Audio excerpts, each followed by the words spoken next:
gun at the hostage's head. He slowly approaches them, but stops when the mercenary orders him to drop his rifle. Afterward, he inquires about what the mercenary wants, learning that he needs Ray's forces to pull back and a helicopter to flee with. Ray orders his teammate to hold fire while negotiating a deal with the mercenary before providing him with a chopper. He asks the mercenary where he keeps the phone, and as soon as the guy turns his head to show him, Ray pulls out the gun and shoots him.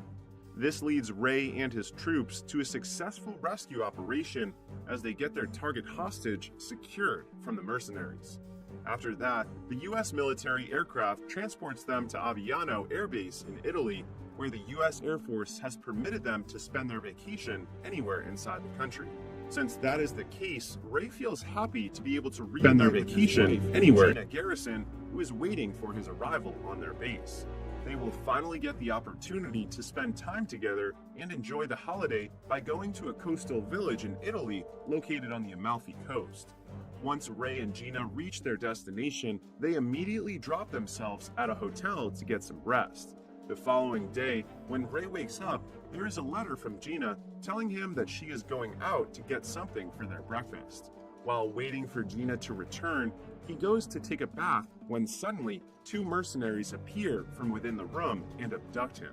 Soon after, Ray discovers he is being held captive by a bunch of mercenaries while strapped to a chair. Martin Axe, the leader of the group, eventually appears in front of Ray and confronts him about the involvement of the US military in their objective to take hostages. Ray remains silent, so Martin presents him with Gina, who is also abducted by them, and presses him once more for information about who gave him the heads up to intervene in their hostage-taking in Mombosa. But Ray still refused to disclose anything, claiming he was merely following orders and had no idea who might have tipped him off. In light of this, Martin brutally murders Gina in front of him, who promises vengeance after witnessing the act. But before he can do anything, Martin already takes his life. And yet, Ray wakes up later at the Rising Spirit Technologies laboratory, where he is in an experiment led by the head scientist, Dr. Emil Harding. Harding is taken aback when Ray regains consciousness and remains stable, so he and his colleague, KT, immediately visit him.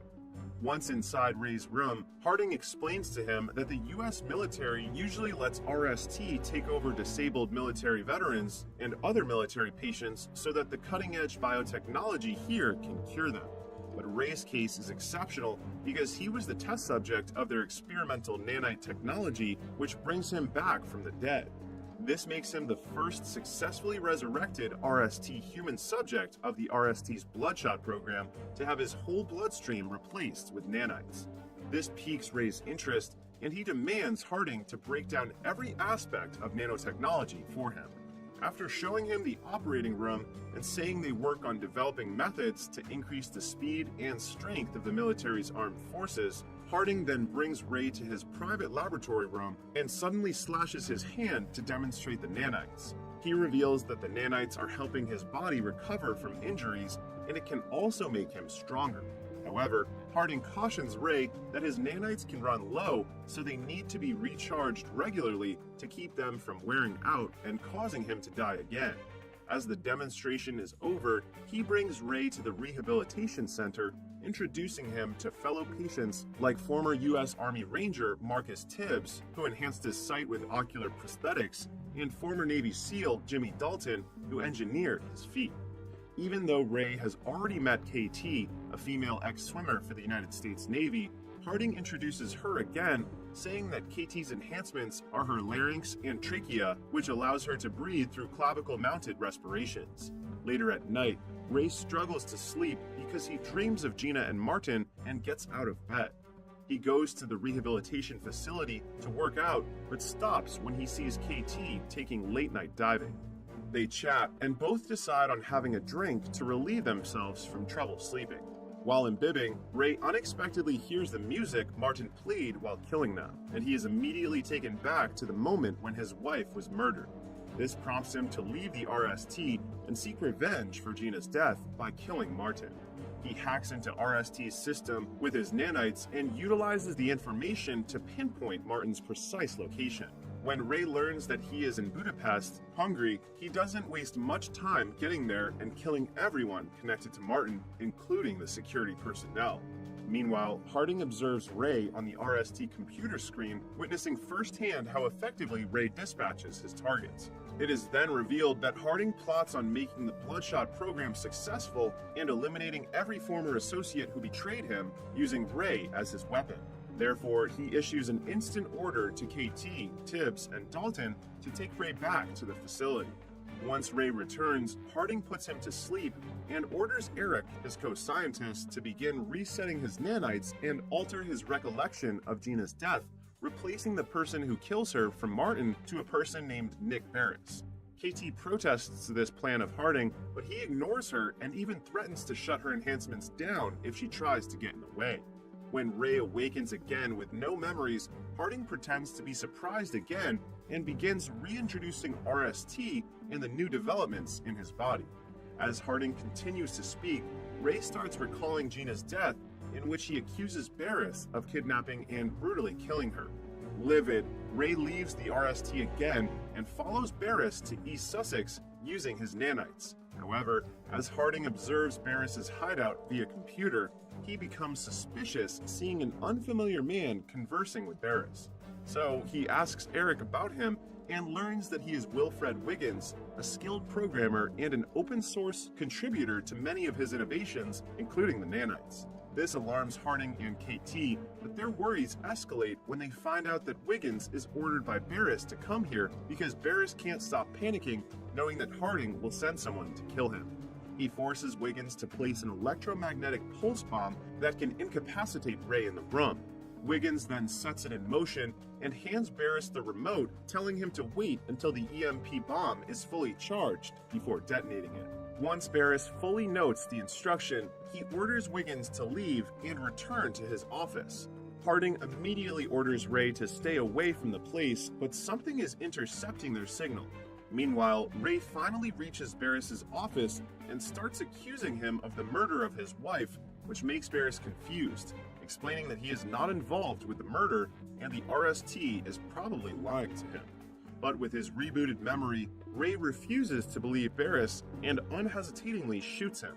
He then attempts to leave the office when suddenly Wiggins activates the EMP bomb using the other remote control. As a consequence, Ray's nanites shut down, breaking his connection to the RST. When Ray falls to the ground, Wiggins immediately takes him to his office, where he uses higher voltage to wake him up and make his nanites function again. Once Ray awakens, Wiggins clarifies that he is not an enemy and proves it by taking off the bonds on his hands. Seeing that Ray is persuaded, he flips the lights back on and keeps eating his noodles while introducing himself to Ray and boasting about his extraordinary coding abilities. He also makes it clear that he is under duress to work for Barris. As Wiggins continues, a slew of conflicting recollections suddenly strikes Ray, in which the identity of the person who murdered Gina blurs. Ray then tells Wiggins about it, and Wiggins explains that RST resurrected him so they could manipulate him and kill every defector of Harding's creation. Now that Ray has figured out the truth, he attempts to return to the RST facility to take down Harding. But Wiggins refuses to release him, claiming that Harding will just take control of Ray and modify his memories to make it look like Wiggins was the one who murdered his wife. Ray then cuts his hand to release several nanites, showing it to Wiggins and asks him to reverse engineer the nanites since he is confident in his ability to reprogram anything. Meanwhile, thinking that Gina is probably alive since his memory has been manipulated, Ray leaves for a while to track her down with a phone Wiggins gives him that can connect to a satellite and make the search easy. On the other hand, having lost contact with Ray, Harding presses Eric, demanding him to fix it. Eric, stressed out and frightened, finds the car Ray is riding. Harding then instructs him to tell Tibbs and Dalton to follow it. Concurrently, Ray finally finds out that Gina is in London and immediately visits her place. He rings the doorbell and Gina opens the door for him. It is a shock to Ray that she is still alive, but it comes as an even bigger shock to him when Gina says they broke up 5 years ago. She has put the past behind her and begun a new chapter in her life with her loved ones. Ray gets confused at first, but when he sees a child approaching Gina, he suddenly gets silent and leaves without saying goodbye to her. As Ray drives back to Wiggins' office, Tibbs and Dalton find him and intentionally crash their vehicle into Ray's car. Ray jumps out of the car immediately, but Dalton quickly electrifies his nanites by shooting him. Dalton then attempts to fire again, but Ray exerts all his strength to recover his nanites and throws a piece of steel at him. Afterward, Ray flees the area while Dalton grunts in frustration as he cannot catch him. Pissed off, he orders Tibbs to find Ray's location before he drives off to get him again. Tibbs then activates every tracker in the sky, and once he tracks him down, he signals Dalton and keeps providing pins detailing Ray's whereabouts. Dalton catches Ray on the road, but both of them are driven over by a truck, and Dalton's robotic legs break. Conversely, Ray's cybernetic upgrades keep him from ever getting hurt. Ray then rushes over to attack the vulnerable Dalton, but Tibbs thumps a jackknife across his back, rendering him unconscious. Afterward, they take Ray back to the RST laboratory to reset his nanites and modify his memories. After re-establishing contact with Ray and seizing control over him once more, Harding orders KT to capture and kill him to prevent the exposure of the Project Bloodshot, but KT refuses to follow his order. However, Harding deactivates her enhancements and reminds KT that he has the means to eliminate her at any time if she ever again refuses to cooperate. He then activates her enhancement again, and KT has no choice but to do his command in capturing Wiggins. Soon after landing in London, KT gets a call from Eric informing her that Wiggins is in the Monteverde in Soho and has brought guards with him. KT then takes mental note of Eric's detailed description of Wiggins and patiently awaits his arrival at the front door. When she finally spots him emerging from the building, she launches her strategic attack by borrowing a lighter from him and blowing smoke right at his face until he passes out. KT then knocks off Wiggins' guards to ensure that no one would stop her from capturing Wiggins. But instead of murdering Wiggins, she plots a scheme with him against RST. KT has favored him for his potential assistance in her plan to escape RST's control and destroy the company's Bloodshot project. A while later, she returns to the RST facility alone and tells Harding that Wiggins managed to escape since he was anticipating her arrival. She then places the responsibility on Eric, saying he was careless in his search for Wiggins, leading to Harding's disappointment.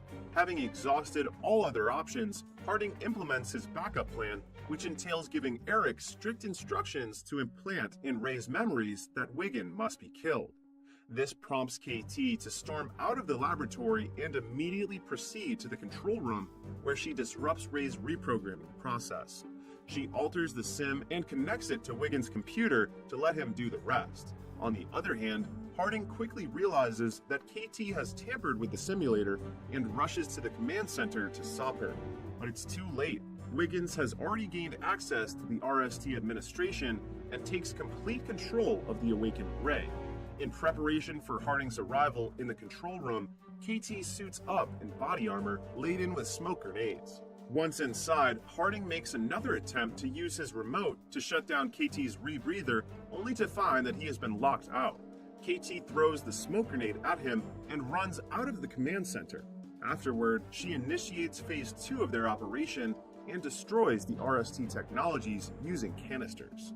Meanwhile, Harding informs Dalton and Tibbs that KT has gone rogue and Ray is awake and offline, and commands them to find Ray, shut him down, and eliminate him if necessary.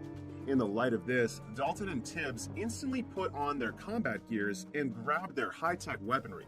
Tibbs tracks down Ray with the help of the cybernetic eyes monitoring system, while Dalton is on the mission of bringing him to heel. As they begin their task, Tibbs spots Ray on his way to the 74th floor level and notifies Dalton. Dalton, anticipating Ray's arrival on the floor, activates his advanced technology weapon and waits for an opportunity to attack. As expected, a battle breaks out between the two. However, it soon becomes clear that Ray is too powerful to be stopped alone, causing them difficulty recapturing him. Their battle gets more intense when the building begins to collapse and Dalton lets Tibbs fall even though he hears him yelling for aid. Dalton has no remorse and is solely focused on destroying Ray, but also gets killed when Ray falls, dragging him off the building. Ray, on the other hand, survives due to the nanites that protect him from damage. Afterward, he prevents Harding from driving away by throwing Dalton's artificial leg extension in his direction. This causes Harding to get out of the car and pull out his modified weapon to fire at him, trying to wear off the nanites in Ray's system. But Ray does not worry about him getting killed and proceeds to walk toward Harding. That forces Harding to reload his gun with a new grenade launcher and fire at him again. He expects that Ray will finally stop since his nanites levels are depleting. However, Ray is eager to eliminate Harding despite knowing he can almost put himself at risk of death once the nanites in his body overclock and get destroyed. He pulls the pin on a grenade that the nanites disassembled and detonates it just as Harding manages to choke him, ensuring their mutual demise. After a while, Ray wakes up and sees Wiggins sitting beside him, who manages to bring him back to life. Wiggins also enhanced Ray's physical endurance, making his nanites completely independent. The movie ends with Ray getting a fresh start in life with his new family, Wiggins and KT.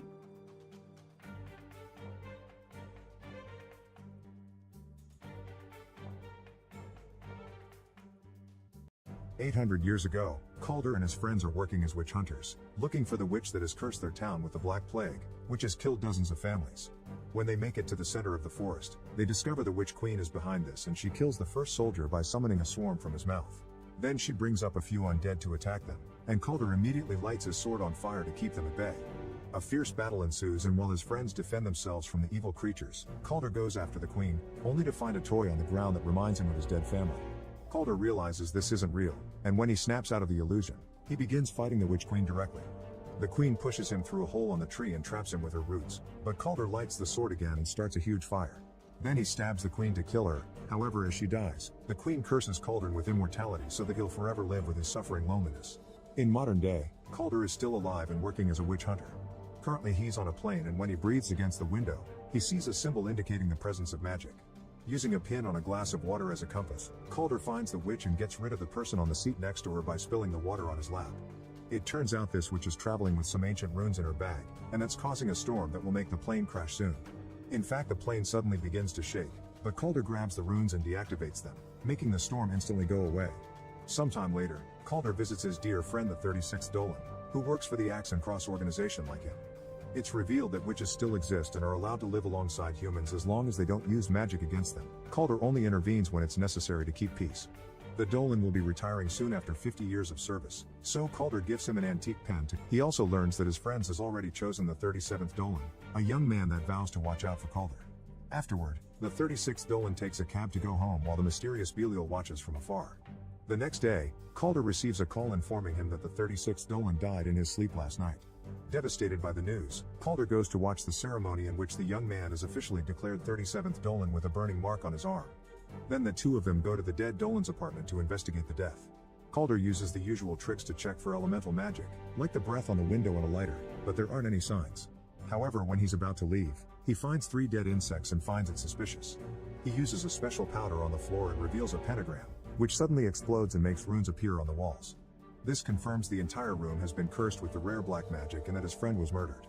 When looking further, Calder discovers the pen is gone. He also finds a book with a bloody fingerprint and begins suspecting the new Dolan, but the guy reveals his burned hands to prove his innocence. When he was a kid, some witches set his house on fire, and it had been Calder who saved him from it. Afterward, the duo goes to the local bakery and force their way into the kitchen, where people are cooking with creepy ingredients.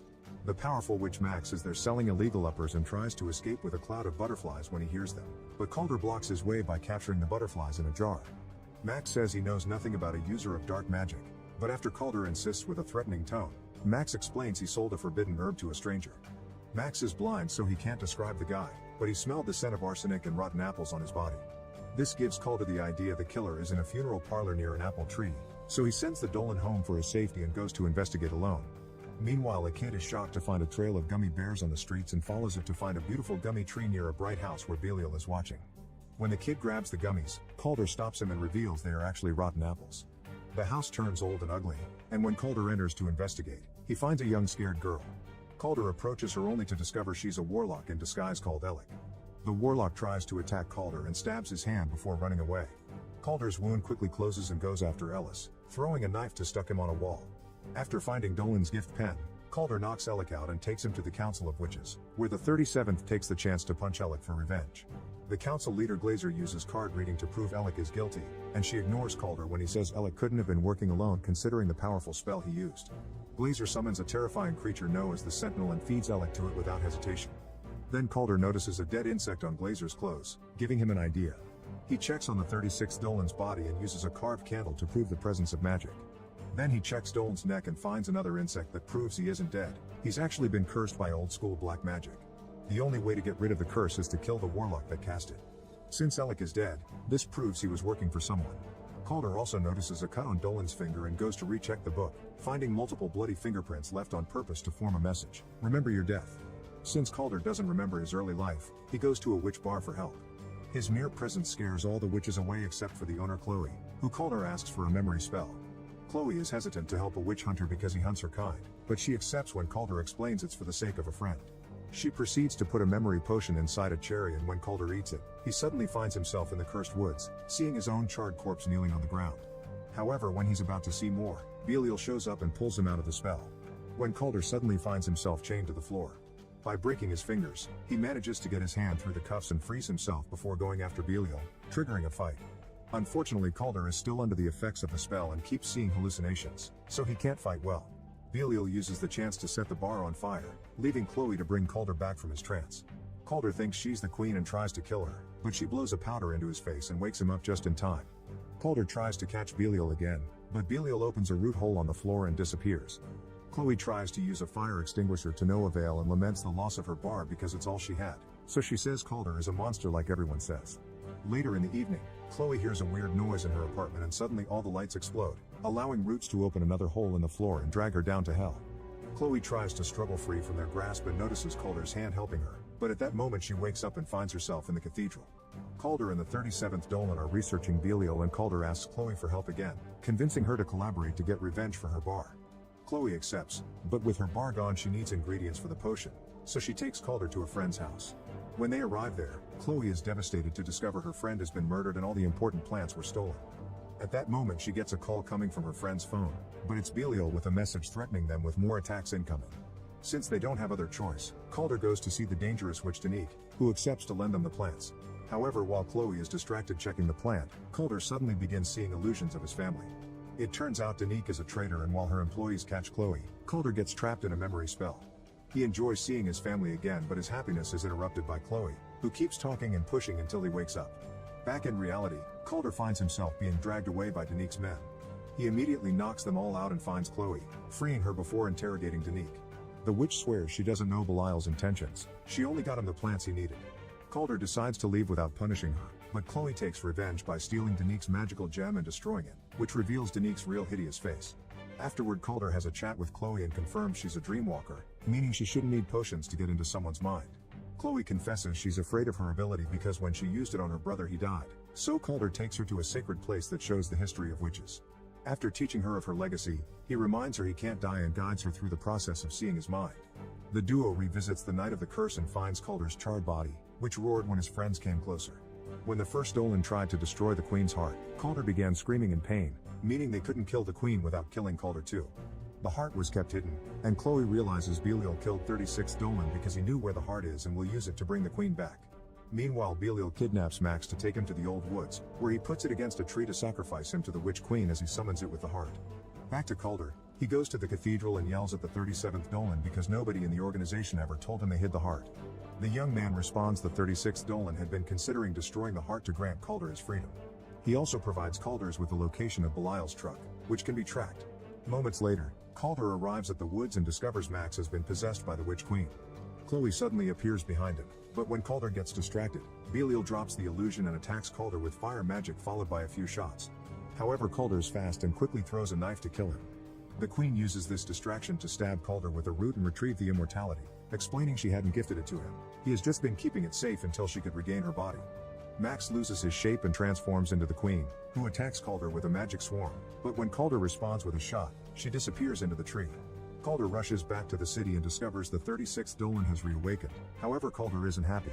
He knows the queen will cast a black plague curse and he can't do anything to stop her. The Dolan reminds Calder he already killed the queen once and encourages him to try again. Determined to prove himself to his friend, Calder retrieves a legendary sword plus a bunch of runes to arm himself. Then he leaves with Chloe and the 37th Dolan to visit the council room, where the plague tree is kept away from evil hands. Glazer is found dead, confirming the queen is here to unleash the plague. They follow a secret corridor into the cave where the council kept the arrested witches, and Calder breaks a wall to release Alec's body, which is chanting away the plague spell. While Chloe enters Alec's mind, the sentinel shows up. It is met with fire from Calder and Dolan, but bullets do nothing. Calder is pushed away, but he quickly recovers and jumps on top of the sentinel to stab him with the sword and shoot right into its weak spot, making it explode. Meanwhile, Chloe appears in Alec's mind and tries to stab him, but Alec jumps on her and pushes her down to kill her. After some struggling, Chloe manages to push back and throws Alec into the root hole, which instantly stops the chanting of the plague spell. While Chloe returns to reality, Calder goes after the queen, who creates the illusion of a post-apocalyptic world to fight Calder there. Because Calder is mortal now, every hit leaves a scar on him. After exchanging a few hits, Calder manages to stab the queen, but this only gets rid of the illusion. Back in reality, Calder uses a rune to light his sword on fire and knocks down the queen again, but when he is about to land the final blow, he's interrupted by the 37th Dolan, who shows up holding Chloe at gunpoint. It turns out he's a witch too, but he isn't capable of using magic, and the witches Calder killed when he was a kid were his parents. The Dolan shoots Calder and hands Chloe to the witch queen, who immediately uses her to start the chanting again and finally releases the plague all over the city. Dolan hopes he'll be granted magic as a reward, but the queen sees magicless people as useless and kills him with her swarm. Meanwhile, an unconscious Calder begins dreaming about his family, who support him and motivate him to try again. Calder wakes up and uses the weather rune from the plane on the sword to activate a lightning effect. He proceeds to throw it at the queen, effectively killing her and gaining back immortality. As his wounds heal, the plague disappears from the city. The queen's body crumbles in ashes, but the heart is still beating. Calder wants to stab it, not caring about his own future, but Chloe stops him by explaining the world still needs him to keep fighting witches. She also promises she'll keep the heart safe and won't let him be alone again. Sometime later, Calder tells the 36th Dolan that he won't work for the organization anymore, then leaves with Chloe to find their next adventure.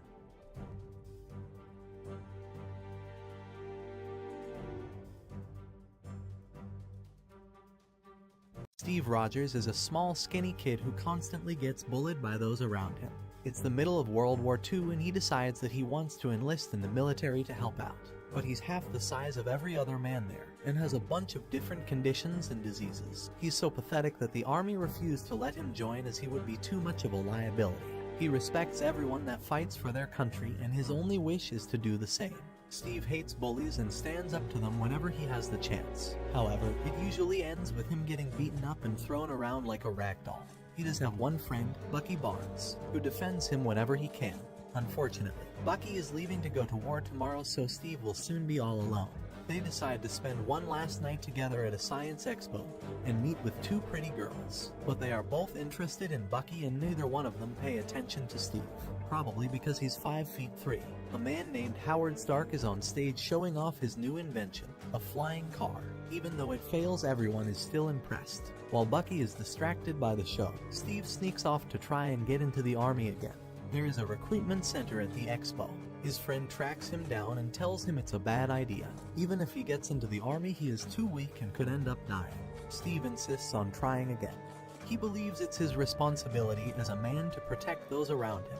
A strange doctor overhears their conversation, and when Steve tries to enlist, the doctor enters and starts asking him questions. He finds out Steve has applied to join the army over 5 times and wants to know why he wants to kill Germans so badly. Steve explains that he doesn't want to kill anyone and just hates bullies. The doctor decides to give the skinny kid a chance and approves his enlistment form. Meanwhile, a German man named Johann Schmidt is trying to build weapons of mass destruction. He has recently discovered a blue glowy cube known as the Tesseract, and wants to use it to help Germany win the war. With the help of his assistant, he manages to harness unlimited energy from the Tesseract, and realizes that he can use this power to take over the world. Elsewhere, Steve is going through basic training. The doctor has created a serum that can turn anyone into a super soldier, giving them immense strength, power, and endurance. But he is only able to give it to one person and thinks Steve is the right man, and so does Agent Peggy Carter, who takes a liking to Steve when she sees that despite his shortcomings, he continues to keep pushing forward and never gives up.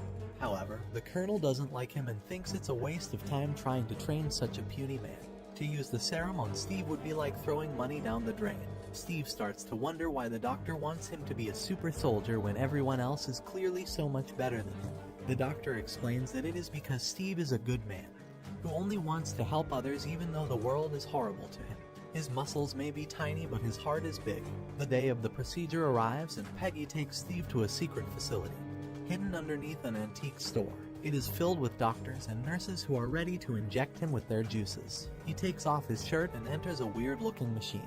The Colonel watches from above with some of his colleagues. Howard Stark is also there working with the doctor. The machine closes and the procedure begins. He gets injected with the serum, but he starts screaming out in pain. Peggy yells out to stop or he will die. Before Howard can turn the machine off, Steve tells him not to, and says that he can do this. The procedure continues, and when it is finished, the machine doors open, revealing a fine specimen of a man with juicy muscles. He is no longer a weakling and everyone is shocked. Suddenly, a man in a suit steals a vial of the serum and shoots the doctor before running away. With his last dying breath, the doctor reminds Steve to always be a good man. Steve chases after the thief as fast as he can, surprised that he is now able to run super fast without getting tired and can jump over fences with ease. He starts jumping from car to car until he lands on the vehicle the thief is driving. While trying to shake Steve off, the driver crashes the car and is forced to continue on foot. He takes a hostage and shoots at him, trying his best to get away. When he runs out of bullets, he disposes of the hostage and gets into a high-tech submarine. But Steve is so powerful now that he is able to catch the submarine and the thief with ease. Realizing he doesn't stand a chance, the thief ends his own subscription to life.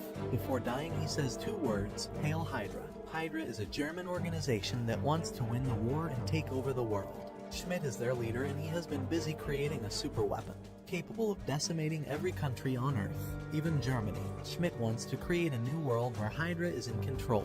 When some German soldiers find out what he is doing, they don't like it, but he deletes them before they have a chance to warn anyone.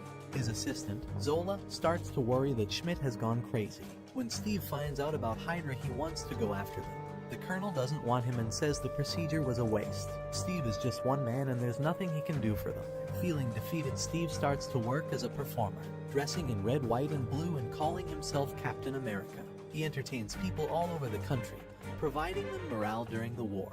He becomes famous and even gets his own comic book. However, Steve isn't happy with his new life and feels like he could be doing more to help. One day, Peggy comes to one of his shows to see him. She mentions that the Colonel sent a regiment to go and deal with Hydra, but out of 200 men, only 15 returned. The rest were killed or captured. Steve realizes that his best friend Bucky was one of the soldiers that were captured, and he wants to get him back. But the Colonel isn't interested.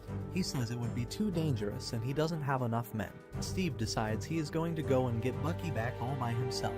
Peggy and Howard help by flying him to the Hydra base. When they arrive, Steve jumps out of the plane and parachutes to the surface. He gets into the base by sneaking into a truck and slowly makes his way to the prisoners without getting spotted. But Bucky isn't there with them. The prisoners all rush out of their cell and start to attack the Hydra guards, even stealing their own weapons to use against them. It doesn't take long for them to get control of the base. When Schmidt sees this, he pushes a self-destruct button that will destroy the base in 6 minutes, giving himself and Zola enough time to escape. After searching the base, Steve manages to find Bucky, who is happy to see him. He is surprised to see that Steve is now 6 feet tall and built like a white Ronnie Coleman. When the timer reaches 0, the base starts to explode. Steve bumps into Schmidt and punches him in the face. The two fight and Schmidt is able to knock the super soldier to the floor. It is revealed that many years ago, Schmidt took the super serum himself. However, it wasn't fully completed yet and had terrible side effects, making Schmidt all red and deformed.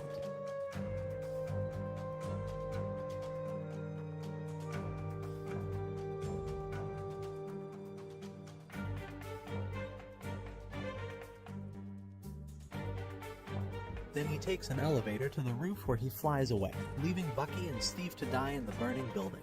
A while later, the Colonel and Peggy start to worry about Steve and believe that he is dead. Suddenly, a group of soldiers emerge from the forest.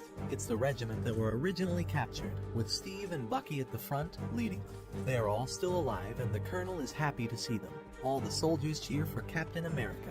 After earning the Colonel's respect, Steve puts together a team of soldiers to take down Hydra. Over the past year, he has grown from an invisible weakling to a famous hero. and he starts to get a lot of attention from women.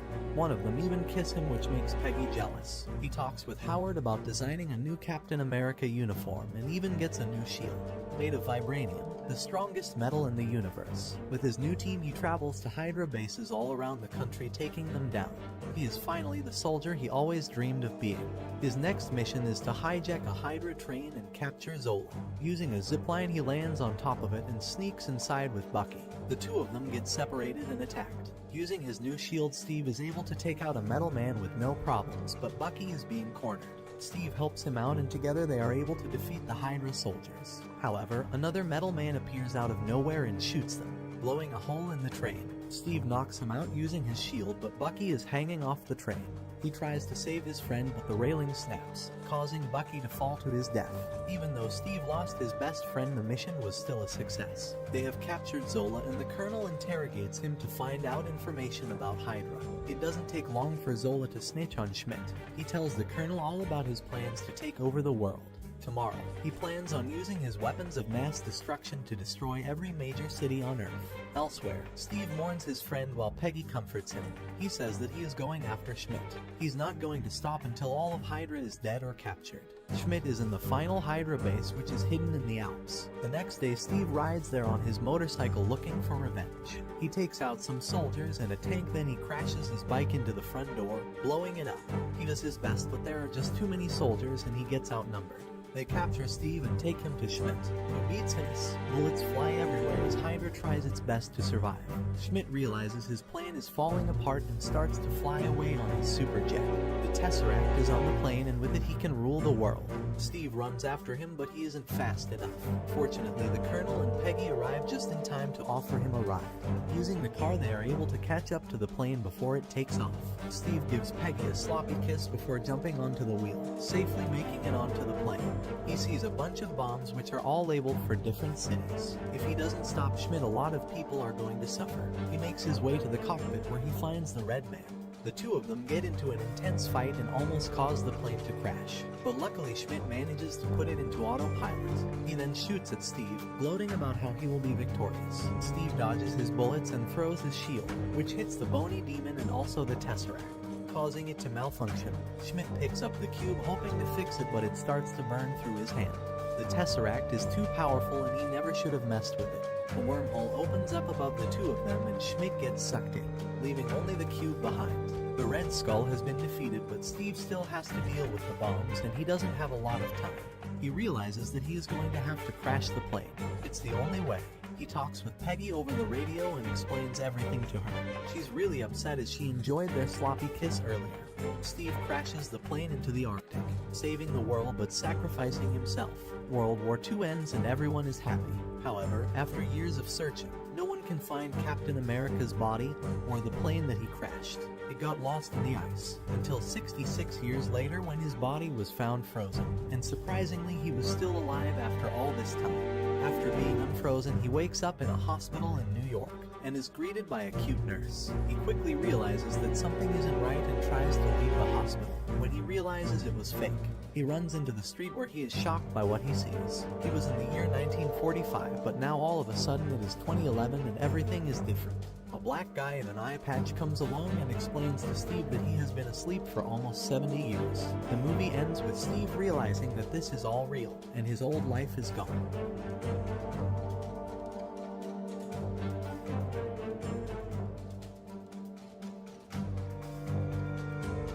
After finding a robot dog that has escaped from a secret base, a young man begins to be chased by the army and will need the help of the android animal to survive. Today we're going to recap AXL. At Crane Laboratories, a company that supplies weapons to the army, the chief designer named Andric is trying to create a war dog called Axel, when during the first phase of testing, the prototype goes out of control and ends up escaping from the lab. To retrieve it, the man asks the assistant engineer to release the drones that begin searching for the lost creature. While his devices are searching, Andric receives a call from Captain Alicia Weber, the army representative who hired Crane to build the AXL, tired of waiting. The woman says that the demonstration will take place in 2 days and asks for immediate access to the prototype, but as the drones haven't found it yet, Andric has to string the American army along until they recover Axel. A young man called Miles is taking part in a motocross race when, at the last corner, He ends up being hit by another competitor and falls off the bike with such force that his chain splits in half. Frustrated, Miles carries the vehicle to his father and asks for the extra chain, but Chuck replies that that was already the spare and now they don't have any. In order to continue in the race, the man goes to the pit of another team's competitor and asks if they have a chain to replace the broken one. Even though they are Ram, the driver who knocked Miles down, agrees to help and asks one of the employees to deliver the object, but the team boss refuses to help, saying that he only has one left and that they will need it for the next race. At a loss for what to do, they return to the pits while being followed by Sarah, one of Sam's team members who has decided to pick up a hidden chain and give it to Miles on her own, allowing him to fix the bike for the next race. After the start, Sam stayed in the lead for most of the time, until as they neared the end, Miles managed to overtake him and take first place, winning the last race of the day. After the dispute, Chuck and his son are storing the tools in the van when Sam shows up to invite the young man to a party at his house. As he has to work the next morning, Miles refuses the invitation and Chuck waits for his opponent to leave to try to convince his son to go, because according to him, Sam's father has a lot of contacts, and if they manage to make friends, maybe they can get a sponsor so they don't have to ask for chains next time. Convinced by his father, Miles goes to the party where Sam and his friends are doing stunts and broadcasting everything live to show off in front of everyone. Sam takes an industrial blowtorch and asks his friend to burn it while he sets fire to an abandoned car, but Miles doesn't feel comfortable and decides to go somewhere else while no one is looking. From the pool, Sarah sees the young man leaving and decides to go after him, finding him in the garage with Sam's motorcycle collection. After staying late at the party with the girl, Miles goes home and starts washing his bike on the sidewalk when Sam passes by and invites him to record some videos on the track. Even though he's sleepy, the young man accepts and does several maneuvers one after the other. But when he decides to take a break, Sam is responsible for distracting him while his friends open the bike's tank and pour in several cans of energy drink. Unaware that he has been sabotaged, Miles starts the vehicle and goes for another maneuver, but when he reaches the end of the ramp, the bike stops working and he ends up losing control during the jump, crashing to the ground. While Miles rides in pain, Sam only cares about the recording and leaves as soon as he realizes that the images are good, leaving only half a gallon of gasoline and some clothes for the young man. Even in pain, Chuck's son gets up and empties the tank, putting in the new gas and trying to start the bike, but while he's doing everything he can to get it started, he hears strange sounds coming from inside an old container and decides to go closer to see what's going on. Frightened, Miles approaches apprehensively and enters the metal structure where he meets Axel, who marks him as the new target. Desperate, the young man runs to the motorcycle and manages to start it, driving away as fast as he can, but instead of leaving, the genius has the idea of going back to see the creature again, and is surprised by it. With almost half a ton of steel rushing towards him, Miles speeds up as fast as he can and uses the abandoned buildings to try to lose Axel, causing the creature to hit a truck. Even so, the cyberpunk dog is still after him and Miles decides to jump down a ramp, causing Axel to activate Boost to try and catch up with him in the air. Because of this, the dog ends up making a mistake and flips over at an absurd speed, crashing into some hardware. From afar, Miles hears Axel's sounds of pain and decides to go closer to see what has happened, finding the robot badly damaged and with a steel beam through its shoulder. As the young man approaches, Axel becomes even more stressed and his self-destruct protocol begins, but with less than a second left, Miles manages to reassure the android dog, which cancels the explosion. With the creature calmer, the young man pulls the object through his arm and is automatically put on Axel's list of trusted people, who send his software to the young man's cell phone. Looking at the application, Miles sees that the dog needs maintenance and takes it into the container, spending the whole night repairing it with a kit and some parts from his own motorcycle, as well as using the rest of the gasoline to refuel it. Able to walk again, Axel gets out of the container and starts sniffing Miles, who decides to take his muzzle off. Finally free, the dog asks to play and starts running around the abandoned buildings with the human, but while they're having fun, the crane drones manage to locate them and one of the engineers suggests deactivating the robot. Observing his creation's interaction with the human, Andric realizes how many things Axel has learned from the young man and decides to leave the two of them alone for a while longer, connecting the cameras in the dog's eyes for monitoring. At home, Sam is watching the video they made the day before when Sarah shows up asking for the exact location of where they left Miles, going to the abandoned building to look for him. As soon as he hears the girl's voice, Axel goes into defense mode and rushes towards the vehicle, jumping on the bed and breaking the truck while trying to hit Sarah. Desperate, Miles runs towards the two and manages to calm the dog down, making it see the girl as part of the team. After this, the trio are camping when Sarah says that Axel must have been created by the armed forces and tries to convince Miles that they should return it, but the young man argues that the robot is full of bullet holes in the bodywork and that they weren't taking good care of it, so he has no intention of giving it back. Back in Crane, the engineer begins to check the young men's data and discovers that they both have financial difficulties, suggesting that they will accept any amount they offer, but Endrick insists that they should leave them with the robot, as it learns new things every second it spends with humans, greatly advancing the research work. The next morning, Axel unhooks Sarah's truck and the three of them set off for town, but as no one can know about the dog, Miles covers it with a tarpaulin and starts to fuel up the vehicle. While the young man scavenges coins from the glove compartment, Axel hacks into the pump system and releases the fuel, filling the tank without them having to spend a penny. To top it off, the robot hacks the ATM and makes it spit out all the bills inside, giving them more than $1,000 and forcing them to flee before they attract the attention of the police. At home, Sarah's mother asks Sam if he knows where her daughter is, and the young man shows her location in real time, offering to go there himself to see if she's all right. Unaware that Sam is coming, the girl takes Miles and Axel to an abandoned building where she usually does graffiti and tells them that the robot can be hidden there. Impressed by the drawings, Miles asks Sarah to show him some more of her art, and the girl decides to graffiti a feather, which ends up making Axel assimilate the figure with Crane's symbol and start projecting a sort of instruction manual on the wall. After the hologram ends, the robot ejects the admin control and Miles places his thumb on the fingerprint reader that pierces his finger, using the blood to pair him as the new admin and owner. Just then, Sam arrives at the place and Sarah asks the others to hide while she talks to him, but during the discussion, the spoiled teenager starts to get aggressive with the girl and Miles shows up to defend her. For no reason, Sam starts making fun and tries to punch him, but the young man manages to dodge and Axel jumps on the aggressor.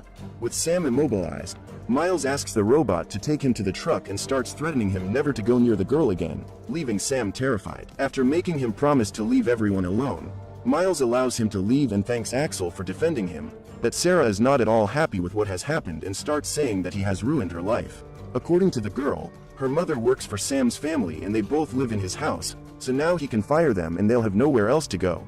Understanding the complexity of the situation, Miles asks her to go after him and try to apologize, but Sarah rejects the idea and says it's better that they resolve the Axel situation first. She suggests they go home and tell Chuck what's going on, but for some reason Miles decides to leave the robot alone even though Sam knows its location. At home, the two explain to Chuck everything they've discovered about the dog, while Sam takes his friends to do a live show of the robot for everyone. With a gallon of fuel, the young man starts whistling and manages to get the robot's attention, but as Miles has asked him not to hurt Sam, Axel doesn't take any aggressive action. Apprehensive, Sam asks his friend to record, while he makes a trail of gasoline in front of the dog. Wondering where this is going, Endrick sends 2 teams of agents to rescue Axel, but they are still a long way off and will take more than 2 hours to arrive. Back in the abandoned building, Sam throws a ball in the dog's direction to get him to come closer and picks up the blowtorch to burn the gasoline. Analyzing the object, Axel manages to identify that it is a weapon, but still does nothing to defend himself, standing still while the two approach.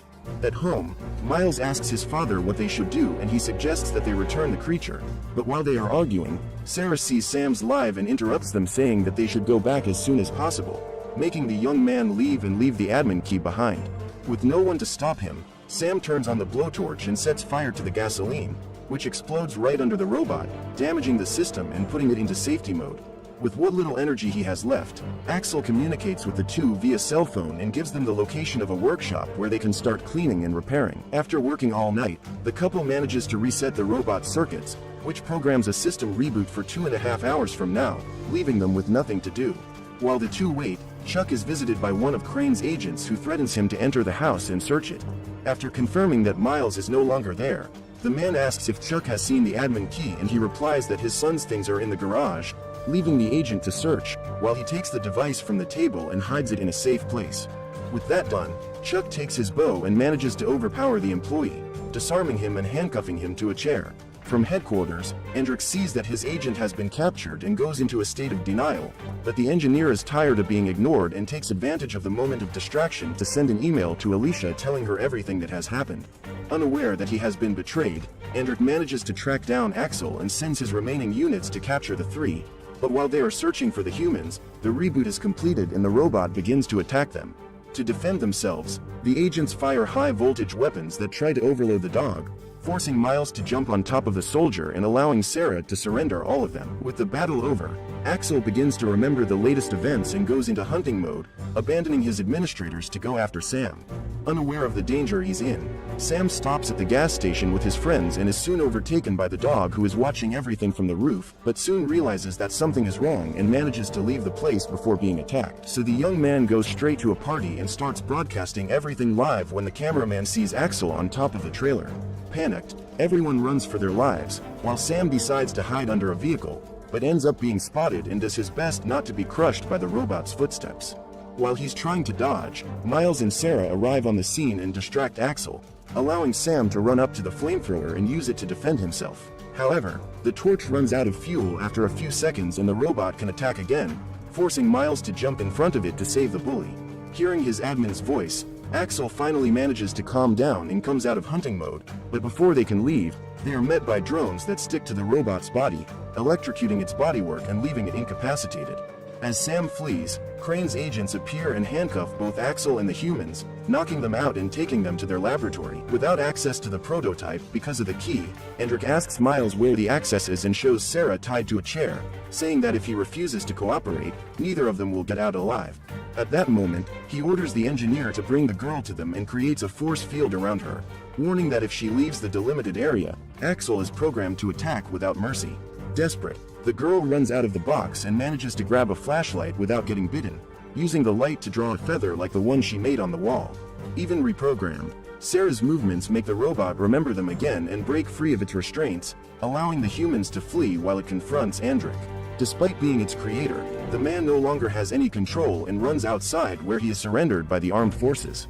Thinking they've come to help, Hendrik says they're on the same side and warns them that Axel is still inside, but the men don't listen and handcuff the chief designer, making him realize he's been betrayed. Inside, Miles manages to reach his motorcycle and says goodbye to Sarah, who decides to give herself up, staying behind to distract the enemies. Sacrificing herself for the man she loves, the girl surrenders and is captured for interrogation. But while the soldiers put the handcuffs on, Miles takes advantage of their distraction and jumps out of the building, fleeing in a northerly direction while the army uses helicopters and other resources to catch up with them. While fleeing through the mountains, Axel begins to scan the terrain and discovers that they are heading straight for a cliff and that if they don't stop in time, they will fall more than 180 meters. Even so, the two friends don't give up and accelerate as fast as they can, suffering a nasty fall into the abyss. When he gets up, Axel realizes that Miles' arm is broken and decides to sacrifice himself to save the administrator, saving all the data in the cloud and activating the self-destruct, while running towards the helicopter. At this point, the drones reach the robot and begin to electrocute it, but Axel doesn't give up and continues to lure the aircraft away from Miles. When he gets to a safe distance from the young man, the dog starts the countdown and stares at the admin for a few seconds, then turns towards the helicopter and detonates it. After the explosion, the soldiers surrender Miles and decide that they need compensation for all the risk they have suffered, paying for a scholarship for the two of them at robotics college. Living together, the two adopt a husky puppy and go for a weekend at the beach, but during their break, Miles receives an envelope from his father containing the administrator key and decides to touch the fingerprint reader, causing the application to be installed on both their cell phones and activating the assembly module. What did you think of this movie?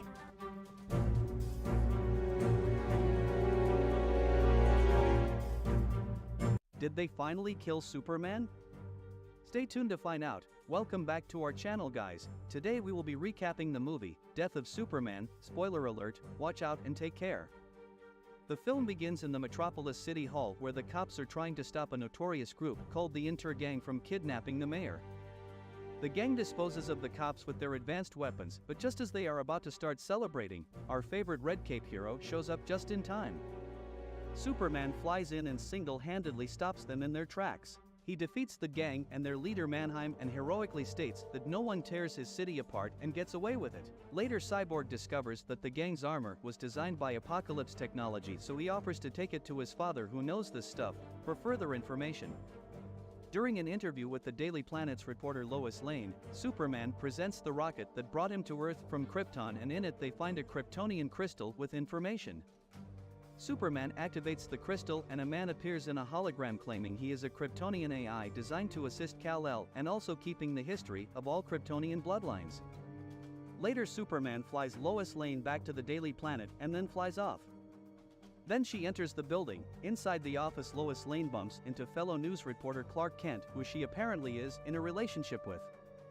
Lane asks to meet Clark's parents and Clark reluctantly agrees, leaving Lane wondering if there really is something else she could find out about him. Later at Star Labs, Cyborg, Dr. Stone, and Dr. Irons are investigating the Intergang's piece of armor. Dr. Irons discovers the armor has traces from both Apocalypse and Earth, making it stronger. This type could only be made by Star Labs, Wayne Technologies, or even worse, Lex Luthor.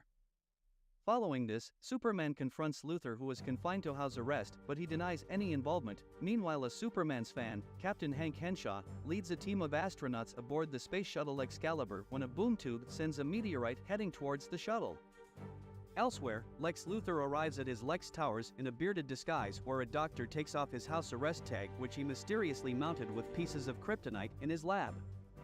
Luthor has gathered a team of the best scientists of this generation. From there, he watches as the team in space is preparing for the incoming asteroid, which seems to have something inside of it. As Henshaw waits for Superman's rescue, the shuttle is destroyed as the other scientists are scattered out into space while Henshaw's body remains unaccounted for. The meteorite crashes into the Atlantic Ocean. As it is monitored by Luthor's underground research facility, Luthor sends a deep-sea exploration team to trace the crashed object, and they encounter Atlanteans. However, both groups are destroyed by a strange creature that emerges from the wreckage. Luthor is fascinated by the creature, which survived the catastrophic entry into Earth, and he wonders if he could finally be competition for the Red Cape hero. Later, Cyborg reports to the Justice League about the Excalibur incident with only 3 bodies recovered, and Aquaman says his guards are investigating the impacted area. Superman also learns that Flash told his girlfriend about his real-life name and plans to marry her, but Superman is worried about the dangers involved if he tells Lois Lane his secrets. Later that night, Clark takes Lois Lane to have dinner with his parents. Clark is afraid his dad is sharing too much information with Lane, while his mom starts to share about the girls who have broken Clark's heart before. Later, as she leaves, Lane is afraid Clark is holding too much from him, but Clark assures her all is well. The following day at work, as Clark is planning for lunch with Lane, he receives a report from Wonder Woman about an attack in a town by a strange creature. However, Clark declines since he has a date, but asks Diana to call him in case the League needs him. The alien wrecks the town, killing the cops, but the Justice League arrives tardily to help. In fact, the heroes soon discover the alien is not their normal villain, since he easily defeats them, forcing Batman to ask for backup. Elsewhere, Lex Luthor is creating an army using alien DNA, and he plans to use the new alien monster in town as a specimen. Meanwhile, Clark and Lois are on a date where he reveals there really is something he is hiding from her. He reveals he is Superman, but Lois bursts out in laughter. However, she soon finds the reality in it, since Clark is always on time. He writes captivating stories about Superman, and he also never sweats. Lois Lane soon turns to receive a call from Renew News team informing her about the ongoing monster situation in Metropolis, which has already taken down half the Justice League. When she turns back to notify Clark, he is long gone, leaving behind a note outlining his last secret, which is he loves her. Superman arrives on the battlefield to find his team all busted up. All the citizens watch the news to see if he meets the challenge. As the fight rages through Metropolis, Luthor notes the creature, now termed Doomsday by Lois Lane, is a killing machine programmed to wipe out entire civilizations. The monster defeats Superman, and Lex Luthor arrives wearing a battlesuit to join the fight. He asks Lois Lane to keep the camera rolling, aiming to become Metropolis' true protector, but he is defeated and Superman saves him. The monster is about to kill Superman, but his girlfriend Lois Lane appears and confronts the monster, which now turns towards her. The monster heads to kill her, but Superman summons his remaining strength and charges at him. He breaks its neck with his punch, killing it, but unfortunately, the monster had in turn sunk its alien claw in Superman, fatally wounding him. Lois runs to Superman and notifies him he just killed the monster and saved everyone. In her arms, Superman reveals he was truly lucky to have met her before he closes his eyes, leaving Lois teary-eyed and the Justice League members in grief. The news reports the incidents of Superman's death as the citizens watch in disbelief. Later, in a state funeral, the Metropolis city mayor honors Superman as a hero and a friend to Metropolis, while everyone mourns for him. The mayor also honors the Justice League members alongside Lex Luthor, who also gives a speech about how he misses Superman and his late-night visits at his balcony. Later, Superman's parents welcomed Lois into their family. Superman's top fan Bobby also mourns Superman and wonders why they had to take a hero like Superman and leave him around. At Star Labs, Luthor is cleared and tries to gain custody of Doomsday's body for a Project Cadmus, but he is denied. Suddenly Superman's rocket starts itself up and flies off. Later news reporter Jimmy takes Lois Lane to Superman's mausoleum where they find his coffin open. They see a dark figure resembling Superman fly away and the movie ends. In the post-credits scene, Dr. Irons appears forging Superman's logo onto metal armor. Elsewhere in the North Pole, Superman's ship lands and a Superman figure appears amidst a forming ice crystal structure, and finally a robot resembling Superman flies high above the Earth, bringing the movie to a somber end. Thank you for watching, guys. Please remember to subscribe to this channel for more animated recaps.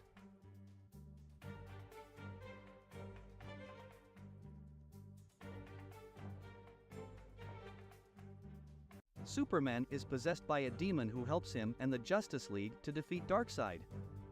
Welcome back to today's recap. Spoiler alert, watch out and take care. In the beginning of the film, John Constantine is lying in bed with his girlfriend Z, the couple of new members of the Justice League, and now they are at the headquarters. The girl is very concerned about her new profession and John calms her down. They wanted to go to bed, but Batman announced over the loudspeakers that all the heroes should come to the hangar. Their Superman explains to the new arrivals what is happening at the moment. He even shows the Team Apocalypse, Darkseid's home planet. He tells them about Darkseid's first invasion of Earth and claims that it was because of the first attack that the Justice League was formed.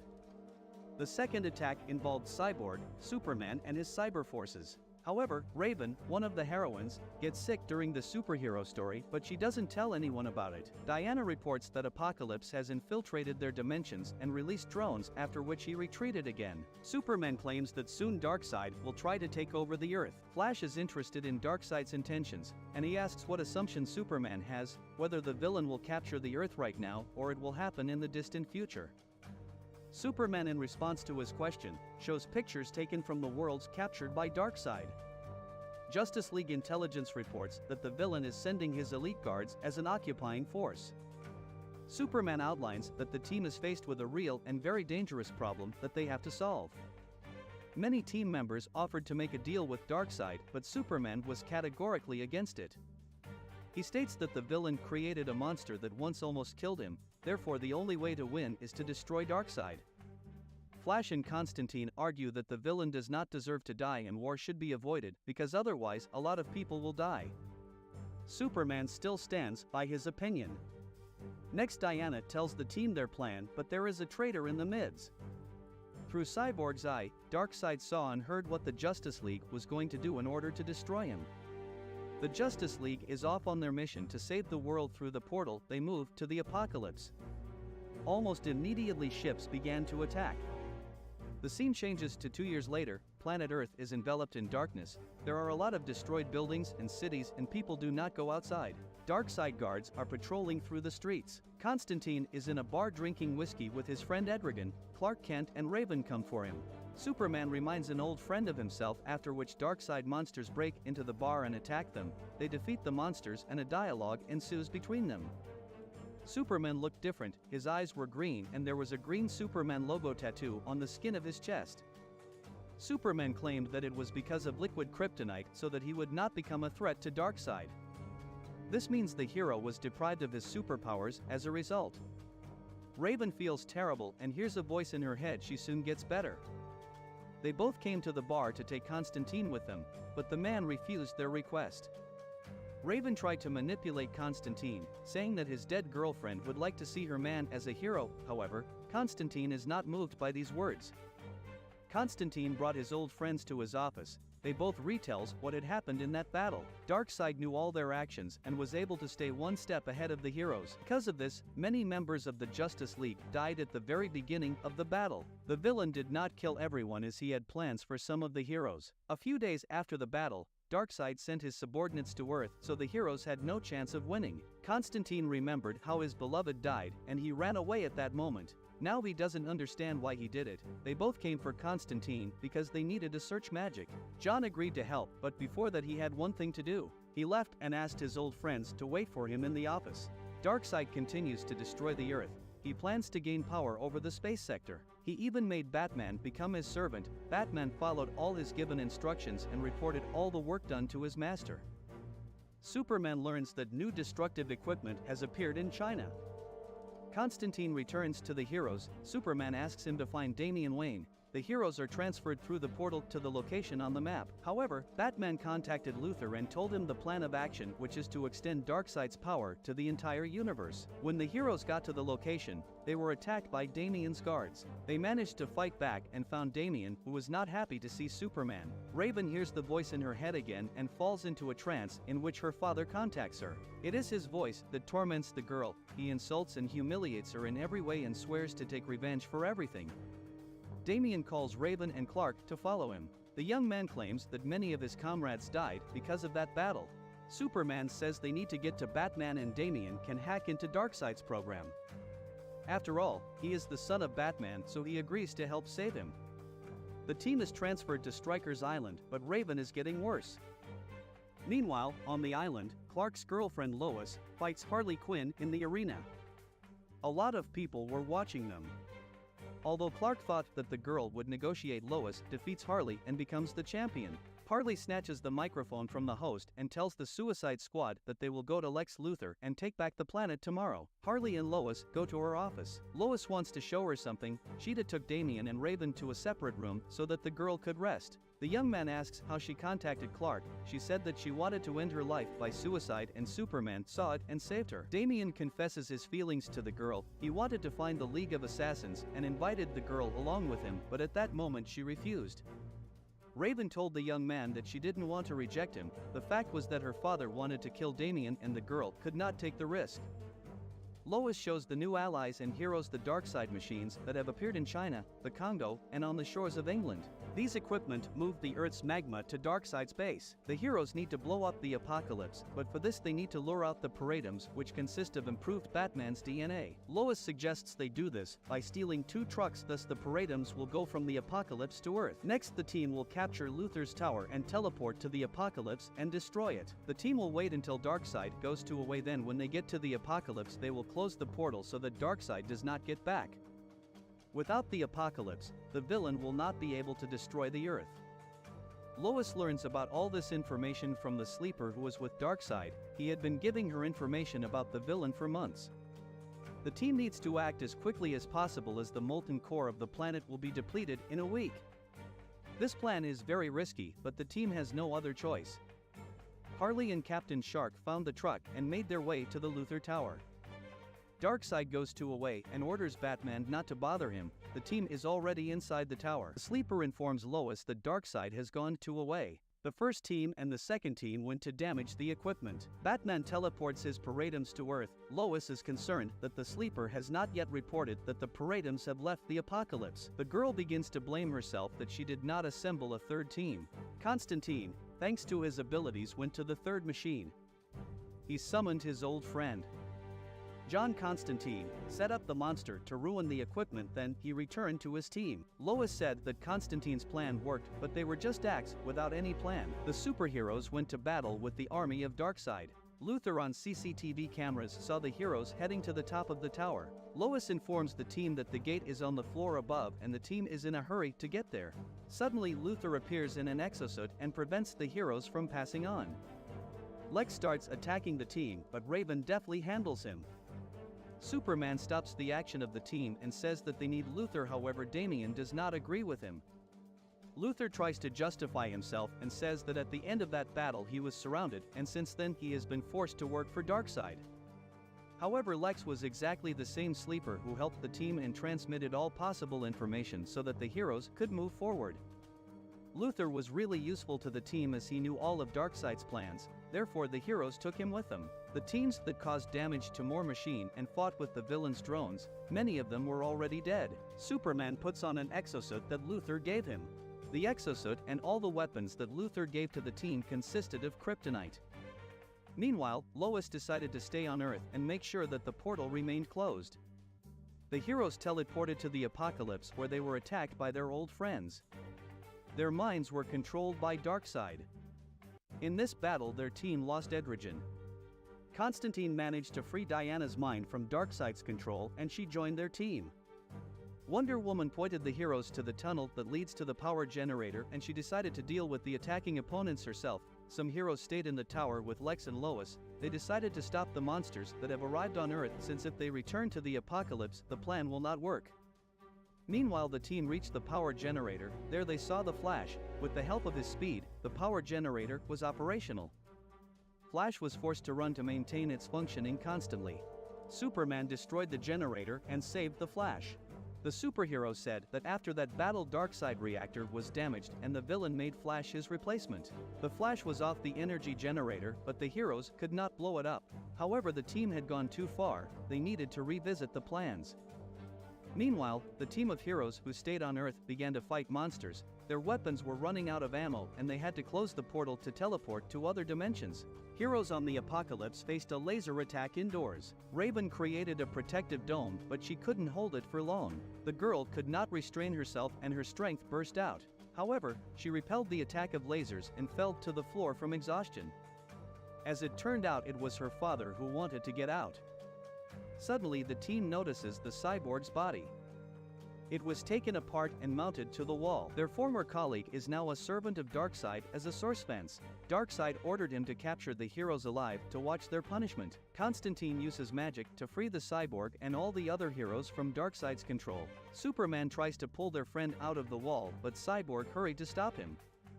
As there is little left of the superhero's body, he wanted to warn them about something, but Batman appeared and Darkseid came with him. Superman rushed to attack, but Darkseid destroyed his exosuit and threw the superhero aside. Darkseid, through Batman's mind, presses on the sore topics of Constantine and Damian. The young man hears his own father calling him a burden and pulls out his kryptonite sword. He tells Batman to kill him if he really thinks he is a burden. Darkseid orders Batman to destroy Damian and the superhero gets off his chair and activates attack mode on him. After that, the chair starts shooting laser at the superheroes. Batman himself began to fight with his son. He is much stronger and smarter than the young man, but when it was necessary to strike the last blow, Batman remembered how as a child a loaded pistol was held in front of his face. Suddenly the hero took control of his consciousness and struck Darkseid. The villain got angry and decided to strike back, but Damian stood in front of Batman and took the hit. The young man was down but saved his father's life. Raven sees this and can't control herself. Because of this, her father is closer to getting out. Constantine offered the demon his body to kill Darkseid, but the demon preferred Clark's body and possessed him. After that, he killed Constantine and began to fight with Darkseid. Damian was still alive. He apologized to his father and asked to save the heroes, after which he died.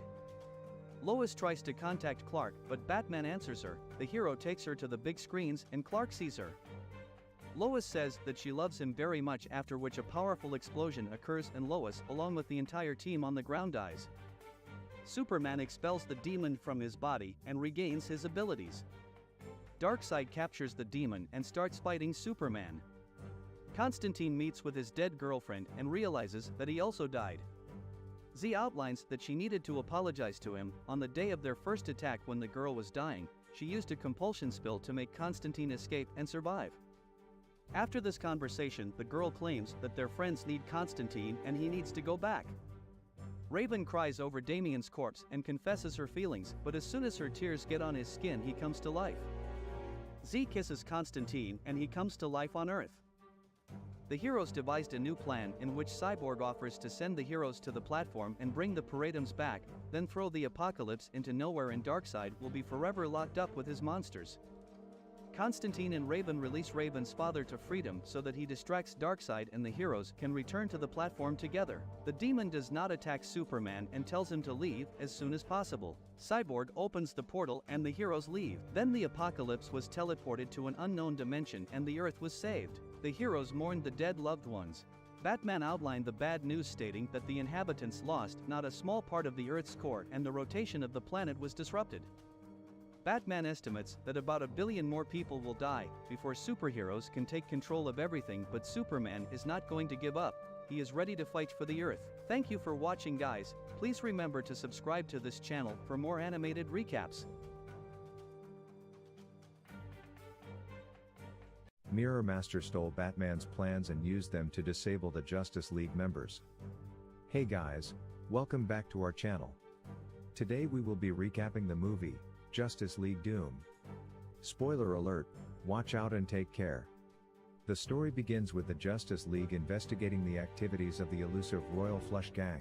It's been reported that they have mysteriously broken into highly secured places without tripping any alarms or alerting the authorities.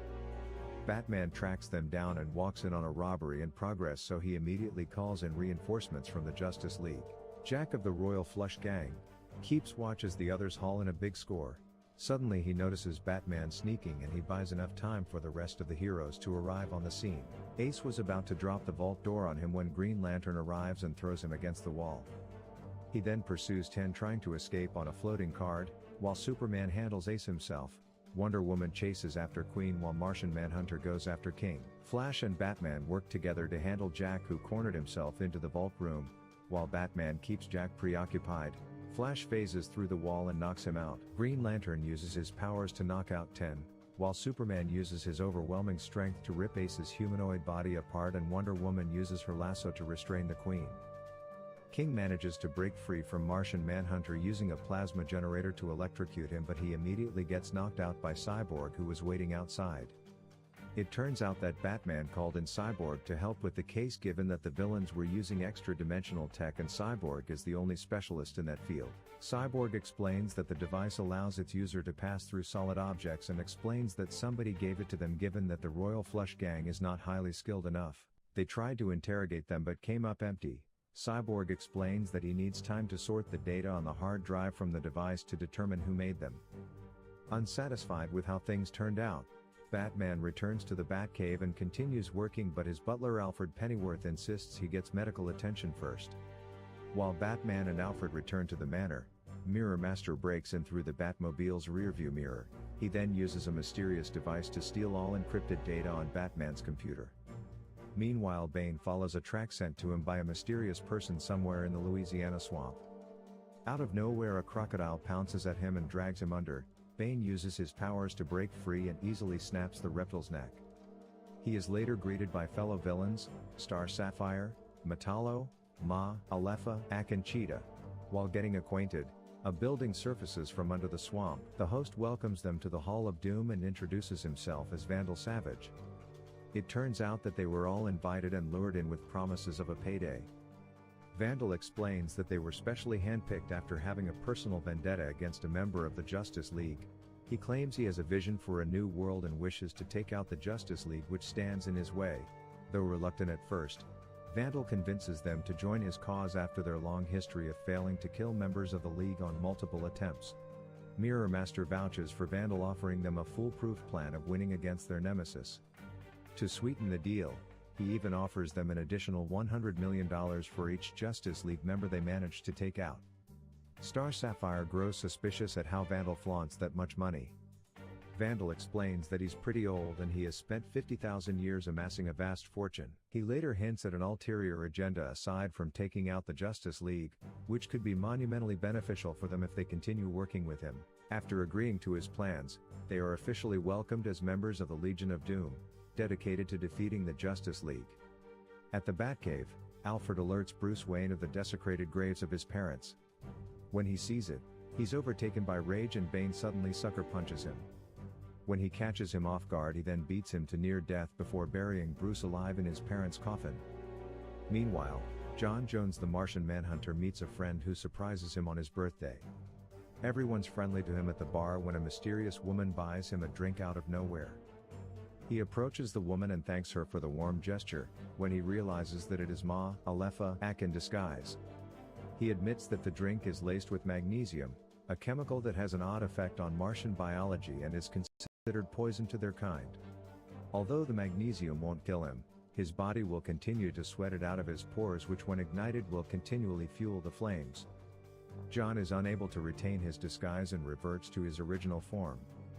When Malefic sets him on fire and he constantly blasts, never extinguishing even with water. In Central City, Barry Allen, the Flash, receives word that the Mirror Master is robbing the new magnet train from Keystone City. Flash quickly heads to the train and frees the guards who are tied up. They explain that the Mirror Master plans on stealing old cash they were transporting to the Federal Reserve to be taken out of circulation and changed for new bills. Mirror Master used holograms to taunt Flash. When he finally reaches the last carriage, he finds Mirror Master taking an elderly woman hostage inside of a glass cage. He explains that Flash needs to use his powers to save her, but when he attempts to phase through it, he gets strapped with a bomb bolted to his wrist. Mirror Master explains that the bomb will explode if he tries to remove it, remains still for 60 seconds or slows down after running. Meanwhile, Green Lantern responds to a call where an unknown number of heavily armed militiamen have taken over an assault mine. They call themselves the Identity Brotherhood and have taken several workers hostage. As he ventured deeper into the mine, he saved the workers but claimed that one of the company's bookkeepers was also taken captive. He managed to corner one of the armed men taking a woman hostage and tried to reason with him. Instead of surrendering, he blew himself up along with the hostage. It was later revealed that the explosion released Scarecrow's fear gas, which haunts Green Lantern with guilt over failing to save the hostage despite the power he wields. He later renounces his ring and reverts to a regular human, leaving himself to his fate in a collapsing mine. At a harbor, Wonder Woman is lured by Cheetah, who challenges her to a one-on-one. Although Wonder Woman fended off most of her attacks, Cheetah manages to graze her.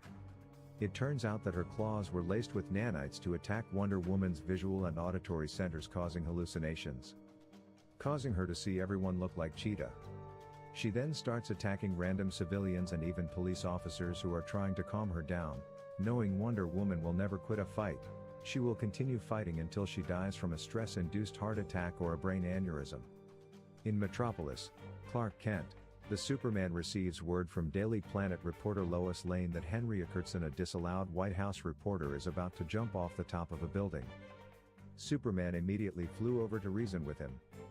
After telling a sob story of how life has been unfair and cruel to him, he suddenly shoots Superman with a kryptonite bullet. When that wasn't enough, Henry's revealed to be Metallo in disguise, who opens up his kryptonite heart, which weakens Superman as he falls off the building. With the Justice League members on the verge of death or incapacitated, the League of Doom celebrates their victory. Later, Vandal reveals a larger scheme he had planned, which he callously describes as genocidal, as he plans on killing half the world's population. He told them he was born 80,000 years ago and lived on an island now known as Sumatra. One night they witnessed a meteor shower, but with their primitive minds back then, they only knew of it as stars falling from the sky. One of those meteors fell to Earth near a valley where he lived. He quickly sought it out as he was drawn to it and even slept beside it, feeling its warmth. When he woke up the next day, he was forever changed. The radiation from the meteor evolved him into a super-intellectual creature, and he later discovered his immortality, even daring the Cheetah to test his claims of immortality. When she slipped his throat, Vandal got back up and his wounds immediately recovered. Returning to his plans, he claims the surviving population will look up to a leader who offers them food, comfort and order. Vandal offers them a chance of becoming warlords in this new world and dominion over as much of what remains of the planet.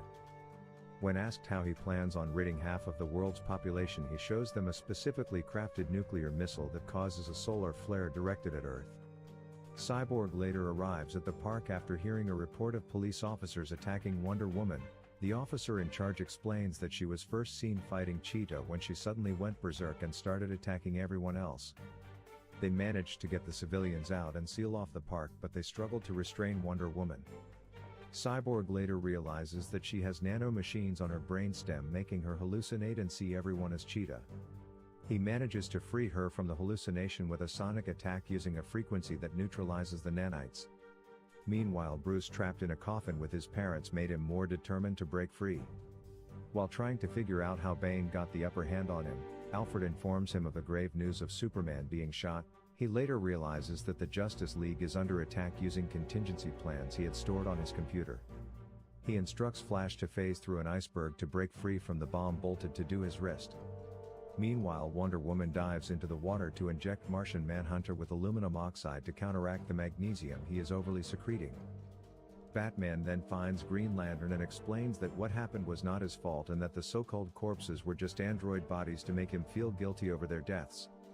To save Superman, Batman then gives Cyborg a piece of kryptonite to break through his flesh, while Martian Manhunter digs out the kryptonite bullet in Superman's body. The Justice League later returned to the Watchtower to discuss what happened.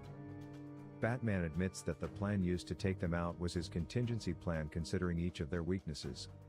He claims he had created those plans to neutralize the Justice League should the need arise. He explains that members of the League are too powerful even on their own and in retrospect could also be the most dangerous on the planet. He explains that he has also had a contingency plan for when his security gets breached, it would automatically call back home so he could trace the location of whoever broke into his computer.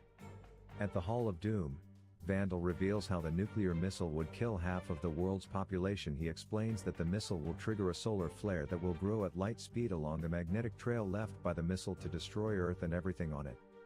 A strong electromagnetic pulse will take out all technology and devices leading to a dark age.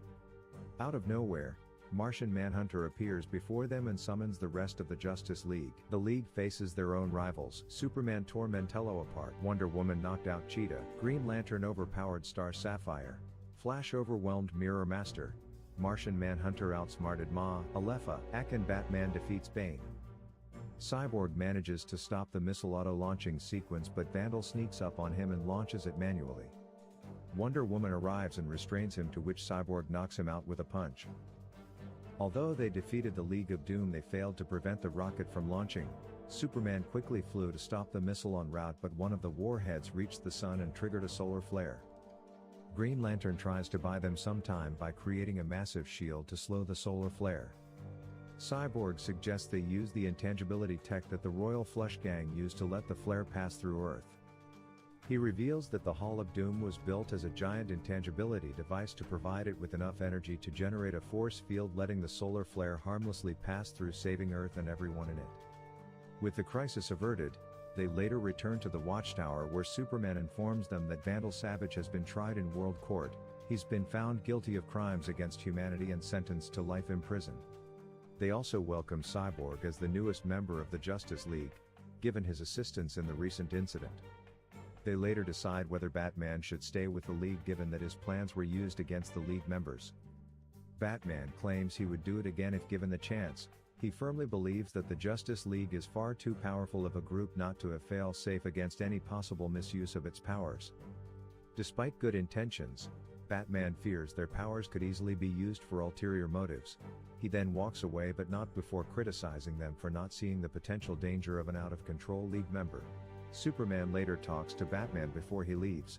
He wondered what his plans were should he go astray, to which he responds that the Justice League was his contingency plan with his trust assured. Superman hands Batman the kryptonite bullet, entrusting him to stop him and keep the planet safe if he goes over to the other side. After which the awesome film came to an end. Thank you for watching, guys. Please remember to subscribe to this channel for more animated recaps. Welcome back to the channel, guys. In today's recap we will be recapping the Space Jam. The movie begins on a teeny-weeny planet called Moron Mountain. The owners of the unpleasant amusement park on that planet realized that his rides weren't as amusing to the customers anymore. So he devised a sinister plan. He ordered his goons to go down to Earth and kidnap the Looney Tunes characters and bring him back, and so they could be used for attracting all the kids. The alien goons made their grand entrance on our big blue planet Earth and started their exploration. On the hunt for those famous cartoon characters, they searched high and low, left and right, but couldn't find a single one of them. Frustrated, they dive underground in their spaceship and started looking around. They eventually stumbled upon the secret entrance to the Warner Brother cartoon world. As soon as they set foot in the looniest land of all, these aliens needed to find someone ASAP, so they landed their ship, squashing poor Elmer Fudd in the process. Once they got out, this little green dude started asking Bugs if he knew where Bugs Bunny was. We all know how shifty Bugs is. He pretended he had no clue. But these aliens were not dummies. They quickly figured out that their target was right in front of him and zapped Bugs Bunny with their laser guns. This forced him to round up all the Looney Tunes characters. Meanwhile, back at Michael Jordan's crib, he was just chilling with his kids watching some Roadrunner cartoon. But this episode was interrupted by Porky Pig calling for an emergency meeting. So in this toon world, Bugs Bunny was all tied up informing the others about the aliens who once top enslaved them all. But given Bug Bunny's history, the other characters thought it was some kind of prank and didn't take it seriously. Well, that is until Yosemite Sam tried to be a hero and got zapped into smithereens by the aliens' weapons. That's when they all surrendered, but typical Bugs Bunny always got a trick up his furry sleeve. He told those aliens they could not just snatch the Looney Tunes without a fair challenge for their freedom, and he proposed a challenge in the form of a basketball game. These aliens had no clue how the game works, so they started crashing real basketball games and took over the players' bodies, stealing their skills and stuffing them into this weird alien ball. They left the poor athletes completely useless on the court. These aliens, with their sneaky tactics, managed to snatch the skills of not one, but 5 professional players. They touched the basketball and bam, each alien absorbed a professional player's talent and transformed into giant aliens with the bodies of real superstar athletes. They were so strong that just throwing a ball on the ground made the earth crack. Now when the Looney Tunes saw the crazy level of skills these invaders had, they knew they needed backup. So they devised a plan and headed to the golf course where Michael Jordan was playing with his buddies that day. He reached for a ball in the hole and they pulled in right through a hole in the course. Back in the Looney world, Bugs Bunny informed Michael of their situation and what those aliens have done. He begs Michael to help him out in the big match so they can stay free and not become alien slaves. To convince Michael, the Looney Tunes take him to the court, which has fallen apart. It was quickly renovated in a jiffy with a little help from Taz himself. Just as they finished, guess who shows up? If you guess alien team, you guessed right. They challenged Michael to prove his skills, but when he says no, they turn him into a ball and start bouncing him around like crazy. An insulted Michael realizes he can't back down as the problem is literally out of this world. So he agrees to help and starts training the Looney Tunes, especially Lola, who's already pretty good at basketball. Michael knows he's got a tough battle ahead, so he asks Daffy and Bugs to swing by his place and grab his fancy basketball gears. They almost became chew toy for Michael's dog. Eventually they sneak into the house with Bugs leading the way and they head straight for the trophy room. But guess who they bump into again? That gigantic doggy who was locked on Daffy. But luckily Michael's kids saved the day just in the nick of time. After grabbing the gear, Bugs and Daffy start making their way back home. But unfortunately, they were spotted by Stan, Michael's trusty assistant. It turns out after Michael went missing that day, Stan started digging like crazy to find his friend, but had no luck until now. Just as he was about to give up, he catches sight of Bugs and Daffy heading into the hole, so he decides to follow and see if he can find Michael too.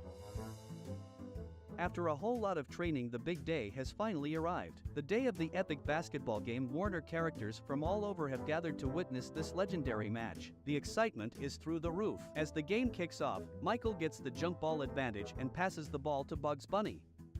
But Bugs is hit and one of those crooked invaders snatches the ball away from him and pulls off an amazing tomahawk dunk. In the next play, Michael is being swarmed by the enemy team, so he passes the ball to Daffy Duck, but poor Daffy realizes the entire enemy squad is after him, so he quickly tosses the ball to Granny, who's just chilling on the bench. She still gets squished by the enemy squad. As the game goes on, those aliens start playing dirtier than ever. They turn Foghorn Leghorn into a roasted chicken. But the Toon Squad manages to score a few points thanks to Lola and Michael. However, at the end of the first half, they were behind on the scoreboard. If you are enjoying this recap, remember to subscribe to get notified whenever there is a new upload. In the visitors' locker room, Stan, Michael's friend, hides in the closet to eavesdrop on the aliens' conversation. He finds out about their dirty deeds against the NBA players, but unfortunately, they caught him red-handed. They give him a good beating and he later arrives at the Toons' locker room. Stan tells them what he had learned about those aliens and Michael tries to boost the team's spirits. While Bugs pulls a funny trick, he fills a bottle with water and pretends it's a super secret formula. He hands it out to all the characters, making them feel supercharged. It's all in their heads, but hypes them up enough. As soon as the second half starts, the Toons are filled with confidence. They turn the tables and start dominating the game. After a crazy comeback, they come close to tying the score, making the aliens call a timeout. During the break, Michael goes to the alien park owner and makes a bold bet. He puts his own life on the line, saying if his team wins, the NBA player's talent will be returned, but if the aliens win, he'll become their enslaved prisoner forever. With the deal sealed, the aliens go all in, playing even dirtier than before. It was like a Looney Tunes junkyard. They're desperate to win. However, with his team almost in shambles, Michael calls for a timeout to regroup and he devises a plan and puts Stan in a crucial position. But as soon as Stan gets the ball, the aliens go apes, turning him to mush. With only 10 seconds left and one player down, the referee steps in to say if they don't find a fifth player they'll lose the game, and just when things seem impossible, out of nowhere actor Bill Murray appears and he offers to lend a hand. After going over some tactics they'll go straight to Daffy Duck and asks him to headbutt one of the aliens, and guess what? The alien drops the ball.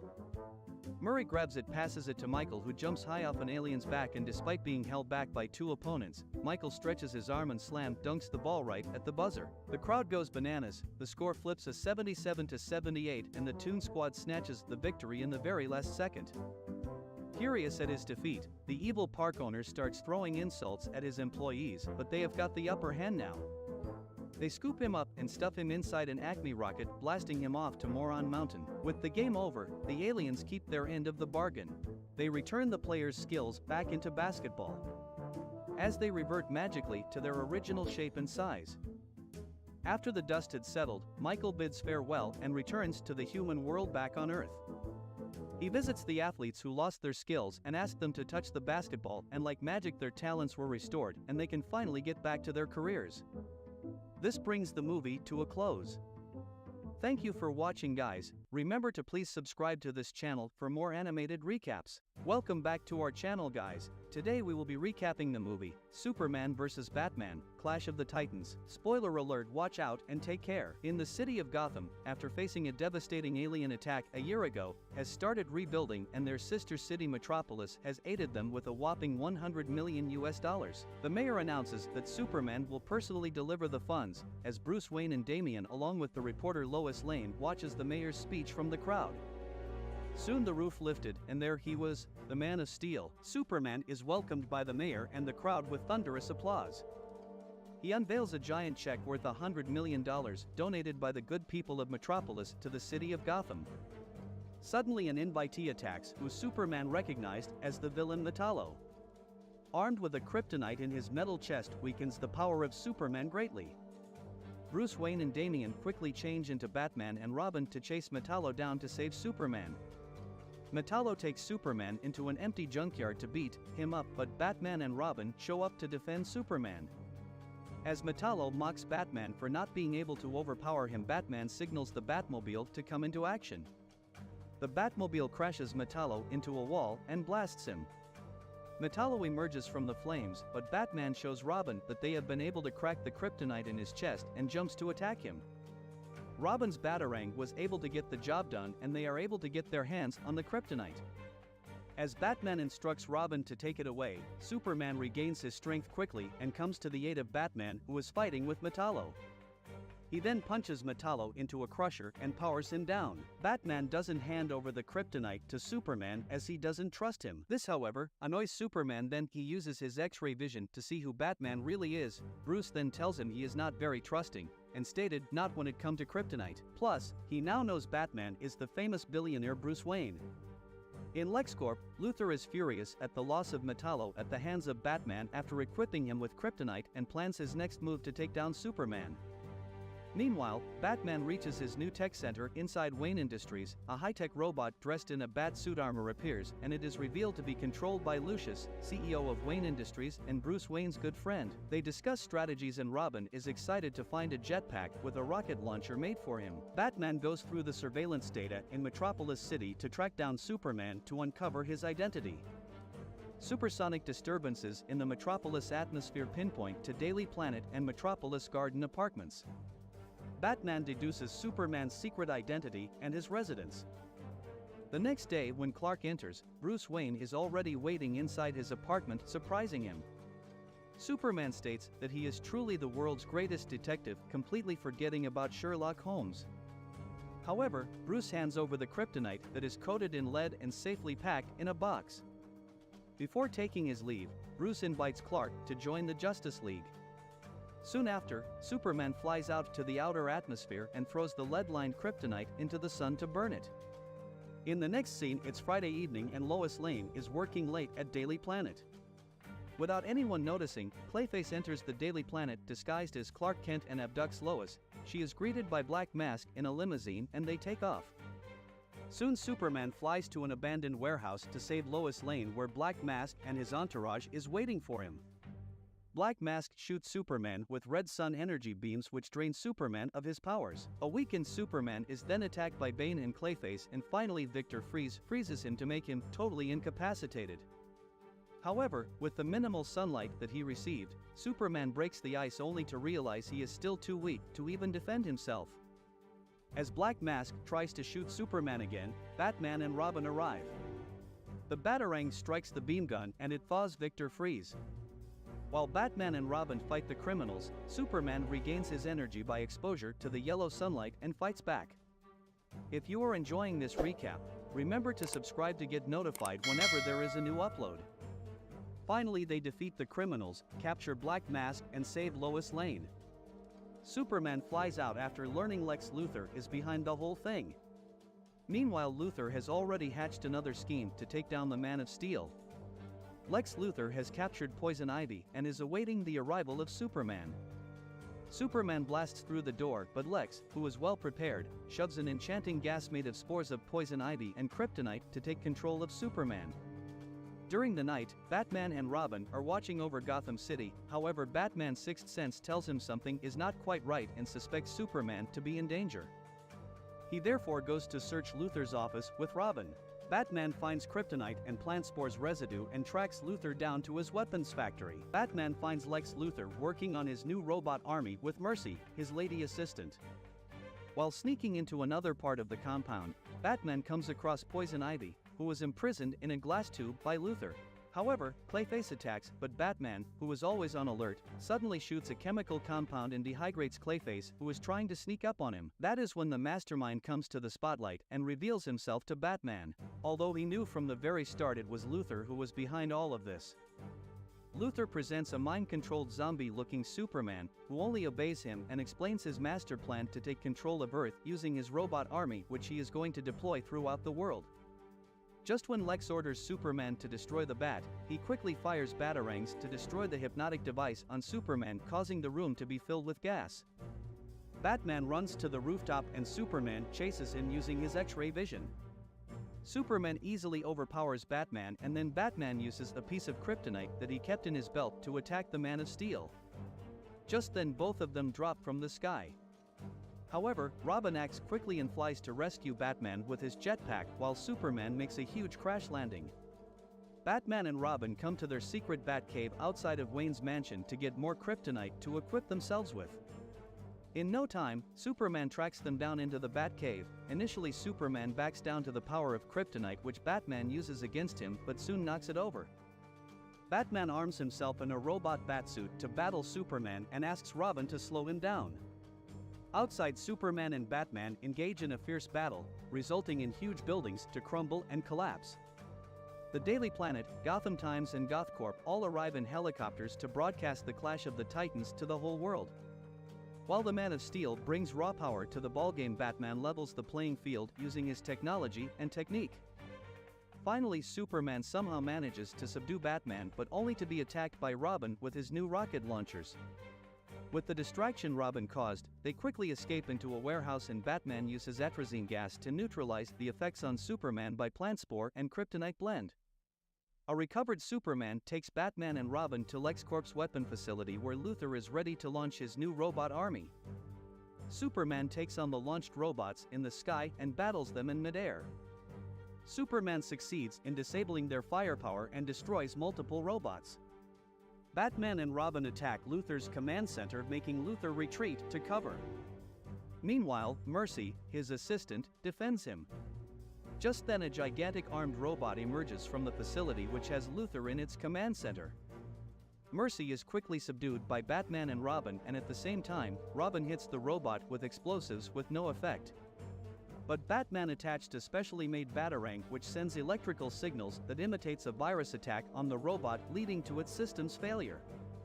Superman attacks the failing robot from above and takes it down, much to the disappointment and anger of Lex Luthor as his master plan fails. After everything finishes, Batman is working on the Justice League's soon-to-be headquarters in the International Space Station. When Superman visits him with the recent events, Superman decides to accept the invitation to join the Justice League. Since now he understands the need for allies and, above all, the value of friendship. What do you think of this recap? Leave it in the comments section. Thank you for watching, guys. Please remember to subscribe to this channel for more animated recaps. Welcome back to the channel, guys. In today's video, I'm going to be recapping The Black Adam Returns. The movie begins with a couple driving home. On their way they saw a shooting star. The boyfriend tells her to make a wish as he wishes for them to be together forever, but the girl is terrified because the shooting star is heading towards them. Before they were able to do anything, it kills them. It obviously was not a shooting star. Instead, it is a godlike being called Black Adam who was finally returned to Earth after the 5,000 years of exile he was given. The scene changes to a young boy called Billy Batson who lives in a dilapidated apartment. After morning routine exercises, he goes to the kitchen to find something to eat but realizes he only has leftover potato chips, which he ends up feeding to the hungry rats. On his way to meet Clark Kent, who promises to buy him breakfast, he sees some bullies stealing from a homeless man. Billy interrupts them, telling them to let the man go, but in his attempt to defend the man he earns himself a black eye. The homeless man thanks Billy for trying to help him and gives him the nickname, Captain. Billy tells him that it is his way of living by always doing the right thing, and when he leaves, he gives the man the last coin in his pocket. Billy arrives at the restaurant where he sees a mountain of pancakes Clark had ordered just for him. The hungry young Billy started to devour the food, but Clark notices some bruises in his face and asked him what happened. Billy replies that this is what he gets for being good. His late parents had taught him to be good, but Billy began to feel being good just only keeps making his life miserable. Clark replies that someone being good doesn't always pay, but doesn't mean it's not the best thing to do. As the conversation continues, Black Adam arrives on the scene and breaks the diner windows with a clap of his hand. This throws Clark and Billy away. Black Adam smiles because he wasn't expecting his replacement to be a little child and reveals to Billy that the wizard has chosen him as the next champion and for that reason he must die. Clark tries to protect Billy, but a hit sends him through several layers of walls. Billy uses this opportunity to escape and he hangs onto the back of a fire truck in an effort to escape, but there was no way to escape as Black Adam picks up the truck. Clark changes into Superman and saves Billy from the truck Black Adam threw. A fight begins between Superman and Black Adam while Billy keeps running for dear life as far away as he can. With just a blast, Black Adam realizes that Superman is weak to magic and uses this to his advantage to gain the upper hand. However, Superman responds with the heat vision that Black Adam doesn't have. After Black Adam successfully restrains Superman, he continues chasing Billy, who runs into a subway not before bumping into the homeless man he helped earlier. If you are enjoying this recap, remember to subscribe to get notified whenever there is a new upload. The man gives him back the coin to return the kindness Billy showed to him. Billy is in front of a moving train with Black Adam still on his trail. Billy thinks he is going to die but finds himself inside the train. Black Adam left thinking the train already crushed Billy, but the coin the homeless man gave him suddenly began to glow and lightning started coming out from it. Inside the coin, Billy sees flashes of his past life with his parents and how he became an orphan. The train finally stops and as Billy gets out he finds himself in an enormous cave surrounded with the statues of 7 deadly sins. Billy's attention is diverted to an elderly man who introduces himself as Shazam and tells him that he has been chosen as his next champion. Shazam explains that thousands of years ago he chose a man called Black Adam as his champion, but instead of using the power he passed on to him in the right way, he started using it for his own personal gains and doing corrupt things. As a punishment, he banished Black Adam very far away from Earth, and now he has returned with no other motive but to get his revenge. He chose Billy because of his kind heart and tells him that whenever he is in trouble he only has to say his name Shazam and his powers will be embodied inside of him. Billy runs away as the wizard destroys the old cave. Black Adam is about to kill Superman, who is weakened by his magical powers, but Billy, with renewed confidence, confronts him. This time saying he should let go of Superman. He punches Black Adam in the stomach, which had no effect. Billy loses confidence and calls on Shazam's name to help him. A lightning struck Billy, transforming him into a godly being. While fighting Black Adam as an equally worthy opponent, he only had a few seconds to discover his powers, which were super speed, strength, and the ability to fly. He also discovers that randomly saying the wizard's name takes his powers from him. A recovering Superman is shocked after realizing Billy is Shazam. Black Adam causes a flood in the city to keep Superman busy and grabs one of the citizens by the neck, threatening Billy to change back to his original and vulnerable form where he will kill the woman. Billy had no choice but to obey, but Black Adam throws the woman to the sky before Billy could say the magic word. Black Adam covers his mouth to silence him. Out of nowhere, Black Adam is hit by the heat vision of Superman, who appears to have also saved the woman being thrown away. Superman had managed to stop the flooding by freezing it with his powers, and another fight begins. After turning himself back to Shazam, Billy figures that his kindness is holding him back from his true potential. With anger, he defeats Black Adam, but he didn't stop there. Billy wanted to also kill him. Superman tells him that it will make him no different from Black Adam. Billy lets go of Black Adam upon hearing Superman wisdom. Shortly afterwards, the homeless man shows up on the scene and reveals himself to be Billy's guardian angel. In a tiger form, he tells Billy and Superman not to worry because this time he will send Black Adam very far away, which will take him 10,000 years to return. This is a punishment Black Adam prefers to die than to receive, so he shouts Shazam and he is transformed to his original form. He is really old because of the thousands of years he has been gone and turns to dust and dies. Billy returns to his normal life but encounters those same bullies from last time. Billy smiles and calls the name Shazam and the movie ends. Thank you for watching, guys. Remember to please subscribe to this channel for more animated recaps. A city is demolished by the Hulk and Wolverine is sent to retrieve the Hulk. Welcome back to our channel, guys. Today we will be recapping the Hulk vs. Wolverine. Spoiler alert. Watch out and take care. The movie begins on a lonely mountain. Wolverine narrates about himself, claiming he says he's the best at what he does. Unfortunately, what he does isn't good. He's on the cold mountain with injuries and could not recall the cause, so he questions himself. Suddenly, he sees Hulk jumping at him. In that moment, he figures out what has happened, and it all started several hours ago. 4 hours ago, to be exact, Department H calls him to a location. As he travels on the plane, the officer asks him who he is, but he advises him that it is best if he does not know. They arrive at the location and they meet the head of Department H. He sees the cities in shambles. He asks the department head, who shows him the city's ruins of the small town and how devastating it was. He tells him a giant green creature has attacked the town and the creature is going towards the US-Canadian border. He says he thinks the force is involved in the calamity and that's why they've called Wolverine. Wolverine goes nearer to one of the cars in the ruins. He sees a toy and envisions what occurred. He also catches the Hulk's toxic smells. The Department H heads orders him to find Hulk and kill Hulk before he destroys another city.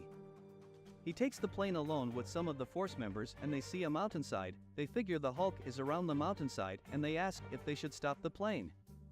But he refuses and jumps down. He walks through the snow and goes to the water. He takes a quick sip and sees the footprints of a huge creature. He assumes the footprints belong to the Hulk and he follows them until he gets to a mountainside where he climbs the mountain. As he climbs the mountain, he sees the human version of the Hulk. He is unaware that it is the same person who destroyed the city. In addition, he sees Bruce crying. He goes nearer to a timid-looking Bruce and asks if he has seen a huge creature around. Bruce, who assumes Wolverine wants to attack him, walks towards the rock and begs Wolverine to leave him alone. Wolverine is absolutely clueless that he is the creature and goes nearer to Bruce to ask about the Hulk. Wolverine pins Bruce to the rock and when he gets closer he smells the toxicity on him. Wolverine figures the person in front of him may not be a good person, so he brings out his claws and pins him to the rock and promises him death with the third and middle claw if Bruce doesn't come clean and state who he is. Bruce, who dislikes getting angry, eventually gets angry. He screams and changes from his human form, then tosses Wolverine like a salad. Wolverine stands up in an attempt to fight back, but Hulk is more powerful. Hulk pushes him to the falls. They fight submerged, but Hulk hits him out of the water and the fight continues. However, Hulk knocks Wolverine down but keeps hitting him and repeating that he's the strongest person on Earth and no one is as strong as him. Hulk walks away thinking he has defeated Wolverine. But Wolverine stands up and calls his attention back. Wolverine asks that they fight again, but suddenly they hear gunshots. Some superpower holders shoot the both of them and the person that fired was Wilson. He calls Wolverine by his real name, Logan. While incapacitated, Wolverine remembers his past. He walks out of a bar drunk and as he takes the last sip from his bottle, he sees an older man, the professor, looking at him. He asks the man why he is looking at him, but the man hits him. He calls for backup and they carry him away. Logan wakes up in an experimental cage. The professor asks his worker to switch on the adamantium on Logan and this leads to the development of his ability. The professor is creating a team of fighters which he calls warriors. Before Logan's process, one of the warriors named Sabretooth warns the professor about turning Logan into one of them and says it may not go as well as he thinks. As Logan's process continues, he changes form, he breaks out of the cage and kills all the security without breaking a sweat. He breaks through the barriers and gets to the professor, and he cuts his hands before jumping out of the building after killing some guards. As he wakes, he finds himself tied. The professor tells him they have been looking for the Hulk for a long time, and thanks to Department H, he was able to help them find him. He says the last city was a casualty that happened during one of their chases, and if Department H had sent Wolverine, the people wouldn't have died. He asked the professor what he wants to do with Hulk, and the professor tells him he wants to turn him into a weapon, just like he wants to make Wolverine a weapon. If you are enjoying this recap, remember to subscribe to get notified whenever there is a new upload. He tells him he will erase the memory of both Hulk and Wolverine and they will work for him. Wolverine asks him to kill him now that he has the opportunity, because if he gets out he will kill all of them. As the professor leaves, Wilson approaches a blinded Wolverine and tells him that Deathstrike has attempted to kill him earlier and Deathstrike hates him especially. Wilson asks if he still has the iron head and hits him with a gun. Wolverine blacks out and wakes up in the experimental cage. He sees Deathstrike in front of him and she tells him she will kill him whether the professor likes it or not. The professor arrives with Sabretooth and asks Deathstrike what she's doing there, then asks her to leave. He informs her he's about to erase Wolverine's memory, but Deathstrike attacks him and kills him. Deathstrike breaks Wolverine's cage and she and Sabretooth prepare to kill Wolverine. Deathstrike attacks Wolverine. Sabretooth tells her not to kill him, but she releases her claws and stabs him. He regains his strength and fights back. He hits Deathstrike until she falls. He goes right after her and detaches her android hands since she's weak. He leaves the room and finds his way to where Hulk is locked. He sees Bruce in the cage and breaks him out. As Bruce comes out, he tells him to please save him. He says Hulk must not get into the hands of evildoers and begs Wolverine to help him out. Wolverine walks out with him, but on the way he tells him he doesn't care about his story. On the other hand, Sabretooth and Deathstrike call the other warriors. They see the professor on the ground and Sabretooth lies that it was Wolverine who killed the professor. He says the professor has commanded them to kill Wolverine and the others, except unknown to them that it's a trap. One of the warriors, Omega, who uses an electric whip, finds Wolverine and Bruce as they are about to escape. He jumps at Wolverine, but Wolverine protects Bruce. Eventually Wolverine subdues Omega for a while and sets out to run away with Bruce. He tells Bruce that the other enemies are coming and he asks Bruce to bring Hulk out, but Bruce tells him he can't bring Hulk out. Bruce explained to him that he doesn't control Hulk and he can't direct Hulk, as Hulk only comes out whenever he's angry and the drugs the professor has given him is stopping him from anger. To force Hulk out, Wolverine stabs Bruce and leaves him there. Wolverine goes to fight their enemies. He starts with Sabretooth and hits him before moving to Deathstrike. However, when he loses control, Omega carries him with his electric web and prepares to electrocute him. Luckily Hulk wakes, and he hits Sabretooth out of the building and pushes Deathstrike away. Then Wilson and Omega attempts to attack him. Omega uses his second whip on Hulk, allowing Wolverine to escape from the first whip. Eventually Hulk defeats the enemies and then sets out to attack Wolverine, who reminds him that they are on the same side. Hulk doesn't reply, he keeps chasing Wolverine. Then Wilson comes from behind to throw an explosive into Hulk's mouth, hoping he will die. Wolverine tells Wilson that he has only succeeded in making Hulk more angry. The bomb explodes, but Hulk survives. As Hulk attempts to attack Wolverine again, Wolverine throws Wilson at him. While Hulk fights Wilson, Wolverine escapes, but Omega climbs into the building to attack him. Deathstrike also returns to fight Hulk. She scratches Hulk's body, and that gets him irritated. She keeps jumping over him and cutting him until he eventually gets hold of her and rips her hands off. He goes to find Omega, who's fighting Wolverine, and hits Omega to the wall. He prepares to destroy the laboratory and eventually does. But before it explodes, Wolverine jumps out. After the building explodes, Hulk comes out and jumps to fight Wolverine again. Thank you for watching, guys. Please remember to subscribe to this channel for more animated recaps. Part 2 of this movie begins with a couple and a baby who are being chased by a clan called the Tarkatans, but Lord Raiden appears and saves the couple's baby before the mother gives her last breath. It turns out it was baby Liu Kang. Years after the conclusion of the Mortal Kombat tournament, the king of the Nether Realm named Shao Kahn commanded his army to attack the Earth Realm, which was being protected by Kung Lao, Stryker and Jax. They are at the borders trying to prevent the army from breaching the gates. While Johnny Cage, Sonya Blade, Liu Kang and Lord Raiden are busy fighting off Shao Kahn's best warriors, Kitana, Kintaro, Reiko and Baraka. Shao Kahn himself appears in a blast and stops the fight, and recommending a deal to end the bloodshed against their realms permanently.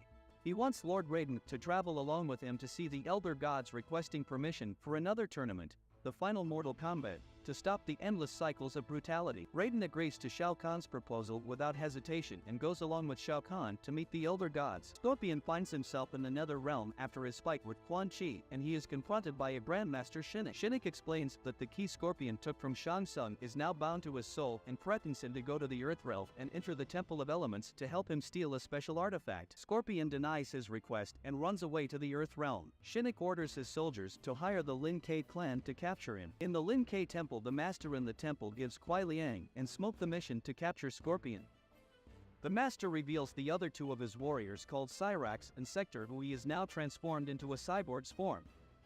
Scorpion is the most dangerous ninja warrior in existence, so the master orders Cyrax and Sector to forcefully turn Kuai Liang and Smoke into one of them so they can all be capable in capturing Scorpion.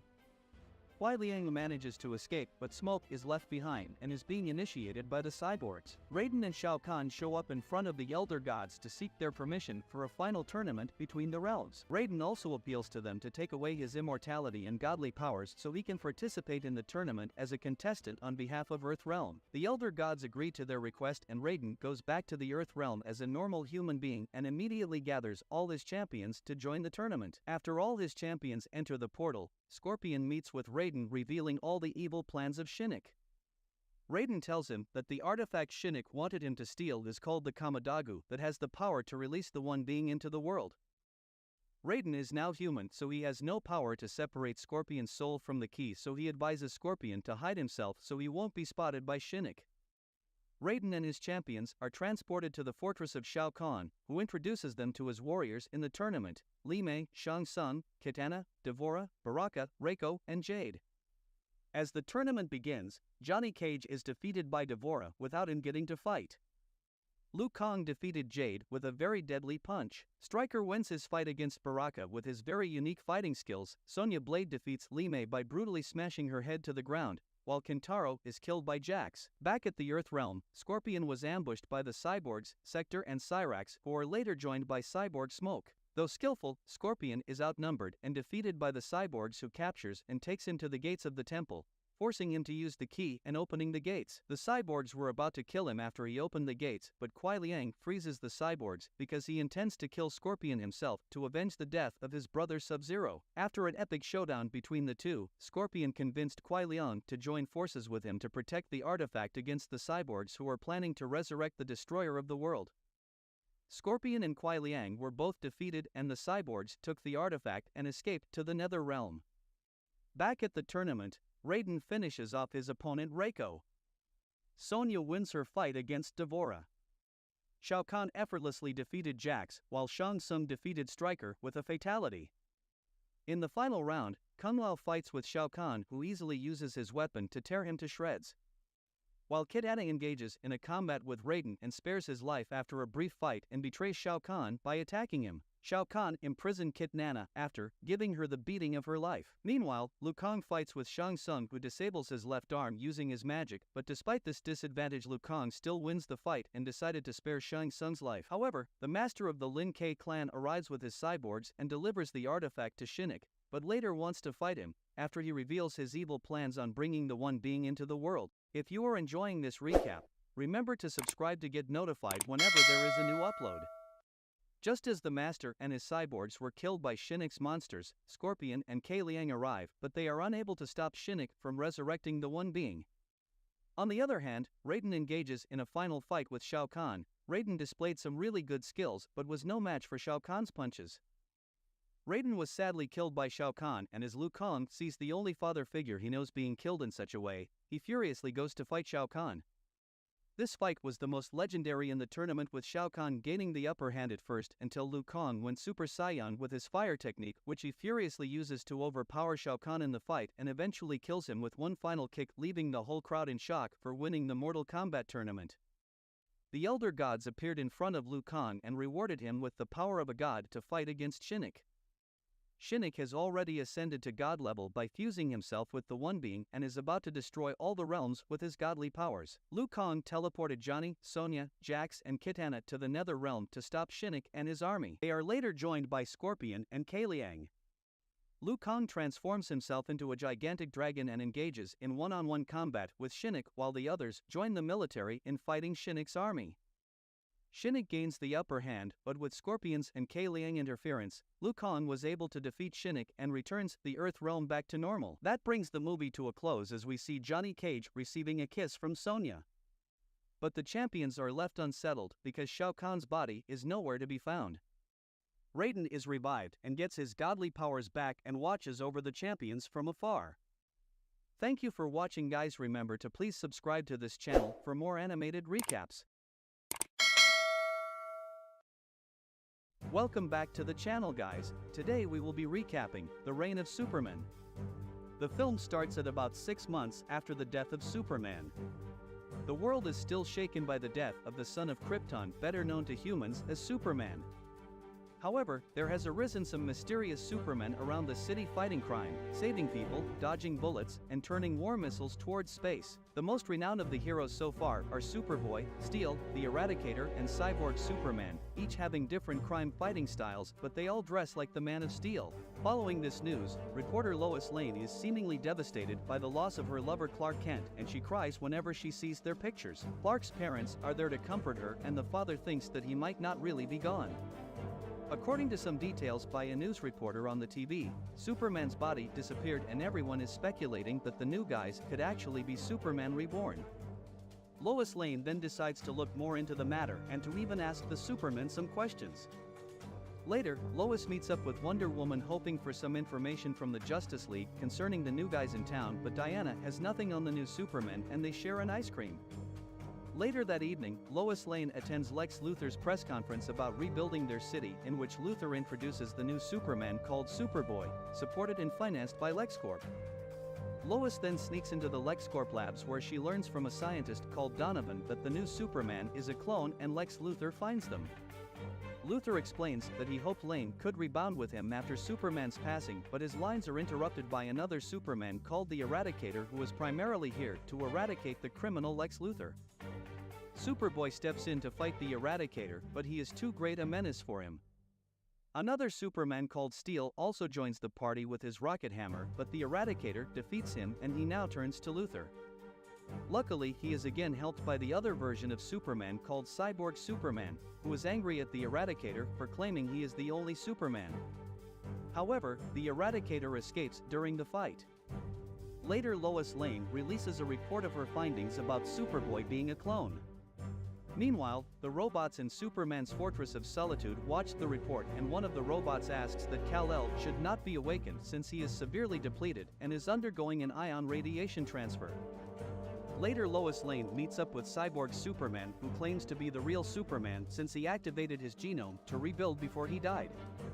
Lois, however, doesn't really believe he is the actual Superman, and Cyborg Superman flies away after telling her to believe in his goodwill for the people.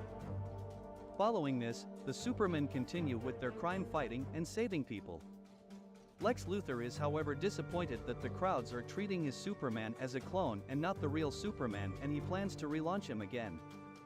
Later, the President launches the new Justice League Watchtower, and the Justice League members are monitoring the area, and they meet with Superboy, who is now the presidential head of security, while Cyborg Superman watches from the skies. While President Joan Dale is giving a speech, a boom tube portal appears and several monsters come out of it, and they begin to terrorize everyone. The superheroes fight them back, and during the fight Superboy gets overwhelmed and the creatures then turn to attack the president. Thankfully, Cyborg Superman rescues her and flies her away to a safe place. The boom tube then collapses and falls on the gathering members of the Justice League, appearing to have killed them as everyone watches in disbelief. Following this, President Dale holds a memorial in honor of the Justice League and also honors Cyborg Superman's heroic actions, as he is now termed as the real Superman Reborn. This angers Lex Luthor since they blew the opportunity for his boy to be called Superman. In the lab, Superboy learns from scientist Donovan that he is a clone with both the DNA of Superman and Luthor. Donovan convinces Luthor to keep the boy since he has yielded better results than previous versions, but Luthor later fires him and unleashes other clones to attack him. A while later, Cyborg Superman visits the grave of Terry Henshaw, where he receives a telepathic message from his master Darkseid, who asks him to quit the emotions since they have work to do. Lois Lane later visits the cemetery and learns of Cyborg Superman's visits and finds it suspicious. She then heads to steal Superman's home and discovers he is a normal person. As John Henry Irons, a genius who built a mechanized suit of armor resembling Superman. John explains Superman once saved his life and now he repays him by fighting crime when he is away. The two then research about the Henshaw couples, who were astronauts who died in the Space Shuttle Excalibur incident, but their bodies went missing. Finally, Lois Lane deduces that Cyborg Superman is actually Henshaw and not the real Superman. Following the recent death of the Justice League, Cyborg Superman announces to the world the establishment of a new stronger league called the Cybercorps, composed of regular people which he picks from among the crowd of volunteers, and he grants them superpowers. If you are enjoying this recap, remember to subscribe to get notified whenever there is a new upload. Lois and Steel recognize the technology from Apocalypse and they decide to question Lex Luthor's involvement as he has stolen the technology. Steel later confronts a group called the Intergang who buys alien technology from Lex Luthor. But he finds that they have been attacked by the Eradicator, and one of the injured guys then hands him a tracker for their product signal. Meanwhile, Lois Lane visits Luthor's penthouse and meets Superboy, who reveals she knew Lex Luthor treats him like a clone, but Lois encourages him, stating that he even looks like Superman. Lois then receives a call from Steel claiming that the Eradicator stole the alien technology and could be working with Cyborg. Steel follows the signal into the Fortress of Solitude, where he is attacked by the Eradicator, who was resting just like Kal-El. Lois accidentally receives the video of their fight from Steel's armor, and Lex Luthor also joins them in watching it. During the fight, Lois Lane realizes that the Eradicator is actually a hologram designed to protect Kryptonians, and she realizes that Superman could be around. However, the video crashes and Superboy immediately flies there. Meanwhile, Darkseid congratulates Cyborg for successfully initiating his ploy of creating more heroes around town. He plans to take over the Earth and is even happier that this time there is no Justice League or Superman. Elsewhere, the Justice League members appear on a different alien planet fighting alien monsters, and they are unable to leave without the assistance of someone from the other side. Back in the Fortress of Solitude, Steel and the Eradicator's fight awakens Superman himself, and he orders them to stop immediately. Superman later explains to John Irons how the robots revived him and their highly advanced technology, from where he also got updated about Darkseid turning people into robots and also the Justice League's disappearance. Superman also gets to meet his other son, Superboy, who wants in on the plan to stop Darkseid. However, Superman reveals he is not fully powered up. Meanwhile, Lex Luthor manages to get a broadcast from inside Cyborg's mind, and they discover his plans to invade the world. Luthor shows Lois a mother box which they could use against the invasion, while Superman, Steel and Superboy head to Metropolis. Meanwhile, the civilians are demonstrating against the new converted robots, and Lex Luthor asks Lane to sneak into the tower, and he also informs Superman that his girlfriend is headed into the tower, and Superman jets there. Lois Lane meets with Cyborg, but he attacks her. However, he is alerted of the incoming ship of Superman. Darkseid is also shocked that Superman still lives. Darkseid asks Cyborg to prepare for his arrival, but Cyborg wants Superman for himself, and he betrays Darkseid and destroys his control from his body. Darkseid's invasion is also halted and cut off, and now Cyborg will have control over the Cybercorps, and he orders them to destroy Metropolis. Cyborg now plans to kill Lois, but Superman crashes into the tower and they greets Lois. Cyborg then attacks Superman, blaming him for not being there to save him and his wife from the Excalibur space shuttle disaster.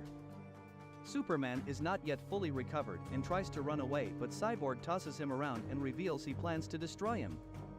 Outside, Superboy and Steel are fighting the robots, and Lex Luthor uses his mother box to open a boom tube portal, bringing back the Justice League, who were trapped in a different dimension. Cyborg Superman then launches the Watchtower into orbit to prevent the League from helping Lois Lane and Superman. When the ship enters space and Superman is defeated, Lois Lane opens the Watchtower's sun shields so that the sun's yellow rays shine on Superman and he regains his strength. Superman then lasers off one of Cyborg's arms, but it regenerates and it appears he can't be killed.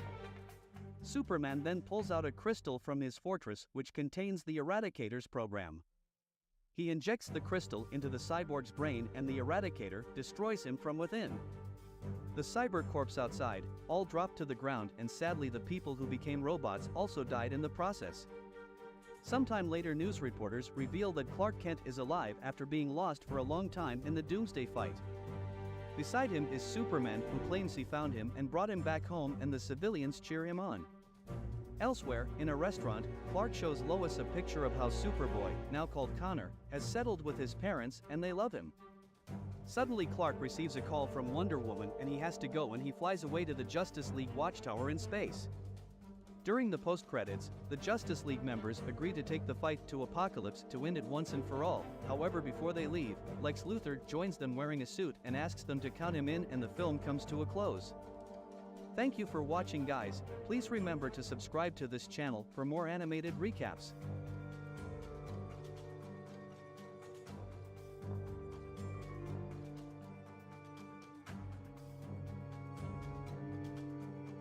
The movie begins with a samurai warrior named Hanzo who is teaching his son a life lesson about the power of a scorpion because of its will to fight.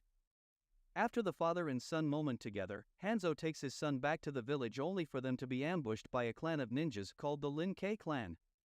To defend himself, Hanzo began to fight and defeat them in a tactically gruesome way. However, he runs away with his son after realizing he is outnumbered by the clan. He goes to a hideout only to discover that his entire village has already been massacred. Hanzo hurries to check on his wife, who is not even recognizable as she has also been killed by the ninjas. Hanzo became so angry that he killed every one of the ninjas, slicing through their bodies and dismembering them, making sure no one gets out alive. Suddenly the leader of the Lin K clan appears, a ninja called Sub-Zero. He holds his son's neck and forces Hanzo to surrender. As Hanzo surrenders, Sub-Zero captures him using his ice powers and makes him watch as he slowly strangles his son. A trapped Hanzo cries as he promises revenge, but Sub-Zero kills him before he could utter any more words. In the next scene, a temple where we see a monk named Lukong meditating until a mysterious person from the dark started attacking him with laser force. Lukong was able to pin the opponent on to find out it was his master, Lord Raiden. Master Raiden was only testing his skills for the upcoming tournament in China, as it turns out. We see a large number of people placing their bet on a street fight. In the fight is a girl named Sonya Blade who is getting her ass handed to her from a really huge opponent called the China Rock. Sonya gets a training montage from her days in the Special Forces which motivated her to return back on her feet, and uses a strong metal to break the guy's teeth and end him with a heel to the face. A mysterious guy in the crowd who saw her impressive fighting skills and invited her to a Mortal Kombat tournament. She happily accepts the invitation after finding out her archenemy Kano will be there. Meanwhile, Hanzo resurrected from the dead in the netherworld, he finds himself tied up in chains like a fake Kratos. He is confronted by the Demon King, who began to torture him really bad. Hanzo smartly draws the demon's attention to him and tears off his ears with his teeth and frees himself using the lava and begins to fight for his life. Hanzo quickly picks up the sharpest sword he can find and slashes the demon into two after a short confrontation. Hanzo later meets with a magician in the netherworld named Quan Chi, who persuades Hanzo to fight for him in the Mortal Kombat tournament as well as to steal a very powerful key, and he will help him get his revenge on Sub-Zero and bring his dead family back to life. A gullible Hanzo agrees to this attractive deal without hesitation and changes his name to a demonic ninja scorpion. The tournament is about to begin, and two Earth fighters named Johnny Cage, a rich Hollywood actor, and Sonya Blade, the Special Forces agent, were recruited by Lord Raiden along with his student Liu Kang so they can defend Earthrealm by fighting in the Mortal Kombat tournament. On the other hand, Scorpion arrives at a hidden island and proceeds to steal the special key according to his orders from Quan Chi. However, he was apprehended by Lord Raiden, who tells him that Quan Chi is only deceiving him and will never return his family back to him. As the Mortal Kombat tournament between the Earth Realm champions and the Nether Realm champions was about to begin, Chang Sheng, the representative leader of the Nether Realm, brought out one of his prisoners named Jax Briggs, who is also Sonya Blade's commanding officer. Jax was captured by a mercenary Kano and is forced to fight his champion named Goro. When the fight began, Jax immediately loses his confidence after realizing the fight was totally out of his league, as Goro toys him around like a kitten and rips off both his arms. Goro was about to finish him off, but Lord Raiden appears in anger and heals Jax's wounds, knocking out Goro with just a fist. Lord Raiden is angry at Chang Sheng because this fight is not in accordance with the rules, as the Mortal Kombat tournament hasn't started yet. Jax is taken back into Chang Sheng custody and officially begins the tournament by sending each of the fighters in a separate dimension to fight in one-on-one combat. The first fight was between Johnny Cage and Baraka. Looking at the way he was being attacked, Johnny realizes that this tournament is no movie set but a real fight. He dodges all the strikes, causing Baraka to set the building on fire with his blades. He quickly escapes just before the building was about to collapse, leaving Baraka to be crushed by the bricks. The next fight in the tournament is Sonya Blade versus Reptile. Sonya is having a really tough time in this fight as the Reptile has the power of invisibility. She then smartly decides to pretend as if she's dead, prompting Reptile to finally show his true form in front of her. Sonya takes the opportunity to attack him, this time overpowering him with her superior fighting skills, and finishes him by doing a fatality. Scorpion, who is still revenge-driven, sees one of Sub-Zero clan members and captures him. He kills the clan member after he wasn't getting any answers concerning Sub-Zero's whereabouts and forge forwards to track him down. Next fight is Liu Kang versus Katana. Looking at the way Liu Kang was only defending, it's obvious that he doesn't want to hurt her, but instead he begs her to stop as she keeps attempting to kill him. He puts her to the ground and threatens to kill her if she doesn't back down. It turns out that all of Lord Raiden champions are winning the tournament, which made Chang Sheng furious. He informs Raiden that all his champions will not make it far as a dangerous clan called the Black Dragon will soon attack them. Raiden is outraged, believing it's another way of Chang Sheng cheating to defeat his champions.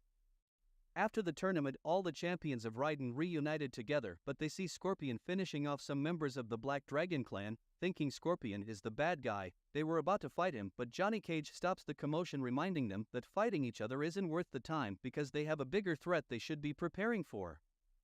If you are enjoying this recap, remember to subscribe to our channel and hit the notification bell so you do not miss future uploads. Johnny, after everything he has experienced, still couldn't believe monsters and magic is real, but Sonya talks some sense into him, saying everything he has seen so far is real. Lord Raiden suddenly appears in front of them, telling his champions to quickly head back to the temple where their final battle awaits them. On their way to the temple, the champions were surrounded by the Black Dragon's clan. They are afraid due to the fact they were outnumbered, but as Liu Kang notices one of them disguised as Scorpion, he immediately regains his confidence to fight. Scorpion comes out of the disguise and starts attacking them with his spear, killing them violently in groups, while the rest of them join him. Johnny is ready to fight, but he always ending up under Sonya's protection as she thinks he is weak. Liu Kang unleashes his special bicycle kick move as he finishes off the rest of the Black Dragon members. Kano shows up from nowhere and starts to shoot as the group makes their escape. While he was having his fun, Sub-Zero appears and kicks him away for dishonoring the Mortal Kombat tournament, while the vengeful Scorpion was watching from behind. He attacks Sub-Zero off guard, saying he is finally going to take his revenge on his family. But Sub-Zero appears to be really confused, but still has to defend himself. After a brief encounter between the two, Scorpion sacrificed himself just to kill Sub-Zero on a spike in the valley.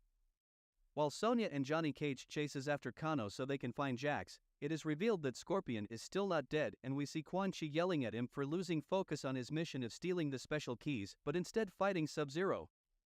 Feeling annoyed, Quan Chi reveals that he was really the one that killed his family by using his magic to disguise himself as Sub-Zero. Quan Chi left him for dead, believing he is dead, but Scorpion later pulls himself off the spike. Sonya, while on the chase for Kano, stops after finding Jax in his custody. Kano releases a group of enormous monsters to fight her, who ended up beating her up as she is unable to fight off that many monsters alone. Liu Kang arrives at the temple to fight Shang Tsung's final champion Garo, who appears to be winning the fight. Meanwhile, Sonya was about to be killed by the monsters and Johnny Cage comes out from nowhere and smashes the monster to rescue Sonya, who is left shocked on how he can actually fight. Together they both defeated all the monsters with their otherworldly fighting chemistry and went to kill Kano, who threatens if they move any closer he will kill Jax. Jax bites his hand, giving Sonya the chance to take him down. Meanwhile, Goro is beating the hell out of Liu Kang. Shang Tsung finds out that Quan Chi tries to poison him so he can take the special key in his possession to free his master Shinnok. He captures Quan Chi. Meanwhile, Garo was about to rip out Liu Kang's arms upon Shang Tsung's orders, but Scorpion kills Garo from behind. Seeing his last champion dead, Shang Tsung tries to convince Scorpion to kill Liu Kang and he can hand over Quan Chi to him for his revenge.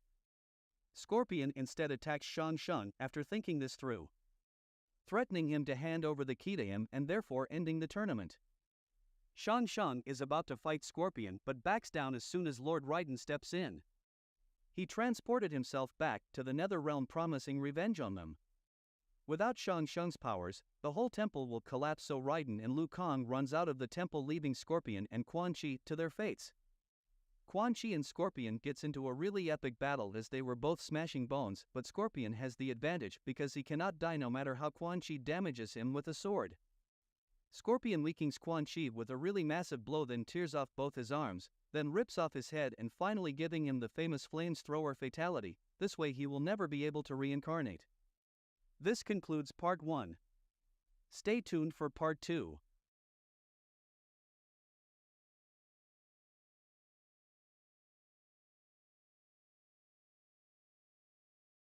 Welcome to US Movie Recaps. In today's video, we will be enjoying an action-adventure film entitled Ultimate Avengers. There will be spoilers ahead, chill out and enjoy. In the North Atlantic in 1945, a squadron of B-24 Liberators transport the 101st Airborne Division. The radio announces that Berlin has been taken and Nazi Germany is expected to surrender. However, there are also claims of a Nazi superweapon that is aimed at the United States of America. The soldiers were in a plane going on a mission. While they are on the plane, one of them was trying to take pictures while others were just sitting quietly thinking about their families because they did not know whether they will be able to see their family again, because according to one of the soldiers, the mission they are about to embark on is a suicide mission. Shortly after that period, the pilot gives them the sign that they have reached their destination. The door of the plane was open and all the soldiers come out of the plane using a parachute to get to the battleground. When the soldiers get to the ground, they all begin to fight with their guns. After a while, some of the soldiers are dead and some are injured, and suddenly another plane where Captain America can be found visit the place. When Captain America arrives at the place, he gives the soldiers the courage to continue with the fight. He leads some of the soldiers to the place where the super weapon is kept. However, when they get there, some scientists and beasts are operating some computers. Captain America and the soldiers attack the people that are inside the building. But when Captain America is still fighting, one of the scientists launches the super weapon. When the super weapon is launched, Captain America tries his best to stop the weapon, but it is launched already. However, he jumped on the weapon while it was in the air, and fortunately he get access to a bomb which he used to destroy the whole weapon. And after bombing the super weapon, he lost consciousness and fell down into the sea. And none of the soldiers was able to help him. He got lost and nobody was able to find him. After a while, probably after 6 years, the general and some other people are on a ship to find out where they will be able to find the location where the body of Captain America was lying. After checking over and over again, they could not find his body. But when they get to a point, the professor told the general, after trying to track his body with her laptop, that they will have to move forward 182 meters before they will be able to find the body of the legend. The general agreed with her and they took another ship to find his body. The general and the professor were the only ones that moved forward to find the body of Captain America. After moving for a while, the professor controls the ship and she penetrates a closed path to find the body of Captain America. When they find his body, immediately they make an arrangement to carry him for better treatment. The airplane carries his body to the lab of a great gamma scientist. The general commend the professor for her great work and the professor also appreciate him. 3 scientists were with Bruce Banner because he assigned them to the program. They call his attention to ask for the reason why he has chosen them for the program. Bruce answers them and tells them by giving them all the files and necessary information they might need, and he gives them their assignment, which is to assist Professor Ross in completing the rebirth chain. After telling them what to do, he asks them whether they are having any questions. They all lift up their hands signifying that they are having questions. Dr. Bruce realizes that their question is about Hulk. Therefore he tells them that he is only asking them if they are having any questions apart from questions that are pertaining to the Hulk. They all drop their hands and no one could ask any further questions. However, just after the conversation, Professor Ross rushed in so that she can inform the doctor about the good news he is having for him. When Professor Ross meets Dr. Bruce, she tells him that they have been able to see the body of Captain America. Dr. Bruce was extremely happy because he had been expecting to see his body. However, after hearing that, Dr. Bruce and Professor Ross run to examine his body. But when they are on their way to the place where his body was kept, his body has been laid down on a device so that his body can be scanned. While the device was scanning his body, a man arrived so that he can examine his eyes closely. But unfortunately, when he was examining his eyes, Captain America opened his eyes and began to fight with the man. Suddenly Dr. Bruce and Professor Ross also arrive at the scene, but they cannot do anything to stop him. The soldiers run so that they will be to stop him, but he fights with all the soldiers and beat them all. No one was able to stop him till he run out of the lab. When he get out of the lab, he was attracted by the sea, and while he was waiting at the seaside, a huge plane visit him and he was taken back. However, 2 astronauts were seen operating on some device outside the satellite. Meanwhile, the general and other staff were in the satellite. Suddenly, they realize that there is a particular spaceship that is coming around them from afar. The general instructed the astronauts to make sure they leave where they are so that they will not be affected by the coming spaceship, but before the information could be passed to them, the spaceship has arrived already.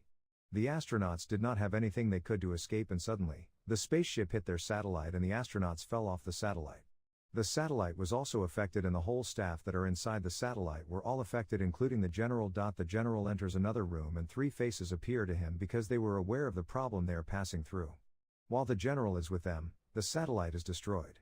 One of the 3 faces that appear to him asks him how long it will take him to bring in another spaceship. But the general refused to answer because he did not want to destroy other people's lives again. The faces conclude their conversation with the general by telling the general to bring in another spaceship with Captain America so that he can help them accomplish the mission. Meanwhile, Captain America is still receiving treatment from the lab. However, before the general could pass the information to Dr. Bruce about Captain America, Dr. Bruce and Professor Ross were discussing.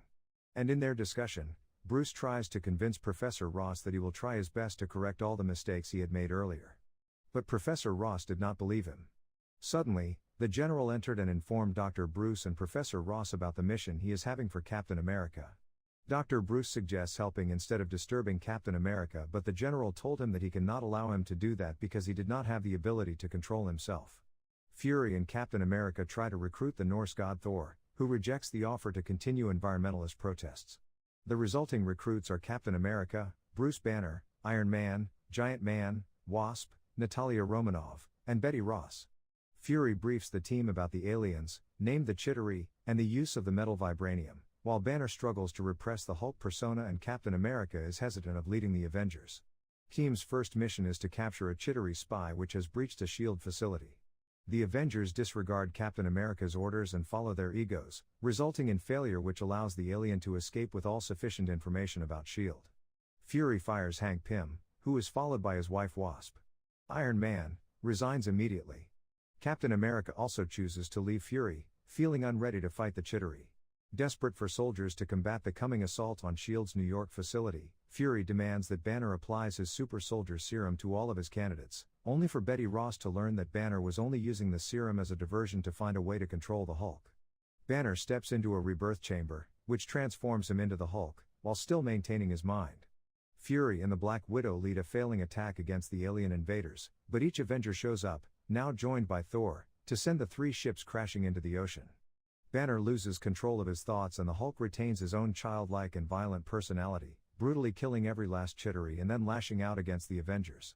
The Hulk proves strong enough to knock out a full-size Giant Man, damage Iron Man's suit and even, with effort, lift Thor's hammer Mjolnir.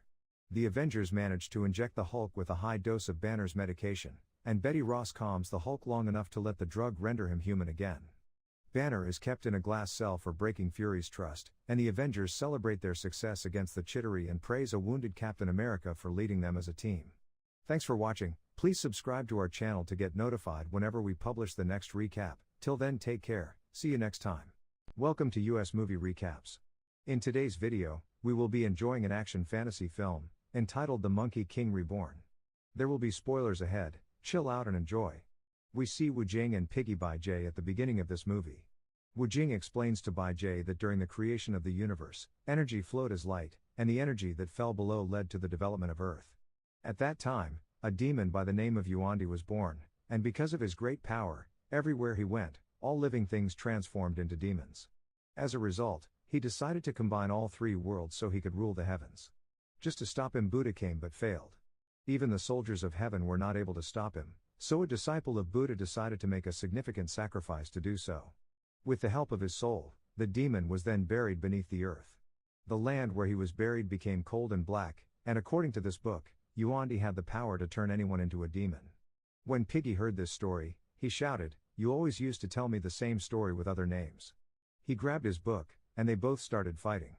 Then, we find a calm Buddhist master Golden Sakara waiting for his disciple Wukong when they both reached there and were still fighting.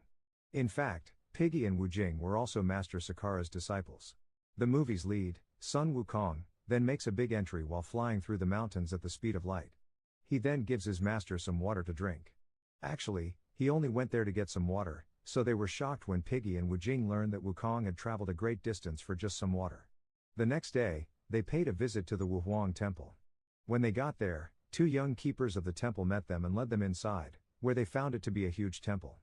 Piggy and Weikong were seen making trouble there and playing with the valuables without obtaining permission from their master. Master Sakara pays respect to the sacred lake of that temple, and then we see Piggy telling Wukong that if they could just help them out, they would be given a treasure in the form of a fruit. When the temple keepers went to the sacred tree to get the fruit, Piggy and Wukong disguise themselves as caterpillars and follow them. When they both get to the holy tree, they are awestruck by its beauty and the fruits it produces. After the keepers left, they approached the tree with the intention of eating its fruit, but when Piggy tried to do so, the fruit disappeared. Wukong realized that this was a tricky place, so he pulled out the keeper from the earth and asked about the fruit. The keeper said that this was a fruit known as sapodiya, also known as ginseng, that it takes 10,000 years to develop a holy tree and that it can only produce 30 fruits. After eating one fruit he would stop aging for 47,000 years. 3 ginseng fruits are picked by Wukong, who then shares them with his friends. When the keepers discover this, they count the fruits of that tree and find 4 are missing. When the keepers ask about this, Wukong replies that he had just 1 fruit. Then their master Sakara comes and asks questions about the problem. Keepers admits that his monkey took 4 ginseng fruits. Wukong accepts it and claims he only took 3 of them. They got into a disagreement over this and started fighting. Wukong was told by the keepers that he is a demon and useless. He became enraged by this and damaged all the fruits before using his stick to destroy the entire tree. The head of the keepers, Zhen Yuanzi, then showed up with his soldiers. The keepers have revealed that the Master Sakara's 3 wicked disciples stole the ginseng fruit, and one of them, Wukong, destroyed the holy tree. To prevent Yuandi from escaping, Zhen Yuanzi orders his followers to create a demon-protecting shield on the surface of the holy tree. Their master Sakara begs for his forgiveness. As per Zhen Yuanzi, they all treated them with respect, except for his disciples.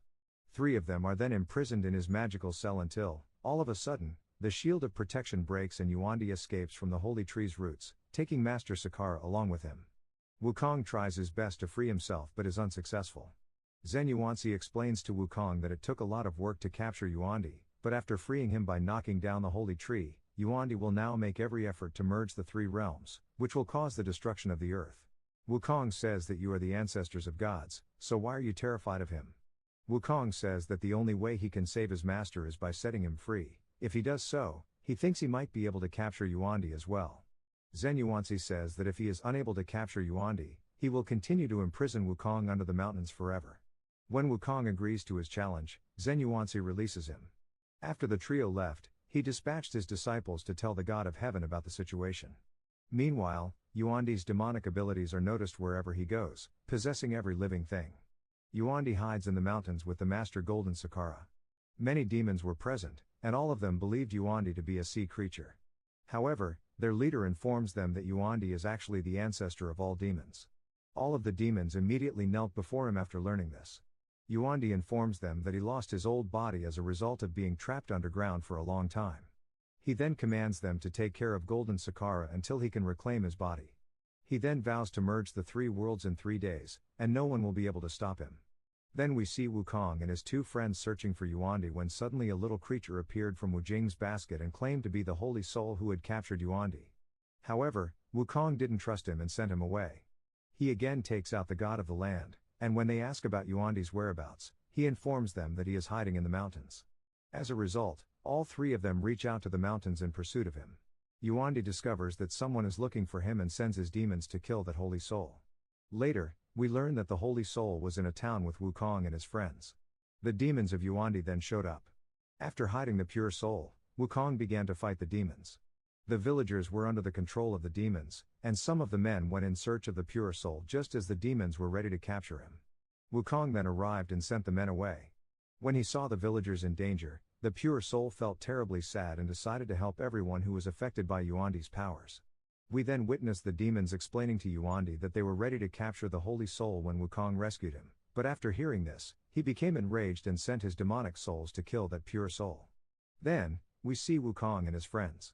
They enter the mountain god's temple in an attempt to find Yuandi, but the god wasn't there, so Wukong sends Piggy and Wu Jing to find him. Yuandi's demonic souls also arrived at that temple and hid in the statue of that god, just as the demonic soul was about to kill that pure soul. Wukong immediately saves it. The two of them engage in combat.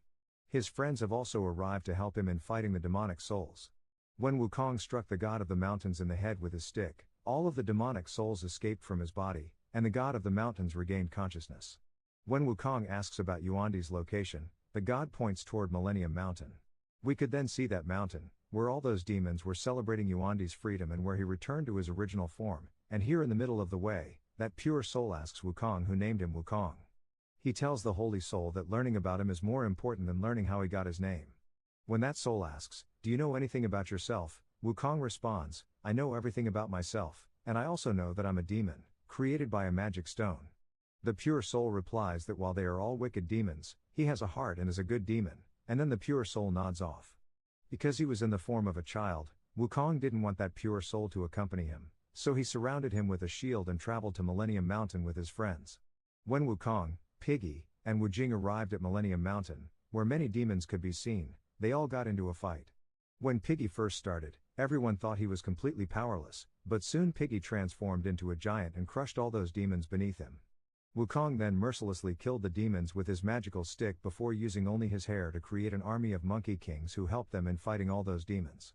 Yuandi then came and asked Wukong to give him that pure soul, but Wukong moved forward to kill him instead, and a fight started. Wukong's friends also showed up and helped him in fighting Yuandi, but Yuandi alone was in control and cruelly beat them all. When Yuandi came onto that pure soul, Wukong tried his best to stop him, but this time he was severely injured. When Wukong's allies arrived to help him, Yuandi killed both of them, but was unable to destroy the pure soul because of a protective shield surrounding him. He then uses all of his powers to damage the shield from the inside, but Wukong intervened and made an effort to save the holy soul. After witnessing Wukong take his final breath, that soul was sad. When Yuandi brought his teacher Sakara and killed him in front of him, that soul tried to give Wukong his soul, but Wukong denied because doing so would cause that pure soul to die. When Yuandi was ready to kill Wukong, the pure soul tried to stop him but was unsuccessful and was killed by Yuandi. As a result, that soul entered Wukong's body and he came back to life. Yuandi began to merge the three realms, but Wukong stepped in to stop him. He struck Yuandi with his stick, and the two engaged in a bloody battle, in which Wukong used all of his strength to strike Yuandi in the head, killing him instantly. All the dark clouds disappeared shortly after his death, and Wukong's friends also came back to life. However, they were grieving the loss of their master, when suddenly Wukong hears a noise behind him and turns to see his master Golden Sakara. Everyone was happy, and we then witnessed the goddess of mercy plant the holy tree seed in the same location, where it immediately blooms once more, leaving the story with a happy ending. Thanks for watching. Please subscribe to our channel to get notified whenever we publish the next recap. Till then, take care. See you next time. Welcome to US Movie Recaps. In today's video, we will be enjoying an action animation film entitled Batman Ninja. There will be spoilers ahead. Chill out and enjoy. The film begins at Arkham Asylum, where Batman tries to stop Gorilla Grodd from starting his Quake engine. Grodd was able to throw Batman over the building when Catwoman sneaked in just before the machine activated. Batman tried to grab the device, but the next thing he knew, he was in feudal Japan. Still trying to make sense of everything. Batman is being attacked by armored samurais, and more samurai are on the way. Having made the decision to go, Batman used a smoke bomb as cover before realizing he had nowhere to use his bat hook because there were no tall buildings around. Later that evening, he came to the castle secretly to get some intel. He sees Joker talking with a security guard when another Joker approaches from behind. It turns out that the second Joker was actually Harley Quinn disguising herself to deceive Batman. The Joker reveals that he is currently known as the Demon King and is the most powerful person in Japan. Suddenly, their argument escalates into a fight in which Batman is attacked by the Joker, who is acting somewhat ninja-like and hurling razor-sharp fans at him. Batman barely manages to escape after being surrounded by samurai soldiers. Later, Catwoman encounters Batman as he is trying to escape his pursuers. She says that they arrived in feudal Japan 2 years before him and have been waiting for his arrival ever since. Batman says that he wasn't alone when he entered Arkham that evening and wonders where Nightwing, Red Hood, Red Robin, and Robin vanished. Batman believes Grodd held him up back then, which would have led to his later arrival than everyone else. According to Catwoman, the most notorious criminals in Gotham have tricked the Sengoku daimyo and are now lords of their own states. They are at war with one another in an effort to conquer and reunite Japan under one ruler. The Penguin has taken over the state of Kai, where he is engaged in conflict with the neighboring state of Ichigo, where Poison Ivy is in power. Meanwhile, in the state of Natsu, Deathstroke reigns supreme, while Two-Face has taken control of the state in Omi. Among its contenders, the Joker, with Harley Quinn by his side, is the closest feudal lord to achieving his goals. When Catwoman offers a partnership with Batman, Batman suggests that in order to clean up this mess, they need to locate Gorilla Grodd. He finds from Catwoman that the Joker keeps Grodd's time machine in a tower, where it is heavily guarded by the Joker army and kept behind locked doors. The next day, Batman and Catwoman dress as Christian missionaries, which, according to her, was highly common in that era so they shouldn't stand out. Catwoman shows to Batman that the Joker is up to something evil, given that he has his men gathering coal. They stop at a tea cafe where Batman meets up with his oldest employee Alfred Pennyworth as they try to decide their next course of action. After that, they take Batman to an unofficial Bat Cave, where the Batmobile is kept secret. According to Catwoman, Alfred was in the Batmobile when the device went off, which is why he was also transported back in time. Batman is happy to have kept it secure, but the Joker's goons suddenly attack and set fire to the building. Batman leaves Alfred in Catwoman's care because he is determined to find the Joker. Nothing can stop Batman as he advances with the Batmobile toward the castle of the Joker. Concerned that Batman is approaching the castle too closely, Joker tells Harley to switch on Arkham Castle, transforming it into a gigantic robot fortress. The Batmobile was captured, but Batman managed to escape by converting it into the Batwing. When the Batwing came too close, it got tangled in the giant robot's claws, so Batman disassembled it into the Bat Cycle and flew over to the Joker. With the Joker at his fingertips, Batman is forced to go down instead and save a helpless mother and child who are about to be crushed by the giant robot hand. His Bat Cycle is interrupted when Sumo Bane appears and captures it with its hands. To get rid of Sumo Bane, Batman turns his Bat Cycle into the armored Batman, brushes Bane aside, and stops the giant robot hand. Before it crushed them both, Batman rolled to safety. He tells the mother to flee to safety when it turns out to be Harley in disguise and she hammers Batman. Batman is hurt and surrounded by the bad guys. When Joker mockingly asks where his friends are, a swarm of bats suddenly charged at them, and Batman saw a ninja appear before him to take him away. Later, Nightwing and Red Robin reunite with Batman. They let him know that while Robin is searching for Alfred and Catwoman, Red Hood is on a scouting mission throughout the other feudal states. Batman also meets Ian, the Ninja Clan's chief. Ian says that an old prophecy linked to the Hida Bat clan predicts that when the country is in chaos, a foreign ninja appearing in the form of a bat will arrive to bring about order. They swear allegiance to Batman and support him in his endeavors. They are concerned that they lack any means of defense against Joker and his men. Robin returns from the mountain with a message from Grodd to meet at a local hot spring. Grodd says that he planned to send Gotham's criminals to a distant location so that he could take over the city for himself, but the machine malfunctioned when Batman intervened. Batman and Grodd decided to collaborate in order to lure the Joker and achieve the goal. Joker is drawn out to sea by Grodd, where Batman and his men are waiting. When Batman pretended to have the Joker's ship surrounded by ninjas underwater, the Joker and his crew pulled out their Gatling guns and fired at what they believed to be ninjas, only to discover that they were actually only dummies in the water. The real ninjas climb onto Joker's ship while they are in the submarine. Red Robin, Nightwing, and Robin board the ship to take on the Joker's men, while Harley and Catwoman square off. Joker is cornered by Batman and Grodd, who quickly capture him. When the fight is done, Grodd plans to pull a fast one on Batman, who pulls out his mind control tool, but unfortunately for Grodd, the ninjas have trained their bodies and minds well enough to be immune to mind control. Grodd still has a trump card up his sleeve when Two-Face arrives and begins firing at the Joker's ship. Choosing to leave the group, Catwoman has allied with Grodd and Two-Face. She has promised to go back to the future in exchange for Harley's power converter, which she took from Harley during their fight. As Joker's ship sinks, Batman finds that the Joker and Harley have managed to escape their bonds and grab a container of explosives.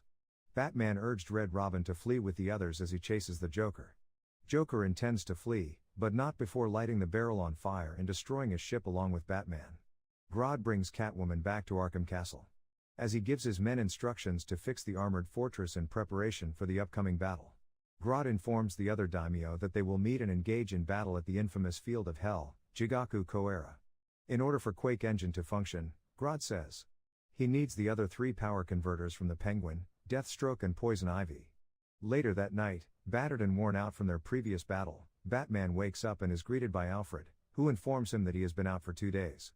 Batman is discouraged by how he behaved when he initially arrived here as he rethinks over his previous fight.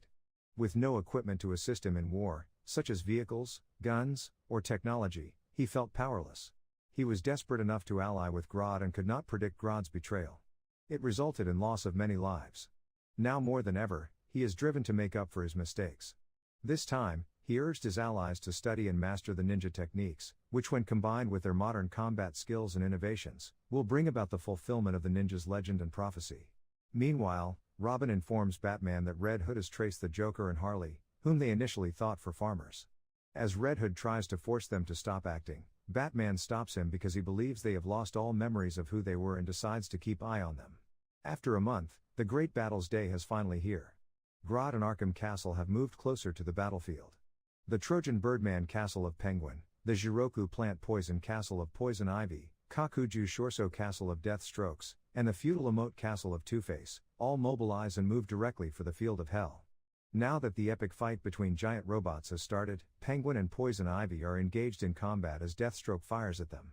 When Grodd arrives to face Deathstroke, Two-Face steps in and offers to deal with Deathstroke by himself. Grodd appreciates Two-Face for his loyalty, but at the last moment, Two-Face betrays Grodd and tries to kill him. Grodd grabbed him and threw him over to Deathstroke since he expected his betrayal. He snatches Two-Face and Deathstroke while they are still on the ground and throws them at the Penguin and Poison Ivy. During this time, Batman and his allies have been preparing for this day and are on their way to eliminate them all when their path is blocked by Grodd warriors. Ian volunteers to handle them, and Batman is advised to concentrate on the battle. Batman and the others approach the battle zone and take off in homemade paragliders in the direction of Arkham Castle. Grodd reveals his big master plan to Catwoman, while the rest of Gotham's villains are mind-controlled by him. He reveals that by providing them with the necessary technology, he tricked them into constructing their fortresses. He intends to rule this country and transform it into a kingdom of monkeys where he will have complete control over everything. While he prepares to finish his grand master plan, Joker and Harley arrive on a hot air balloon and attack Grodd and Catwoman with gas bombs that cause paralysis. Following a stunning turn of events, Joker creates a massive super robot out of all the fortresses and throws Grodd and Catwoman off the building while they are paralyzed. Batman and the others were forced to rescue them and get them to safety. Grodd, who is grateful to have been saved, gives Batman his flute so that he can summon his army of monkeys to take down the Joker's robot. Robin and Monchi-Chi, his pet monkey, urge that he hand over the flute to him because he knows how to use it.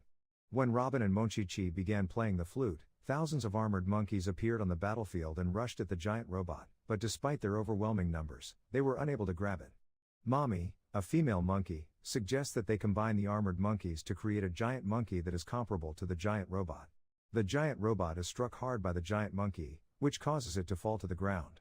While it was down, Batman and the others rushed towards it, but it immediately stood back up. Harley fires a large flamethrower at Batman and the others, but the giant monkey grabs them and lifts them to the top. Monkeys begin to collapse one by one from the tremendous heat, when the Ninja Clan shows up, along with swarms of bats that smother the flames. The bats gathered, grabbed the giant monkey, and became one gigantic Batman, assisting Batman and the others in entering the fortress. Batman approaches the Joker, while the others search for the other criminals inside. While Red Robin fights Two-Face, Nightwing finds Penguin. Red Hood spars with Deathstroke, while Robin fights Poison Ivy. Harley is in Catwoman's hands. Joker reveals that he lost his memory by hypnotizing himself in order to gain an advantage in a battle of wits. They only retrieved their memories when the flowers bloomed and they waited for their time. After slaying everyone else, Batman and the Joker engaged in their epic final battle on the rooftop using swords in accordance with local tradition. Batman is at a disadvantage since, in keeping with his promise to refrain from killing, he is unable to end the battle. Batman is struck in the chest by the blade that Joker threw at him, causing him to fall off the roof. Moment the Joker believes he has successfully killed Batman.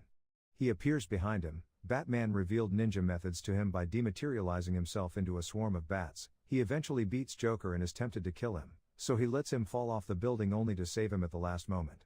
When the battle is finished, Batman and the others are appreciated by the Ninja Clan for restoring law and order in the nation. They return to their own time after Batman activates the Quake engine. In a post-credits scene, Batman is greeted by Alfred, who gives him a change of clothes for a meeting with the mayor. Batman is shown riding in a horse-drawn carriage toward his meeting. Thanks for watching. Please subscribe to our channel to get notified whenever we publish the next recap. Till then, take care. See you next time. The animation begins by showing a special ceremony for a baby lion named Simba. At that time, all the animals gather together, hoping that Simba will grow up to be the king of Pride Land, taking over from his father Mufasa.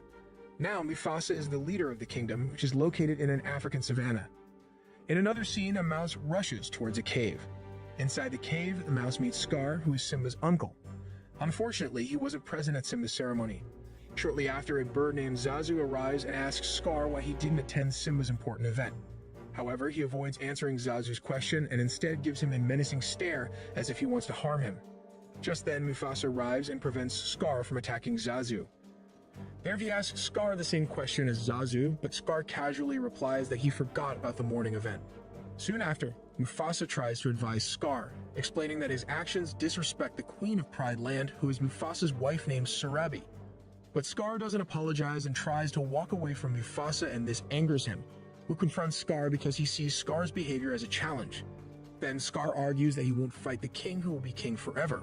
Shortly after, Mufasa explains that his throne will be inherited by his son Simba. However, despite Mufasa's explanation, Scar still leaves without saying goodbye. Later that night, in a corner of Pride Land, a wise monkey named Rafiki is sitting quietly on a tree trunk. There he notices a group of fireflies and insects on the trunk, forming a unique pattern that seems to convey a message. To see the message more clearly, Rafiki sprays some dust at the insects. Then, as the insects disperse, they reveal a picture of a small lion where they were gathered before. One morning, young Simba excitedly wakes up his dad, Mufasa, to go on an adventure. Hearing that, he agrees and takes Simba to explore the royal territory that will one day be Simba's to rule. There, Simba happily names and points out various landmarks like a faraway tree, a waterhole, a mountain, and a mysterious dark valley. Then Mufasa warns him to stay away from the dangerous dark valley. As they continue their journey, Mufasa teaches Simba important lessons about being a good and wise king. He explains how the food chain works in Pride Land. Then, while enjoying their time together, Zazu interrupts with news of a problem that Mufasa needs to address. Soon after, Mufasa rushes off, instructing Zazu to take Simba home. Back at home, Simba tries to join his lion cub friends in play, but as he approaches them, he gets distracted by a beetle. At that time, Simba can't resist the temptation and starts chasing the beetle, leading him to encounter Scar. On the other hand, Scar, upon witnessing Simba's behavior, decides to teach him a bit about hunting prey. There, Simba excitedly shares with Scar about the territory his dad had shown him earlier. Then Scar seizes this opportunity and asks if Simba was also shown the forbidden dark valley on the northern border of the Savannah Pride Land. Hearing that, Simba admits that his dad had forbidden him from entering that area. Knowing Simba's curiosity, Scar cunningly manipulates him by saying things that make the dark valley seem intriguing. Eventually, Simba becomes so intrigued that he decides to go there. Then he invites Nala to join him on this adventure. On the other hand, Sarabi, who notices Simba and Nala leaving, instructs Zazu to accompany them and keep an eye on them. At that time, Nala and Simba reluctantly agree, but on the way, Simba manages to outsmart Zazu, ensuring that he and Nala can venture into the Dark Valley without anyone knowing. However, Mufasa had specifically warned Simba never to visit that forbidden place. Then, after successfully tricking Zazu, Simba and Nala continue their journey until they reach the Forbidden Valley. Surprised by what they see, they cautiously walk through the valley, noticing scattered bones. Shortly after, they venture deeper into the forbidden territory. Not long after, a group of hyenas surrounds Simba and Nala, ready to pounce on them. Just in time, Zazu arrives and intervenes, preventing the hyenas from attacking. Seizing the opportunity, Simba and Nala escape into an underground tunnel inside a cave. However, the relentless hyenas persistently chase after them, disregarding Zazu's warning. Unfortunately, when Simba and Nala emerge from the tunnel, they find themselves surrounded by hyenas from all sides. In a brave attempt to scare off the hyenas, Simba lets out a roar. However, his roar is still weak, and the hyenas only laugh at him instead of being frightened. But suddenly, the powerful roar of the King of Pride Land is heard, surprising the hyenas. At that moment, Mufasa arrives and fiercely confronts the hyenas who intended to harm Simba and Nala. He warns Shenzi, the leader of the hyena pack, to never bother Simba again. On the way back home, Mufasa instructs Zazu to take Nala home while he speaks with Simba. Mufasa asks Simba why he disobeyed the order not to go to the valley. At that moment, Simba regrets his actions and expresses remorse. Shortly after, Mufasa admits that the incident made him scared of losing Simba. Curiously, Simba asks if even a king can feel fear. Then Mufasa explains that his fear is greater than Simba can imagine, but he has learned to be brave and face challenges that come his way. Meanwhile, Scar meets with the hyenas in the Dark Valley. He persuades them to join forces in a plan to kill Mufasa. He promises the hyenas plenty of food, something they have never had before. Soon after, they strategize together, aiming to defeat Mufasa. The next day, Scar lures Simba into a canyon, a valley with steep cliffs on each side. Unbeknownst to Simba, hyenas led by Shenzi are waiting on the cliff. At that time, Scar manipulates Simba by suggesting that he should give his father a gift in the form of a powerful roar. Naively, he agrees to Scar's idea. Scar then advises Simba to practice his roars in the canyon. Soon after, he leaves Simba alone. Meanwhile, the hyenas startle a group of bulls, causing them to run into the canyon. However, even when Simba is practicing his roars, he notices the herd of bulls charging towards him. Then he quickly tries to avoid getting trampled and finds temporary shelter behind some rocks. Unfortunately, the rocks are not sturdy enough to withstand the bulls' stampede for long. On the other hand, Scar approaches Mufasa and informs him that Simba is trapped amidst the charging bulls in the bottom of the canyon. Meanwhile, Simba continues to run and manages to grab hold of a dead tree branch in the middle of the canyon. Shortly after, Mufasa arrives and finds Simba all alone. Without hesitation, he enters the canyon to rescue Simba. Thankfully, Mufasa saves Simba and brings him to the edge of a cliff. However, as the bulls continue their frenzy, they drag Mufasa's body away, separating the two.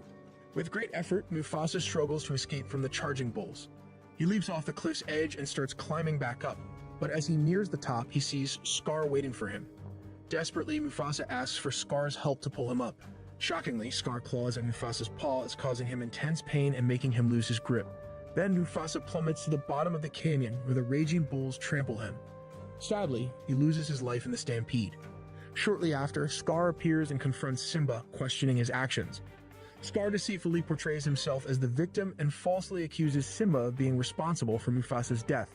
He manipulates Simba into believing that he should leave the Pride Land to prevent any further harm or destruction. Confused and frightened, Simba runs away as ordered by the wicked Scar. There, Scar commands the hyenas to chase and kill Simba. In his frantic escape, Simba accidentally falls into a deep ravine. This misleads the hyenas into thinking that Simba, like his father, is dead. Fortunately, Simba finds shelter under a tree protruding from the cliff wall, remaining hidden from the hyenas above. Soon after, Simba continues to flee, determined to distance himself from the Pride Land and ensure nobody knows he is alive. Meanwhile, Scar announces to the lions that both Mufasa and Simba have perished in the canyon. He declares himself the new king of Pride Land with the hyenas as his allies in carrying out his rule. Witnessing the presence of the intimidating hyena pack, the lionesses reluctantly acknowledge Scar as their king. Then Scar's ascent to power marks the beginning of a dark era in the Pride Land. Meanwhile, Simba wanders through the desert, aimlessly seeking refuge. Exhausted, he stops in the middle of a barren field. In a vulnerable state, he is nearly attacked by a group of flesh-eating birds. Luckily, a wild boar named Pumbaa and a meerkat named Timon come to his rescue. Shortly after, they scare away the birds, saving Simba from becoming their meal. However, Timon only realizes later that the animal they saved is actually a lion. Frightened, he runs away and Pumbaa follows suit. To their surprise, Pumbaa realizes that if they befriend the lion, he could serve as their protector. Timon agrees with the idea, and soon enough, Simba wakes up to find Pumbaa and Timon standing before him. Not long after, they become friends, and Pumbaa and Timon teach Simba the ways of survival in the wild. At that time, they show him their beautiful and lush home, resembling the Pride Land. Finally, the three of them form a strong bond, and over time, Simba, Pumbaa, and Timon grow together. Then they adopt the carefree philosophy of Hakuna Matata, meaning no worries. As time passes, Simba grows into a magnificent adult lion. However, he starts forgetting his true identity as the future king of the Pride Land. Meanwhile, in the Pride Land, the hyenas are overhunting, causing an imbalance in the animal population.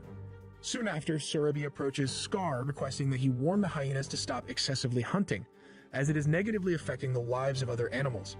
However, he dismisses her concerns and shockingly decides to let the lions eat after the hyenas. This is surprising because hyenas are known for their insatiable greed and never feeling satisfied. Meanwhile, at night, Nala, who has grown into a beautiful lioness, decides she has had enough of Scar's oppressive rule. She plans to escape from the Pride Land and seek help from anywhere to stage a rebellion against him. At that time, Nala carefully sneaks away, avoiding the attention of the hyenas. With the assistance of Zazu, who protects her, she manages to escape. The next day, Deer senses that it is being stalked by a lion other than Simba. Suddenly, Simba appears, surprising the deer. Shortly after, Pumbaa and Timon him Simba to hunt for food together. Then they head towards a termite nest and begin to destroy it. As night falls, the three friends gather beneath the starry sky, sharing stories and enjoying the peacefulness. However, when Simba gazes at the stars, he is reminded of his late father and becomes filled with sadness. Shortly after, he bids farewell to Pumbaa and Timon, claiming he needs to find food. Yet, instead of searching for food, Simba remains silent and lost in his thoughts throughout the night. Meanwhile, Rafiki discovers a feather carried by the wind, believing it to be a sign that Simba is still alive. Delighted, Rafiki holds onto the feather with hope. In another part of the forest, Pumbaa and Timon stroll leisurely, admiring the beauty around them. Suddenly, they are startled by Nala, who seems ready to pounce on Pumbaa. Soon after, they flee from Nala's pursuit, but Pumbaa ends up trapped in a corner. Just in the nick of time, Simba appears and comes to Pumbaa's rescue. Soon after, a brief skirmish ensues between Nala and Simba, but soon they realize their friendship and reconcile. Then he introduces Nala to Timon and Pumbaa. There, Nala apologizes to Pumbaa for almost considering him as prey. She then updates Simba about the troubling situation in the Pride Land, urging him to return and reclaim his throne from Scar and the hyenas. Regrettably, Simba initially refuses to comply with Nala's plea. Disappointed, she returns home. Left alone, Simba becomes overwhelmed with confusion, contemplating his true identity. Soon after, he encounters Rafiki, who surprises him by claiming to know his father, Mufasa. Intrigued, Simba follows Rafiki, eventually arriving at the edge of a river. Curiously, he asks Rafiki how he can meet and connect with Mufasa. But Rafiki instructs Simba to gaze into the water of the river with utmost concentration. He reveals that Mufasa resides within Simba himself. Soon after, Simba starts to hear his father's voice and sees Mufasa's reflection on the river's surface.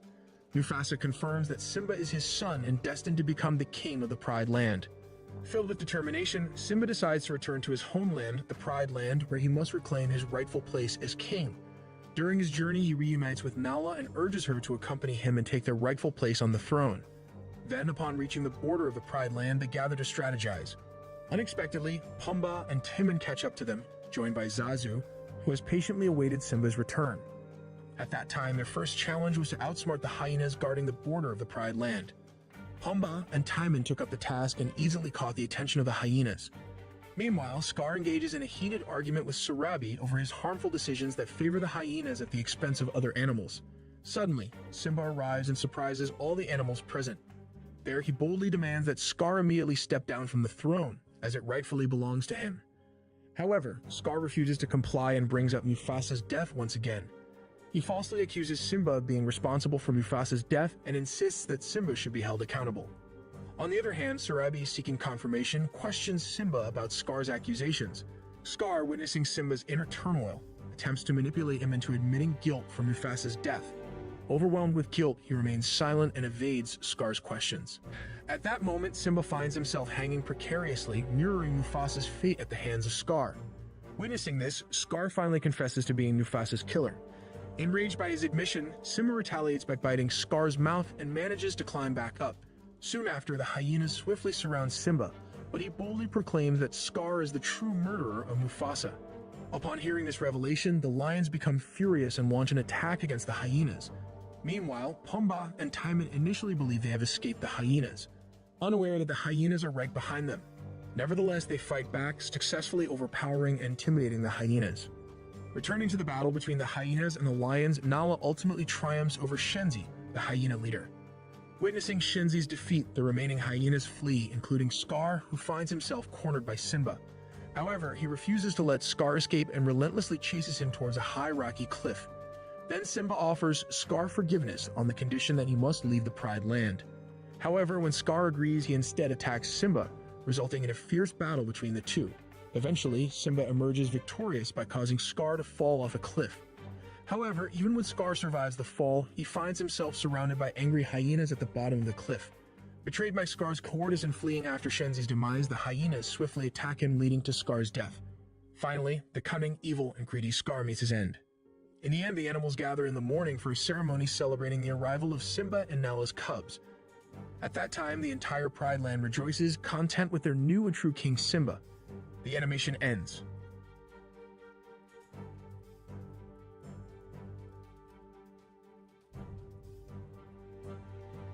Max McGareth and his mother Molly end up going back to the town of Copper Canyon after the 8th time of finding a place to settle in.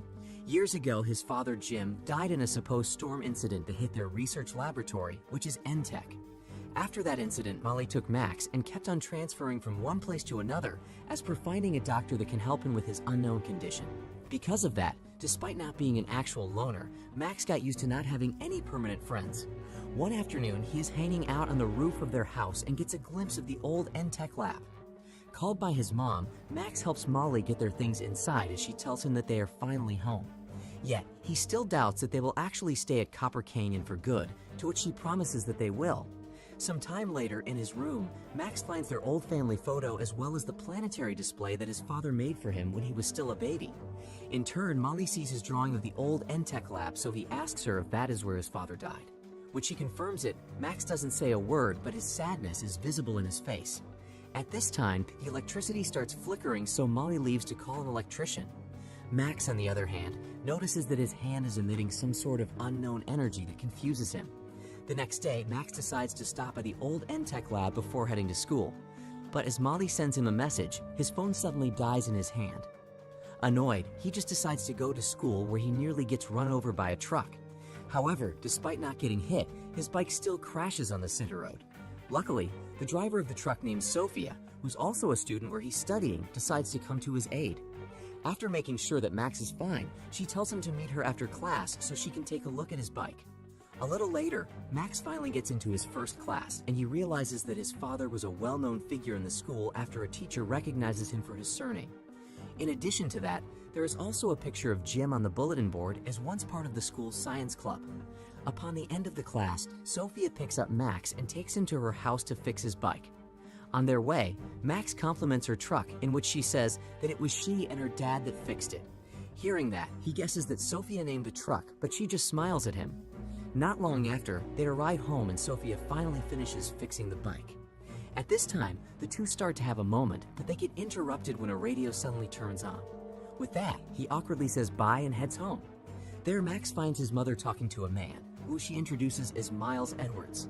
At first, he doesn't have an idea who he is, but as Miles says that he was the one sending him random Christmas presents every year, Max finally recognizes him. Just then, he remembers that Miles used to work with his father. At dinner, Miles tells Max some stories about his father and states that he was a special man.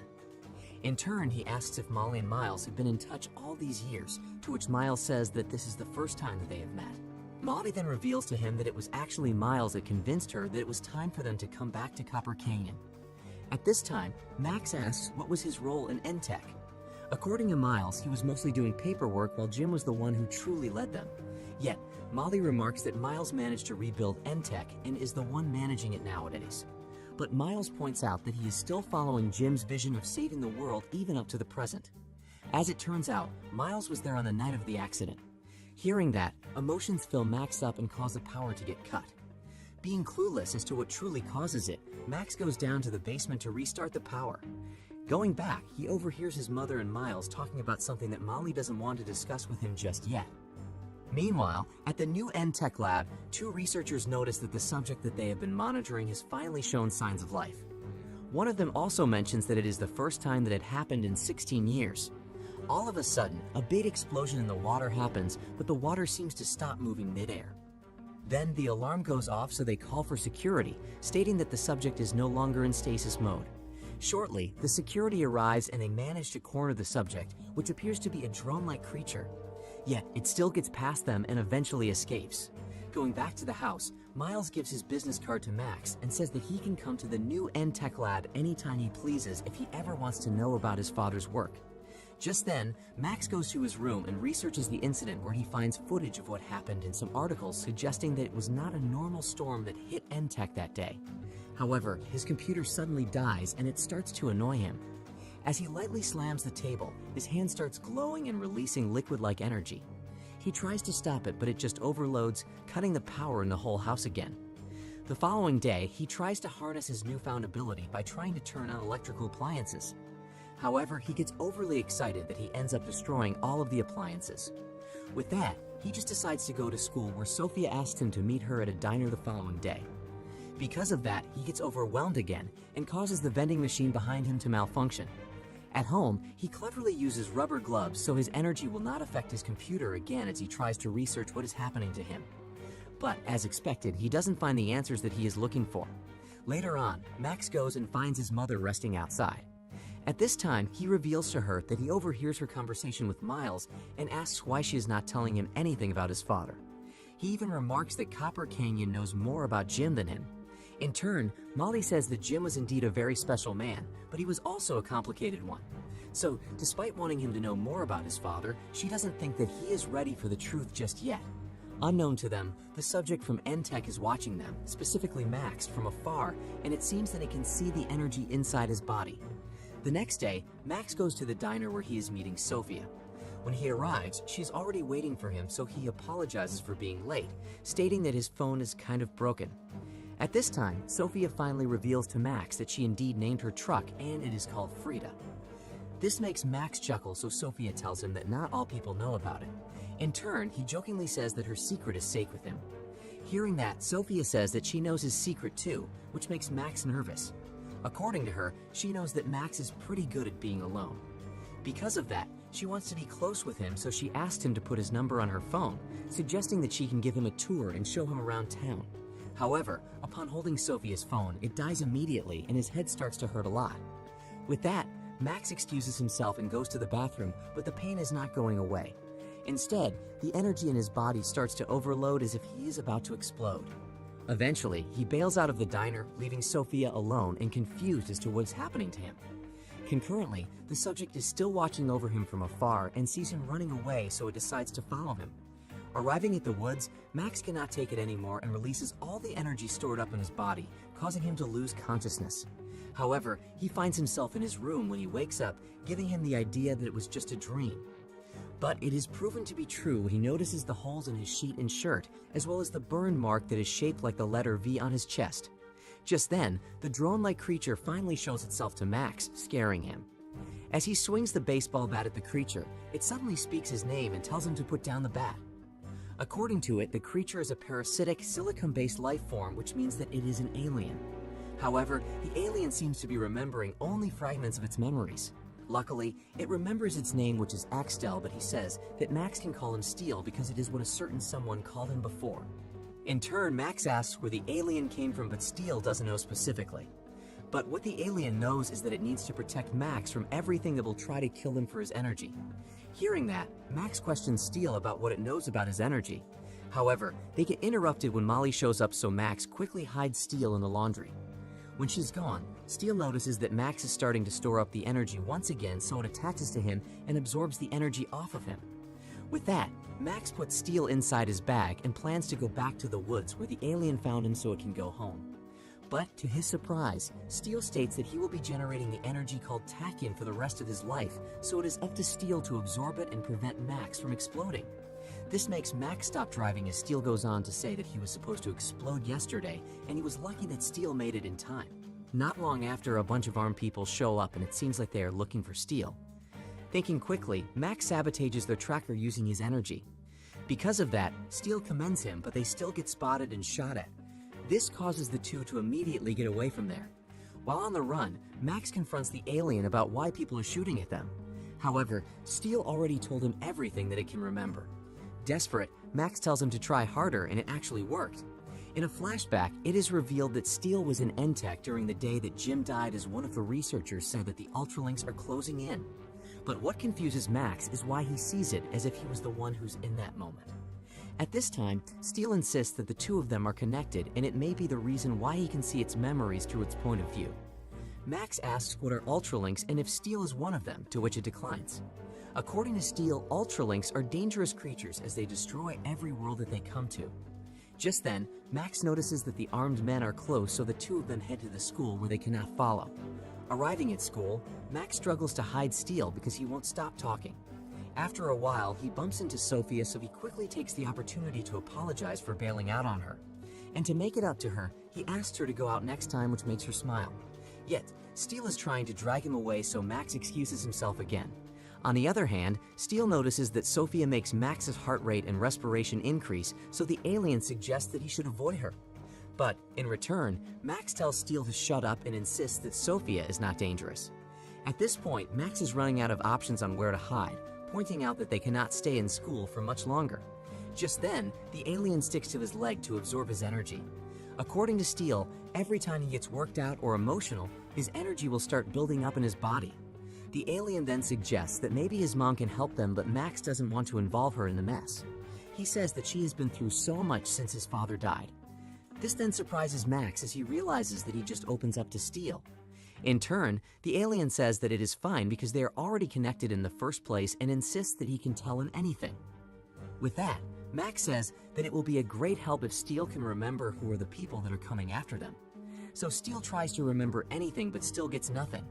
Yet, he points at Max's drawing of the old N-Tech lab, stating that the Ultralinks will always come for them. In this sense, the two decide to go to the abandoned N-Tech lab. And for the first time, Max sets foot in the very place where his father loses his life. There he asks if Steele can remember anything now, yet the alien still gets nothing. But what it sees is the buildup of energy in Max's body, so he attaches to him again. Just then, a trace of energy gets released in his hand and Steele manages to control it. According to the alien, they can harness the power of the tachyon energy if they work together and then produce turbo energy. It also explains that the energy is so powerful that it can enhance his physical attributes, such as enhanced speed and strength.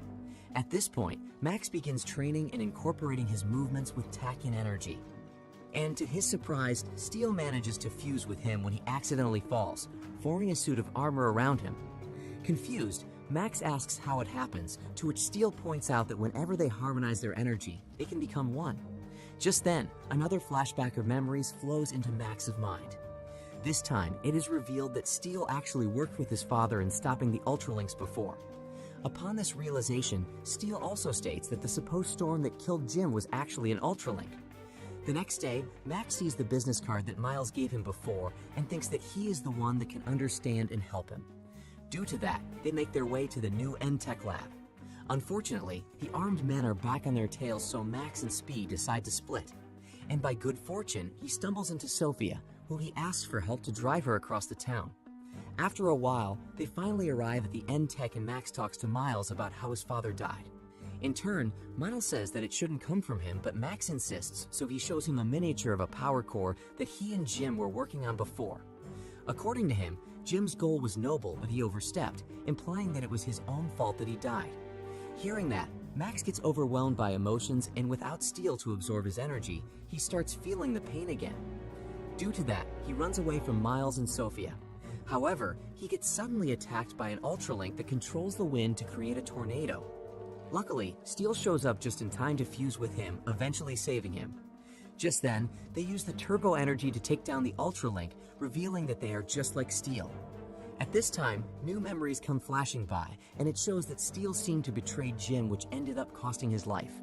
Because of that, Max gets angry at the confused Steele. In turn, Steele says otherwise and insists that it was helping Jim fight the other Ultralinks. But still, Max tells the alien to get away from him. With that, he goes home alone and gets scared when he sees that their house is surrounded by the armed men that were chasing him and Steele. To make matters worse, he gets spotted, so they run after him again. Fortunately, he uses his enhanced speed and loses them. He then goes to Sophia's place and asks for her truck, phone, and a pair of rubber gloves as he promises that he will tell her everything once he fixes his problem. Trusting him, Sophia gives him everything that he needs. Later on, while driving, Max calls Miles and tells him that his mother was hostage. To his surprise, Miles turns out to be aware of the danger he's in. As it turns out, he knows about the Ultralinks as well. According to Miles, the people who got Molly are probably at the old NTech lab and are using her as bait to actually get him. He warns him to be smart about it, but Max just turns around and heads to the old lab. Meanwhile, Sophia cannot help but worry about Max, so she calls his home, to which Molly surprisingly answers the phone. It is then revealed that the armed men were actually NTech agents. She scolds them for following Miles' order to kill Steele and endangering the life of her son. Molly points out that she is the major shareholder of NTech, so they should follow her. Just then, she orders the agents to find Max. Speaking of whom, he just reaches the old NTech lab and finds the core where his father died. There, he sees that Steele is back in stasis mode. At this time, Max finally gets a whole flashback of memories which shows the truth that it wasn't Steele that betrayed his father but Miles. As it turns out, Jim is also an alien who goes by the name McGraw. After Miles sabotaged the defense system of the lab, the Ultralinks got inside so they could watch him kill Jim. That was the deal Miles made with them just so he could have Jim's Tachyon energy. However, Jim didn't let him win and overloaded himself to explode. But before sacrificing himself, he told Steele to look for Max and take care of him when the right time comes.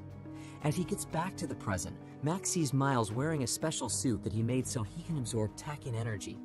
To even up the match, he pretends to go into the core like Miles wanted so he can wake up Steele and fuse with it. This then gives him a better fighting chance. However, since Miles' suit is made specifically to counter Max's energy, he still cannot get the upper hand. Just then, the NTech agents arrive and distract Miles long enough for Max and Steele to come up with a plan to defeat him. After Miles takes down the agents, Max attacks him again. And upon getting cornered, Max shoots Miles with turbo energy and overwhelms him with the energy that he wanted so badly that he ends up exploding. This then knocks down both Max and Steele, but they survive as the other agents arrive with his mother, finally saving him. As it turns out, Molly and Steele know each other as well. The next morning, Molly apologizes to Max for hiding the truth. She says that she was afraid that Max would end up like Jim, but she is now proud that he actually did. Before she leaves, Molly gives her pendant to Max, which turns out to be the key to illuminate the planetary display in his room and reveal their home planet. Afterward, Max goes to see Sophia and thanks her for always being there for him. Then he gives a drawing of her from the first time that they met. With that, the two of them kiss and promise to go on a tour using Sophia's truck. The movie ends with Max and Steele flying away as he now trains to properly harness his energy.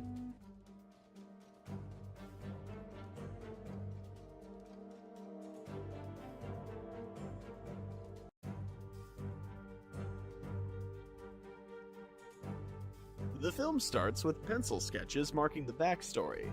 One day, a boy named Christopher Robin found mysterious creatures in the woods, to whom he gave names: Winnie the Pooh, Piglet, Donkey Eeyore, Rabbit, and Owl. The boy befriended them, visited, and brought food, feeding the strange dependents.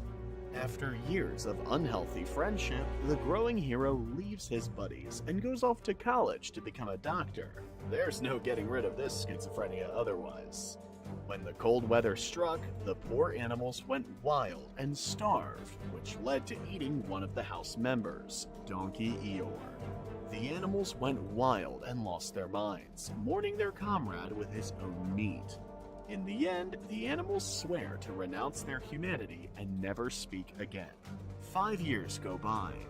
A grown-up Christopher Robin returns with his bride to the Enchanted Forest, where he spent his childhood in the company of talking beasts.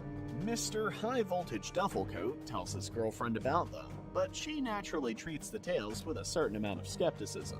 The girl believes that her fiancé had too vivid an imagination and a lack of medication in the body.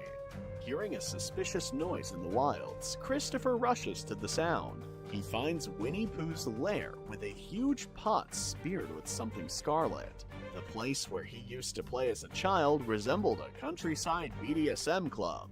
The bride decides she's not ready to experiment that much in a relationship and offers to do something clever, namely, run as far away as possible. But Christopher wants to see his old friends, so they keep prowling around, ignoring Eeyore's grave. The pair come out to an abandoned house. Winnie the Pooh and Piglet's abode is set up there. Appreciating the rich collection of animal skulls, the humans hide when they hear the noise. Then they sneak up the stairs to the outside, trying not to be seen by anyone. The plan fails when Piglet, who has grown to the size of Bebop, appears. He grabs the girl and strangles her with a chain. Realizing that friendship is over, a guy makes a run for it, but the silhouette of Winnie the Pooh can be seen in the flashes of the thunderstorm. The bear doesn't respond to attempts at verbal communication, slowly stepping on Christopher Robin with his cloven-footed sidekick. They bend over their former friend and drag him into the darkness. A girl named Maria is seeing a therapist, talking about an irrational sense of anxiety that interferes with a full life in society. The doctor suggests she go to a quiet place to sort out her thoughts. It's an ironic twist of fate that this place is the Enchanted Forest, full of chaps and stinking corpses. The girls roll down a country road in a lipstick-colored red car. They stop in the middle of nowhere at an old gas station that is currently fueling the vegetation. Maria enters the potentially dangerous site to look for signs of life, but there's not a soul around. Soon, the overgrown owner crawls out of the dog booth and tells her that the normal operation of the gas station is actually not in the budget. Maria returns to her friends, and here, the five of them stand in front of a pastoral cottage in the middle of a green meat processing plant. Did you see it has a pool? And a barbecue. Well, that pool's got my name written all over it. The girls look around the rented cottage, anticipating a digital detox, giving up their smartphones to have a break from social media. However, there are some unexpected consequences. First, selfies with wet hair are canceled. Second, the last friend drives separately, not knowing the way. She tries to call, but the phones are turned off. The girl was bored at the car and plunged into the philosophical jungle to discover the interconnectedness and interdependence of everything from everything, and found adventure in the face of Winnie the Pooh. Having spotted the appetizing prey, the bear runs after it, and the cameraman rushes the same direction, securing the camera to his shoe. The girl manages to get to the old warehouse and slips through the gap from the gate. The game of hide-and-seek ends up in a loss. The bear finds the girl, and carefully smashing her head on a piece of metal, puts her through the threshing machine. Meanwhile, at the cottage, the girls have gathered in the living room, listening to Alice's confession. She talks about her mental problems caused by stress. She thinks a mysterious stalker is following her. In the forest lair, while Piglet is spinning the pedals of a dynamo, a bloodied Winnie the Pooh approaches the captive Christopher hanging on a hook. The former friend apologizes and begs the bear to stop his bloodthirsty hunt, but the animal remains deaf to the exhortation. Winnie looks at his reflection in the mirror as if he were wondering what life had brought the finely sensitive poet to. The forbidden flashbacks to the little boy who called him his best friend flit before his mind's eye. Out of resentment and universal injustice, the bear goes on a rampage and smashes everything around him. Then, he whips him on the back until it turns into a mixture of Deadpool and Freddy Krueger's faces. At night, Winnie sneaks through the woods with a gnawed skeleton, wondering who to visit. His attention is drawn to the sound of a girl's laughter. He finds Laura splashing around in the hot tub, taking selfies in defiance of the rules. Looking at the photo, she spots a voyeuristic bear in the background. She climbs out of the water, looking for the pervert, but he talentlessly disappears into the night. Laura returns to the hot tub and doesn't notice the inseparable couple looming behind her. Piglet, noticing the size of the balloons, forcibly invites the girl in by putting her to sleep with chloroform. Laura comes to her senses, tied up in an uncomfortable position. Realizing that she will be abused, the girl panics and tries to free herself, but in vain. Winnie drives the car slowly and runs right over her head, which bursts. What was that noise? Thought the girls in the house and ran out to take a look. Prudently frightened, they run into the house to get their friends on alert and get the hell out of there. Yet, there is already a message left inside with blood on the windows. The girls realize they should better stick together and arm themselves with anything. Rustles outside prevent them from carrying out their plan. They see a wandering Winnie, who is patiently looking for a new snack. Suddenly, the lights in the building go out. Piglet mistakes the outlets for tied-up relatives and decides to save them. In the darkness, the girls sneak into the kitchen to find knives, but accidentally split into pairs. Going through the underwear drawers, one of them finds a revolver. In the pool room, the two girls bump into Piglet. The boar greets Alice with a hammer blow, tossing her aside, while Zoe retreats in fright and falls into the water. With the loyal chain from his neck, Piglet begins fishing for a bait fish. The bait fish dodges as best it can, which pisses the pig off. He descends into the water, chasing the annoying victim with a hammer held over his head. When Piglet catches up with her at the very end of the pool, he smashes Zoe's skull into bloody snot like a professional baseball player. Alice, who wakes up, sees the execution, and after that, Piglet slowly approaches her. Meanwhile, the remaining girls, Jess and Maria, decide the maniac is gone. They go downstairs and find a corpse floating in a bloody pool. Through the windows, they see the monsters carrying away the unconscious Alice.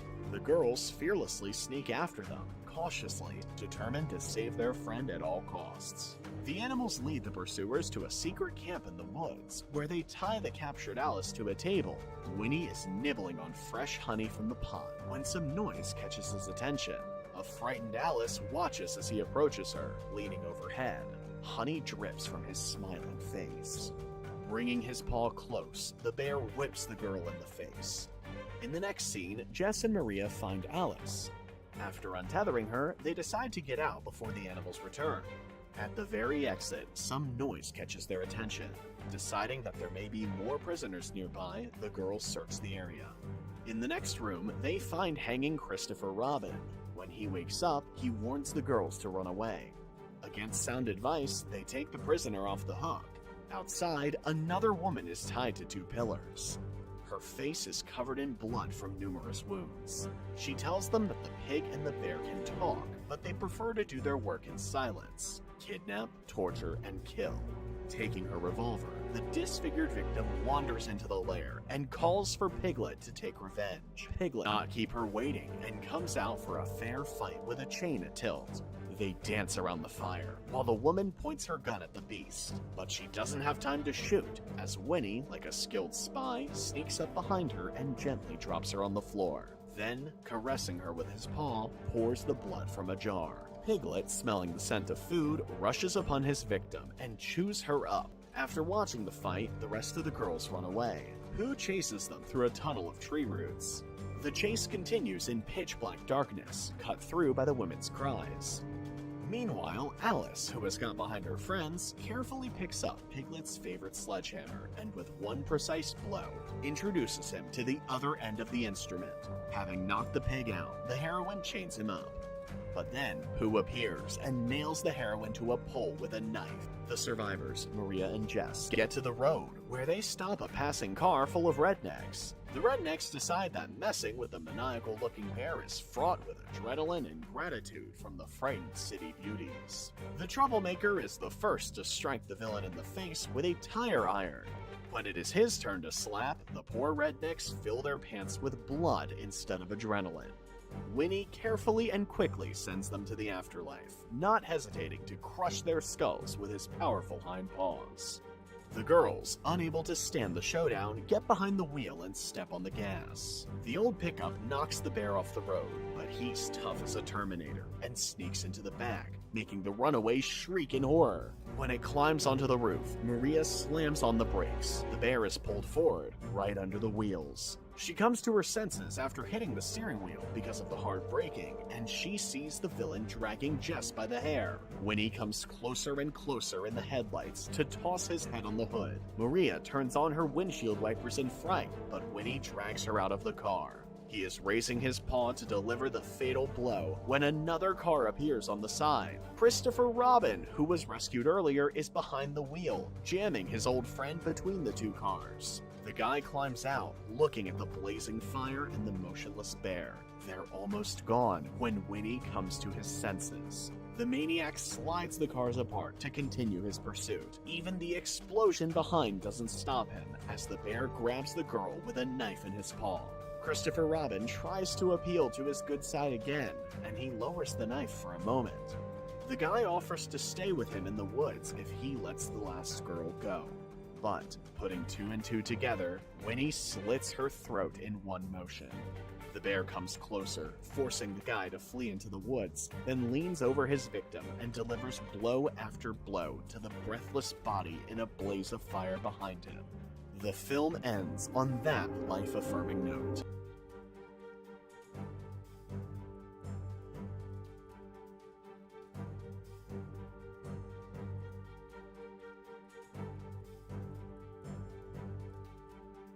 The boy looks at the picture in the book. The next moment, he had the ability to move in an instant, but Michelle went straight to the bank door, took one look, went home, grabbed his gear and went inside the vault. He opens the cupboards and frantically loads them with money. If one trick doesn't work, he makes several. Michelle was lying on a bed full of money. So how did he get his powers? One day, Michelle gives Giovanna a crystal ball and the school bully sees it. He says give it to him and throws it in the center of the lake.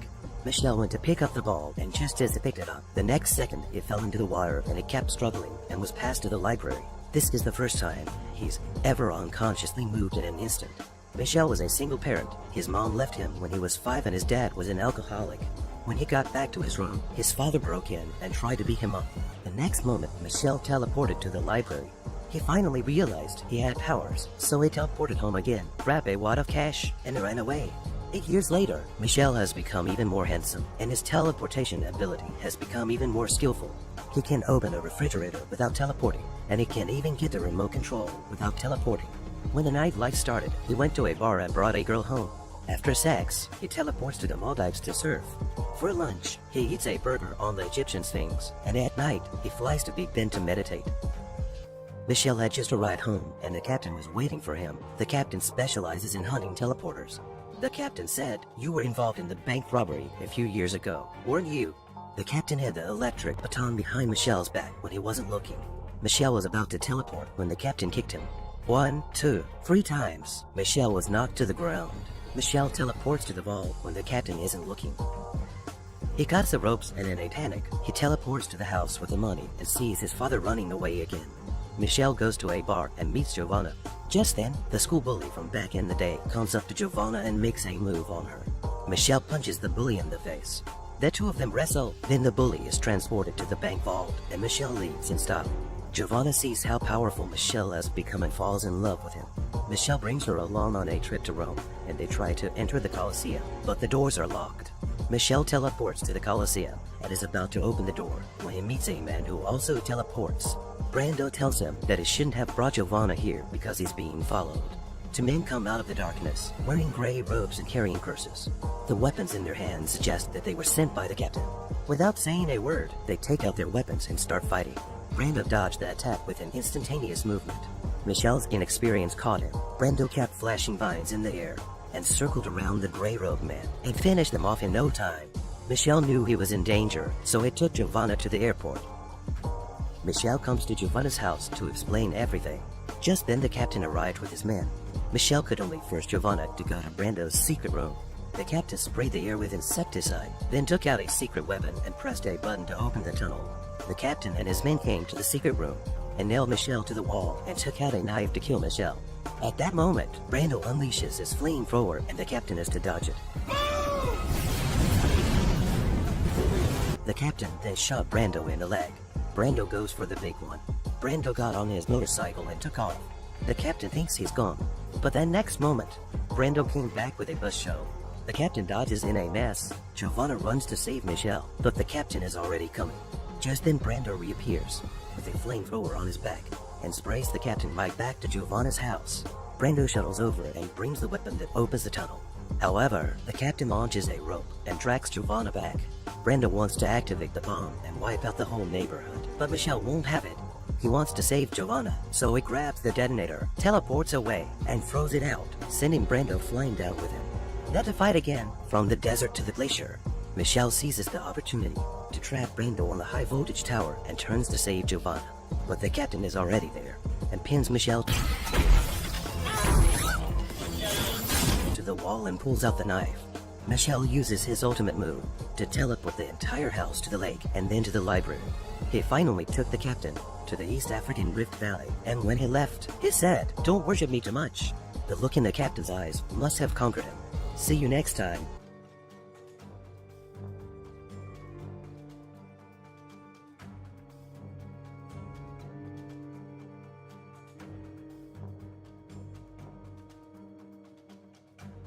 In ancient times, the world was ruled by gods and monsters, but it was the half-god Perseus who defeated the monster known as Kraken and saved the world. His father Zeus offered him to rule by his side as a reward, but Perseus turned him down because he preferred to live as a human.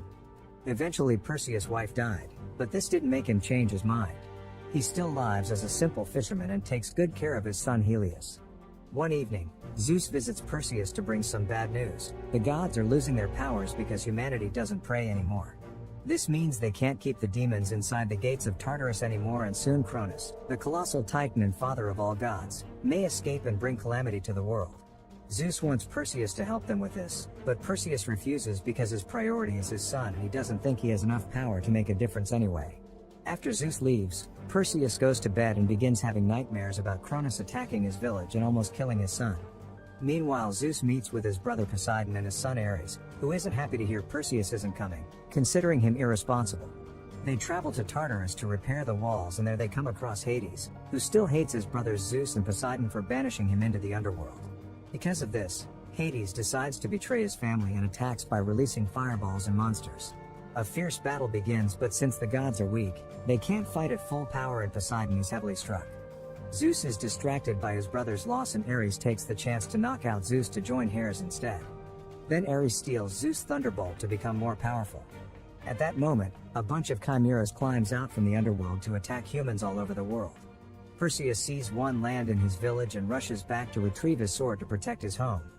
The villagers gather around the crater the beast left, but soon the chimera comes back and causes everyone to run in fear. A chase begins through the village as Perseus tries his best to fight the monster and keep an eye out for his son. Whenever the chimera breathes fire, Perseus uses whatever he has at hand as a shield, and when he gets close enough he stabs any part of the beast he can reach. He ends up being knocked to the ground, but when the chimera is about to kill Helios, Perseus puts himself together and gets the chimera's attention on himself, causing it to get tangled in a bunch of chains. The monster begins running away and drags Perseus with it, and once they're outside the village, Perseus grabs the chains and tricks the creature into breathing fire, which causes the chimera to burn itself. Afterward, Perseus asks a healer to take care of his wounds and Helios to come with him to the Mount of Idols, a place where people used to worship the gods but nowadays is in ruins. They find Zeus' statue and start praying, but the one to show up is Poseidon, who barely managed to escape at the last second. He tells Perseus about the betrayal and that Zeus has been captured, so Perseus must find Poseidon's son Agenor, who is with Queen Andromeda, and together they shall look for the fallen god Hephaestus, who has the key to defeating Cronus. Then Poseidon asks Perseus to give his son his trident before he dies. In the meantime, Zeus is chained up in order for Tartarus to absorb his powers and use them to free Cronus. Ares uses the moment to explain he hates his father because he's always had clear favoritism for Perseus, who insulted the gods by preferring to live as a human. Cronus has promised Ares and Hades immortality if they free him, but Zeus thinks it's all a lie to get them on his side. Back in the village, Perseus finally accepts he needs to fight, so he says goodbye to Helios, who gives his father a dagger he made himself. Then Perseus calls for his black Pegasus, who takes him high in the sky. This allows him to find Queen Andromeda's armies, who are getting ready to fight near the entrance to the underworld. The archers attack Perseus when they see him fly by, but they quickly put their weapons down when they realize this is the hero that defeated the Kraken. While everyone kneels to him, Perseus reunites with Andromeda and tells her everything, including the fact they need to stop praying to Ares or they'll summon his presence. Andromeda accepts to help and takes Perseus to see Agenor, who is in jail for being a liar and a thief. Perseus explains the situation and Agenor turns him down, not wanting anything to do with the gods that abandoned him. However, Perseus points out this could get him freedom, so Agenor asks for a royal pardon, gold, and a boat in exchange for his help. Andromeda accepts to give it all to him for the sake of humanity. Later on Agenor's new boat, Andromeda learns that Hephaestus was the one that made Poseidon's trident, Hades' pitchfork, and Zeus' lightning bolt. If they put those three together, they can form the Spear of Trium, the weapon the gods used to defeat Cronus the first time. Hephaestus lives on the island of Kale, which was never found, but Agenor swears he knows how to get there. Perseus accepts to free him from his chains and hands him the trident, which Agenor immediately sticks in the boat to guide it to the island. When they make it to Kale, they realize there are hidden traps everywhere. Andromeda's guards want to pray to Ares for protection, and Perseus has to remind them that Ares isn't on their side anymore. The group tries to be careful, but Agenor still walks into a wire and gets captured inside a trap. While they discuss how to get him out, the trap is suddenly taken away by its ropes, and Perseus tries going after it only to find a tree being thrown at him. Perseus quickly dodges it and is shocked to discover a Cyclops is behind all this. Andromeda's team tries to help him, but a second Cyclops shows up and begins killing the soldiers. Andromeda hides with her guard Corina, who tries to pray to Ares, and Andromeda has to shut her up. A Cyclops is about to find them, but suddenly it hears a painful scream from its companion and it rushes to check on it. It turns out Perseus has managed to stab the Cyclops following him, and with the help of the soldiers, he activates one of the forest traps to knock it out. The second Cyclops comes to attack and Perseus activates the trident to defend himself. This causes a third Cyclops to show up and stop its companions because the trident is the symbol the group was sent by the gods. Agenor is freed and the Cyclopes kneel for Perseus in respect. Meanwhile, Ares takes advantage of Zeus being chained to start hitting him over and over. Ares doesn't know his own limits, so Hades has to stop him before he ruins the plan. Zeus begins aging at a great speed as the chains cover his arms in lava to absorb his power. Moments later, the group finally makes it to Hephaestus' lair. The old god doesn't sound very sound of mind, but he recognizes Perseus and informs him he can't help because he doesn't have godly power anymore since Zeus took it from him when he banished him to the human realm. Andromeda grabs Hephaestus' hand and begs for his help, which is enough to make him change his mind because Andromeda reminds Hephaestus of his wife Aphrodite. Hephaestus then reveals he was the one that designed Tartarus and included a secret passage they could use. They need to get to the heart of Tartarus, and for that they need to cross the labyrinth that surrounds it. The group leaves to reach a different building where Hephaestus has hidden the labyrinth entrance, and he gives Agenor a map of the labyrinth just in case. When they're about to make it to the door, suddenly Ares shows up. He kills Andromeda's remaining soldiers and Perseus punches him for it, but he isn't strong enough to cause damage. While Hephaestus opens the hidden door, the group attacks Ares, but he's too strong and easily pushes them all away. Corina gets on her knees and reveals she was the one that prayed for him, but Ares thanks her by killing her. Seeing they're all about to be defeated, Hephaestus keeps the door open with his staff, then goes to confront Ares to buy the group some time. While Ares takes his time killing Hephaestus, Perseus, Andromeda, and Agenor run inside the labyrinth, and the door closes behind them. The trio begins exploring the labyrinth using the map Hephaestus left them. Perseus keeps hearing a voice calling his name and asking for his son, and Andromeda sees a vision of Corina that runs away from her. After lots of twists and turns, Agenor decides the map is useless and that they should follow his navigator instincts he got from his dad. At that moment, the walls start moving and closing paths around them, so the trio runs away before they get crushed. They reach an inner area of the labyrinth with giant moving rings that cause them to fall and get stuck between two walls. The semi-gods use their strength to get Andromeda out, and Agenor quickly follows, but Perseus falls again. In a dark corridor, Perseus finds Helios and has to remind himself he isn't real. He goes looking for his friends only to be suddenly attacked by a minotaur, who tries to stab him with its horns. A fierce fight begins, and after lots of struggle, Perseus manages to push the minotaur into a wall to get its horns stuck. Perseus then begins beating him up, and when the horns break, the minotaur tries to use Helios' voice to ask for mercy, but Perseus kills it anyway. Since the minotaur was the protector of the labyrinth, now that it's dead, a clear path opens for Perseus. He reunites with his friends and together they finally enter the heart of Tartarus. Meanwhile, Zeus apologizes to Hades for banishing him into the underworld and confesses he forgives Hades for capturing him now. Hades starts changing his mind since he's always wanted the approval of his family, but at that moment Ares shows up and attacks him to stop him from freeing Zeus. After exchanging a few hits, Hades grabs Ares and makes them fall into the abyss while Cronus finishes absorbing Zeus' power and finally starts waking up. The trio arrives and Perseus uses Poseidon's trident to free Zeus while Ares makes his way back up, ready to keep fighting. Andromeda and Agenor try to stop him to no avail, but suddenly Ares falls when Hades attacks him from behind with his pitchfork. The trio runs away with Zeus as Ares takes the pitchfork from Hades and throws it at Zeus, stabbing him in the back. Zeus uses this as an opportunity and puts together the pitchfork and the trident to make the group teleport out of Tartarus. Furious, Ares stabs Hades, then he checks the area to discover Perseus dropped Helios' gift. Minutes later, the group appears at Andromeda's camp, but Zeus doesn't have much time left. He tells Perseus that Ares has his lightning bolt, so they need to steal it and make the spear, which only Perseus can wield. The group makes a plan.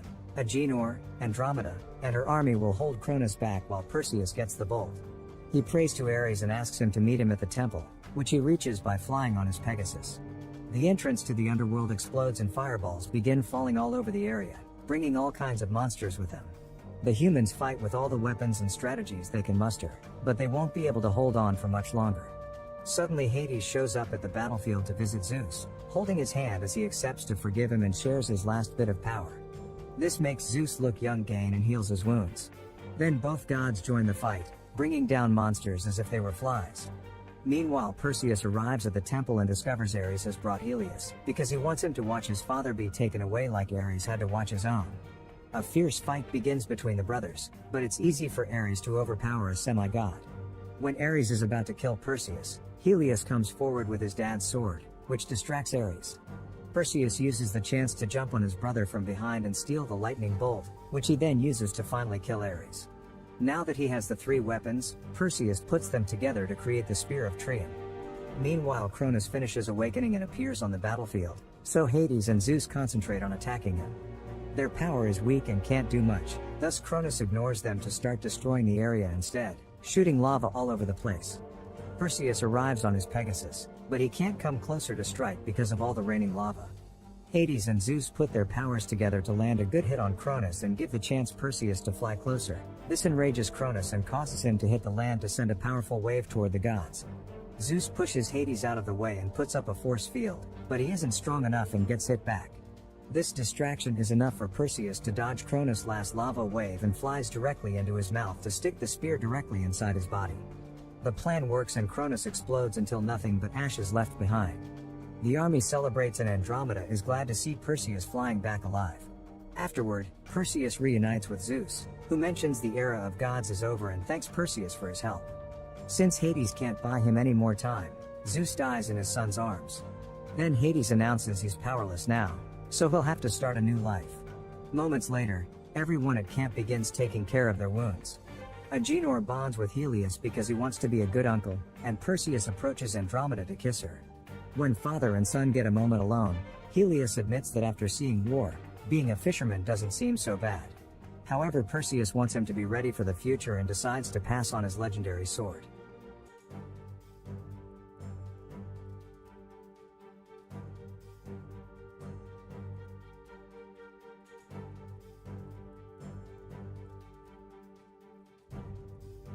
The plot centers on a family that is looking for a home. In their search, they come across a haunted home. The family that moves in here remains for a short while before fleeing out of fear. A family moves into this home after a year has passed. Frank Presley, his wife Melanie, and their two boys, Kevin Presley and Fulton Presley, make up the family. Kevin appears unhappy because moving their home every 5 months is challenging for him. Fulton always ruminates on his existence constantly. Kevin was sound asleep one night when he heard an odd noise.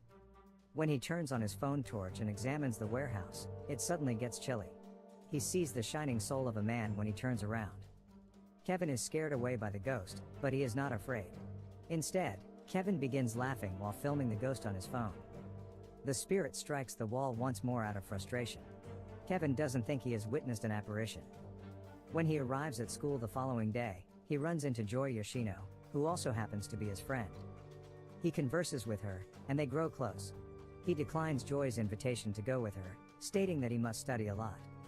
After returning home, Kevin walks into the storeroom, where he noticed a ghost the day before. He summons the ghost, who then shows up and tries to frighten the child. Following their conversation, Kevin notices Ernest's name scrawled on his shirt. The ghost has no memory and no ability to communicate. He is questioned by Kevin about his past existence and name, but he has no memory of them. Fulton arrives in the storage area as they are conversing to take his phone from Kevin. Kevin had to walk because Fulton did not drop him off at his school. Frank Persley takes a look at Kevin's ghost footage one day on Kevin's phone. Kevin agrees to Frank's request to share the YouTube footage. Kevin and his father find out the following day that the recording has attracted thousands of viewers. Frank prevents Fulton from telling his mother about this because he fears that she will be alarmed if she finds out. The number of viewers of the video clip begins to grow, and they are pleased to see it. Dr. Leslie Monroe, a paranormal investigator, also views the ghost footage. She views the film and concludes that it is a fake. Everyone believes the film to be fake. To demonstrate that the ghost is real, Frank chooses to record another video of it. The storeroom is visited by the father and boys. Kevin is instructed by Frank to contact the spirit because he is nearby. Kevin concurs with his father, and he starts singing a melody to summon the ghost. When Kevin calls, the ghost shows up. As Kevin's mother discovers the trending YouTube video, she too arrives in the storage room. She becomes irate but calms down after seeing the apparition. She begins to panic quite a bit and screams out loudly. The ghost once more conceals himself in the wall after seeing everything. Kevin's father captures all of this on his smartphone and enjoys it. When he posts the footage to YouTube, it quickly becomes popular. The ghost becomes well known on all social media sites, including Facebook, YouTube, and TikTok. The doctor also views the ghostly film, and she begins to believe it. She tells the CIA to look into the apparition. Arnold Skipley, the deputy director, claims that the film is fake and that everything is a hoax. She is sent outside after he summons his guards. When Frank gets back to his residence, he notices that several people are waiting outside. Frank is approached by a few reporters who inquire about the apparition. Frank is happy. He manages to get past the reporters and a sizable crowd and enter his house. A few days later, Dr. Monroe gives Frank a home visit. Because she has seen numerous ghosts, she tells Frank that his son is acting inappropriately. She asserts that spirits pose a serious threat. She is told to leave by Frank, who doesn't trust what she is saying. Rewind to Kevin, who is encountering the spirit and desires to assist him. He desires to return the spirit to his original location. Kevin and his companion, Joy, begin looking into the ghost. Kevin discovers that the ghost's family's home was purchased in 1965. The ghost doesn't have a death document. However, a well-known YouTuber by the name of Judy Romano has plans to speak with Frank and learn the truth about the apparition. She visits Kevin's house to speak with the spirit in addition to Frank. Frank calls the ghost on live video, but he doesn't show up. Judy included, everyone starts to think the apparition is a fake. In the interim, the house's electricity abruptly goes out and then comes back on. Everything begins to crumble and shatter. Everyone present in the room is terrified when the spirit finally appears, except the Parsley family. Judy, however, continues to think that this is all a fabrication. She runs and leaps off the window as soon as the ghost approaches, and she notices a skinless hand sticking out of his throat. Kevin's sibling is using his smartphone to record everything. He posts the video clip to YouTube without informing his father. Once more, the video goes viral, with more than 3 million people watching it. Once more, Kevin and Joy visit the spirit and inquire about his former existence. Kevin explains to the spirit that he must look into this after coming out with them if he wants to learn more about his life and how he passed away. The ghost concurs, and when the people outside their home see them, they begin to flee. The ghost spots a young girl playing in a park as they are running by and begins calling to her. The individuals begin to capture the apparition on their mobile devices. When one of the videos goes viral, CIA officials are informed of the ghost's existence. Joy, on the other hand, learns the ghost's true name. The identity of the ghost is not the same as the name on his shirt. They discover that the ghost once held a job at a tavern. They are shown a photograph of the ghost by a man, in which the ghost can be seen posing with a companion. The spirit, who is now in the open, worries Frank. He desired to achieve great riches to realize his dream. The CIA team arrives at the Frank home at night to arrest the ghost, but Kevin, Joy, and the ghost have already left. After a protracted journey, the three of them finally arrive at the ghost's friend's home. The ghost's friend reveals to them that they were once close friends and that their spouses were sisters. While giving birth to her child, the ghost's wife passed away. He informs them that the ghost began using drugs as a result of that event. He claims that one day the spirit gave him his daughter and never came back. Although his vehicle was located, the man was not. The ghost enters the home as they are conversing. In the meantime, SID agents show up to apprehend the apparition. With their specialized weapons, the CIA troops captured the ghost.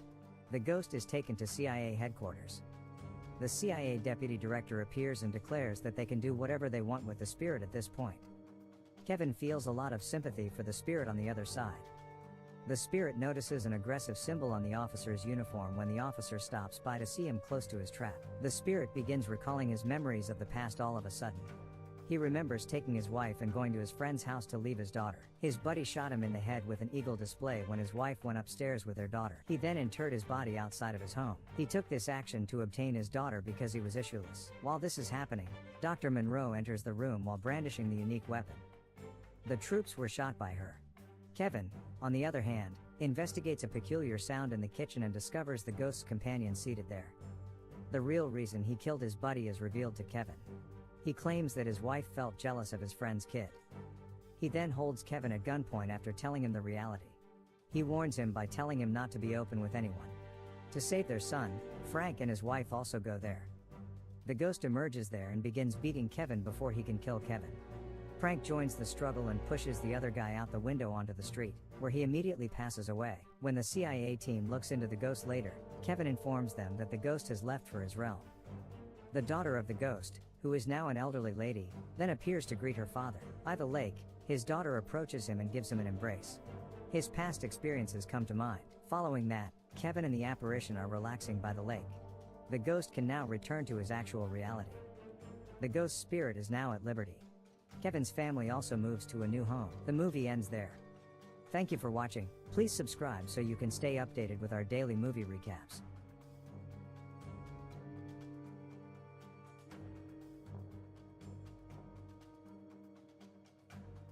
In the opening scene, we are introduced to a martial arts expert and assassin named Thunderleg. For his entire life, Thunderleg has trained to be the best fighter in the world. He is known for his signature technique called Devil's Kick, a swift and deadly kicking style that can defeat even the best opponents. One day, he receives a letter from a client who wants him to kill a prominent kung fu master named Wei. He is also paid a hefty sum of money for his services. Not wasting much time, Thunder goes to Wei and challenges him to a fight. Wei offers him double the amount of money for his life, but Thunder refuses. Even though he is a fugitive, he is a man of high principles when it comes to his work. The fight starts, and a master like Wei is proven weak in front of Thunder. He shows amazing footwork and defeats the opponent in a matter of minutes. In the following scene, we are taken to the best martial arts training center in the town. It is run by a master named Wong and his disciple professor, Kai. The trainees are scared of Wong, but none of them fear Kai. The most notorious one of all the trainees is Wong's own son, Freddy. He teases Kai and laughs at the others at his misery. When Kai realizes what is going on, he calls out Freddy for being a spoiled brat and taking advantage of his father's position and having a white-ass name. They decide to settle the conflict with a fight. Kai loses because even though he is a professor, he is not half as good as Freddy. The man has a natural talent in martial arts and is only lacking proper discipline. Later that day, Freddy is with his friends in the market, planning to prank people as they usually do.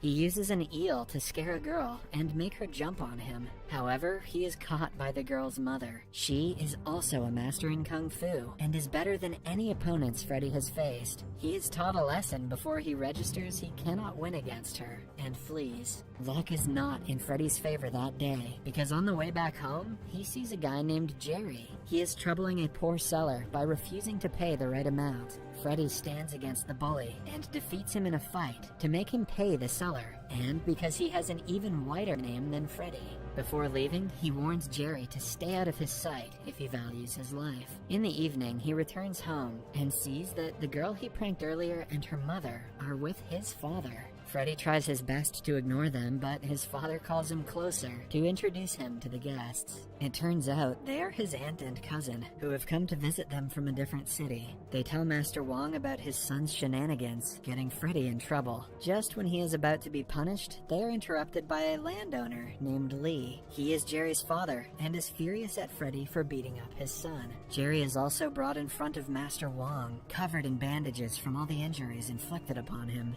Lee doesn't want an apology, but wants Freddy to be punished for his crimes. Wong brings out a stick to hit Freddy, but is stopped by his aunt. She asks the victim's friends to punish Freddy in a way that they prefer. But they only get 10 hits on him and he cannot fight back in between the hits. One of Jerry's friends confidently comes forward, but fails to recognize that even if Freddy cannot counterattack, he can defend himself. His first few hits go to waste because Freddy is able to deflect each one of them. Eventually, the 10 attacks are over, and Freddy is still standing upright with no major injuries. When the opponent tries going for an extra attack, Freddy sends him flying with a single hit. Lee and his goons have to pick Jerry up and return home in embarrassment, but Master Wong's anger hasn't died down yet. Starting the next day, he makes Freddy go through a series of brutal punishments. He is made to squat with bowls on his head and shoulders for hours every day. Still, Freddy and his friends find several ways to cheat their way out of the punishment. Master Wong finds out about this and is fed up with his son's lack of discipline. Deciding to take a major step, he calls his brother, a legendary kung fu master named Sam.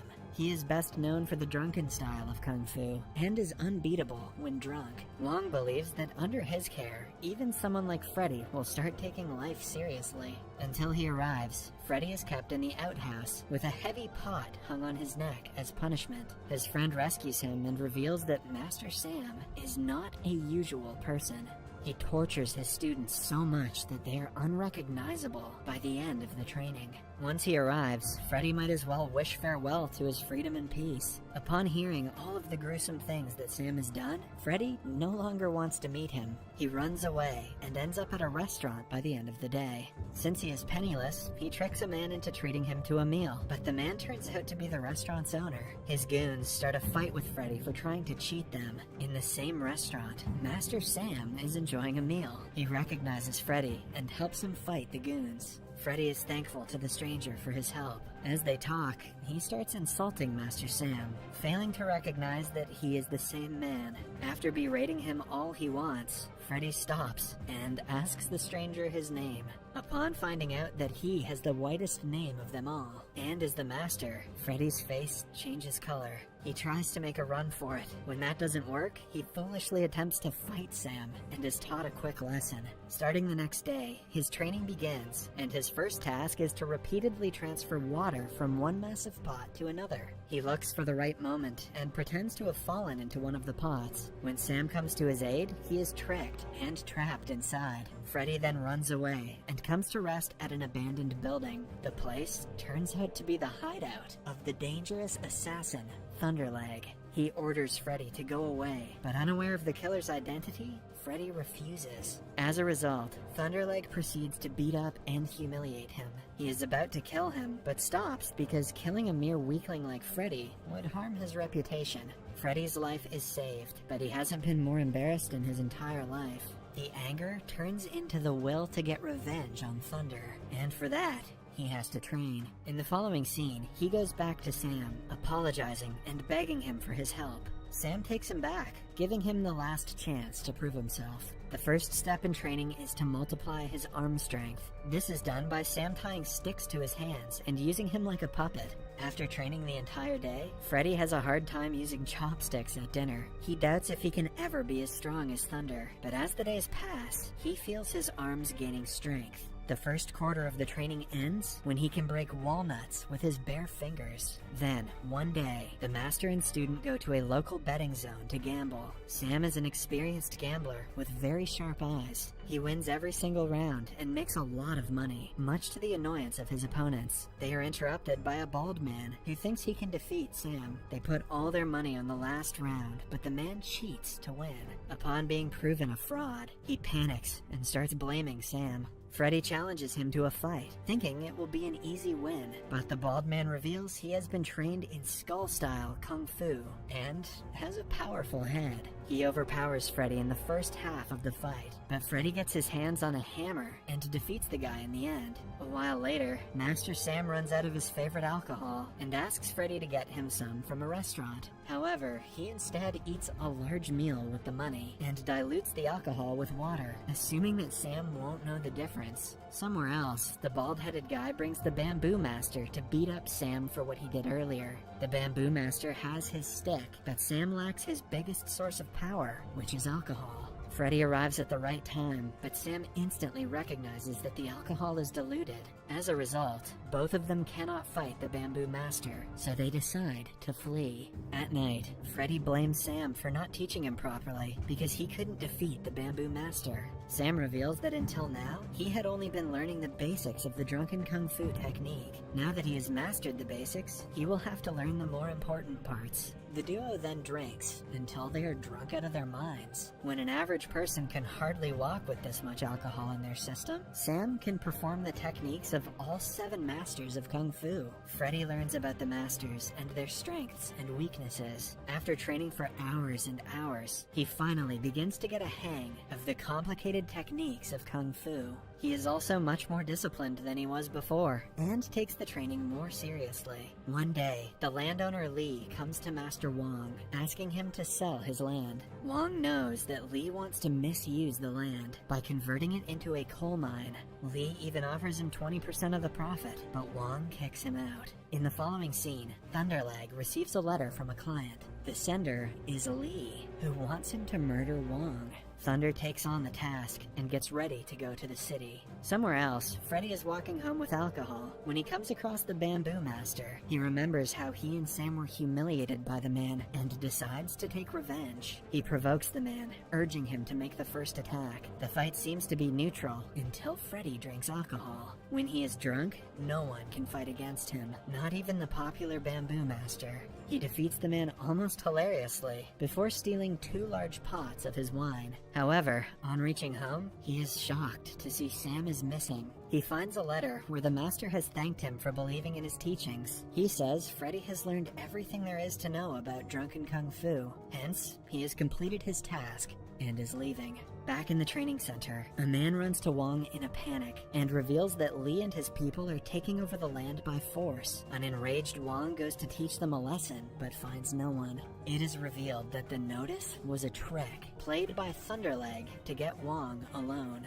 Thunder is especially excited about the battle because he is always looking for a stronger opponent. He thinks Wong is a perfect match for him, and his death will elevate Thunder's reputation. The fight begins, and the two match in strength and technique for some time, but when Thunder decides to use the Devil's Kick, even the mighty Wong is defeated. He is thrown to the ground and is seconds away from being killed when one of his disciples brings Freddy. His blood boils on seeing his father injured. He gets ready to fight the opponent in Wong's place. Thunderleg remembers him from the time he was humiliated. To the assassin, it is a joke, because he thinks Freddy is the same person who ran away with his tail between his legs the first time. Just then, Sam arrives at the battlefield, much to Freddy's delight. Thunderleg freezes in shock, knowing what the drunken master is capable of. It turns out he is the only person the deadly assassin is scared of, but Sam assures him that he will not interfere in the fight. He wants it to be between his student and Thunder. The fight starts, and Freddy dodges all of Thunder's attacks. The opponent gets frustrated and makes a mistake, giving Freddy an upper hand. In the end, he uses his arm strength to snap Thunder's neck and defeats him. Lastly, Freddy stands as the victor, and his father is finally proud of him.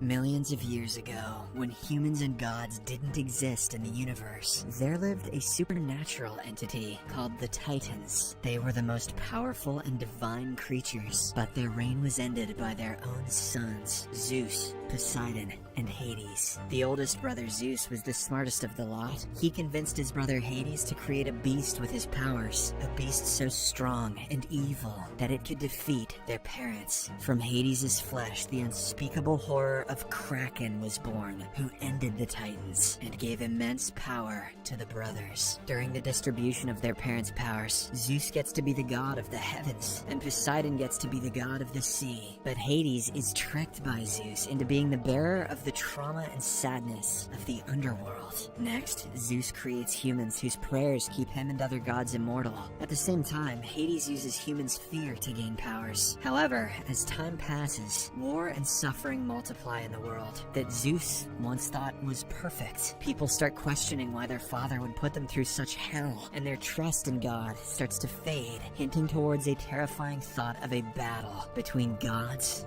and the mortals. Alright, let's see what happens. The scene changes to a poor fishing man sailing through a dangerous sea storm. Far away away, in the dead of the sea, he sees a coffin-like box floating towards him. He somehow fishes it into his boat and comes across a horrifying sight. Inside the coffin is the corpse of a mother holding her newborn baby, who is fortunately still alive. The fisherman takes the baby boy into his arms and swears to protect and feed him. Somewhere nearby, a mysterious woman is watching them intensely. When the kid grows up to be a teen, the fisherman's wife gets pregnant. While the boy is afraid his father will forget him after holding his own blood in his arms, he is assured that their bond is stronger than any relation by blood. Time passes and the kid one day becomes a brave fisherman named Perseus. He has a little sister who he loves more than anything in the world, and a loving family of 4. By now, human rebellion against the gods has multiplied. Several nations have burned sacred statues, led forces to Olympus, and stopped praying altogether, all of which have posed a great threat to the lives of the immortals. One afternoon, Perseus with his family is on his boat traveling a long way to fish. However, even after hours of trying, their nets come back empty. His father blames the gods for punishing them with hunger and starvation, while his mother claims that at least they are blessed with life. Perseus stands neutral to the conversation, as his only concern is his starving family. Suddenly, they see a massive statue of Zeus being attacked by some men. They are soldiers of the country named Argos, whose king had ordered them to knock down the statue. After the massive art of concrete falls, there is a moment of silence before something starts moving in the water. All of a sudden, bat-like humanoids soar up to the sky and kill the soldiers one after another. Perseus and his family watch in horror, too afraid to move and grab the birds' attention. When the killings stop, the birds merge into one and transform into Hades, the god of the underworld himself, there to punish the foolish who dared to disrespect his brother. Hades' eyes land upon the boat Perseus is in. He pushes it with a slight force, sending the entire family into the sea. Perseus tries his best to get his loved ones out, but in the end, he is the only survivor. In the following scene, a rescue team from Argos arrives and brings Perseus to the palace. Although he was the only surviving one from the fight, the king sees it as a victory and orders his men to celebrate. The queen, going along with her husband, calls herself the god and insults Zeus with her harsh judgment. Before she knows it, the terrifying Hades appears in front of them and sucks the beauty and youth out of her. Perseus tries foolishly to attack him, angered about his family's death, but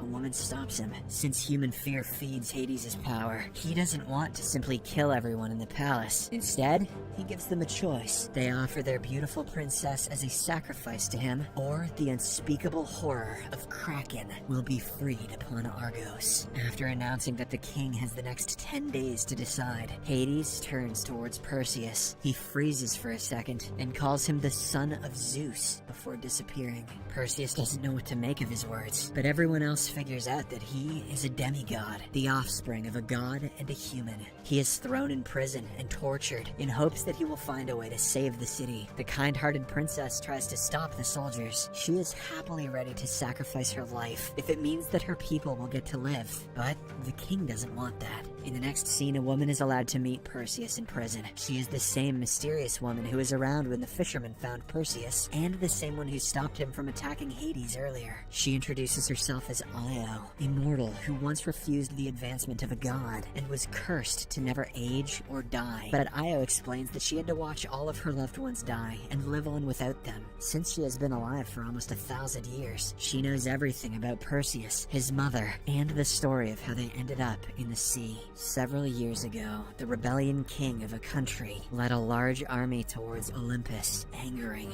the gods. Zeus, who loved humans as his own, didn't want to kill them, so he thought of making an example of the king instead. Disguised as the king, Zeus went to the queen and made love to her. When the king returned from the battle, he found his wife impregnated by his worst enemy. Burning with rage, he put her into a coffin and threw her into the ocean, where she gave birth to Perseus. Perseus finally has answers to how his life came to be, and now his only goal is to kill Hades for revenge. Io explains to him that if he kills the Kraken, Hades will be at his weakest, which is his best chance to kill him. And so, Perseus joins the Argosian soldiers on their journey to find and kill the Kraken. Time passes quickly, and on the 4th day of their journey, the chief in command asks Perseus if he knows how to use a sword. He is given a little demonstration before being attacked out of the blue. Perseus falls at first, but quickly catches catches up and surprises everyone. Given his natural-born talent in sword fighting, he is told that he indeed has the flesh of a god. Then we are introduced to Perseus' stepfather, the king, who is now living as a peasant in a dark cave. Hades approaches the man and reveals that he is working in Zeus's favor to gain his trust and strike him at his lowest. Since the former king also wants Zeus dead, he is ready to do anything to make Hades happy. Hence, the god of the underworld turns him into a demon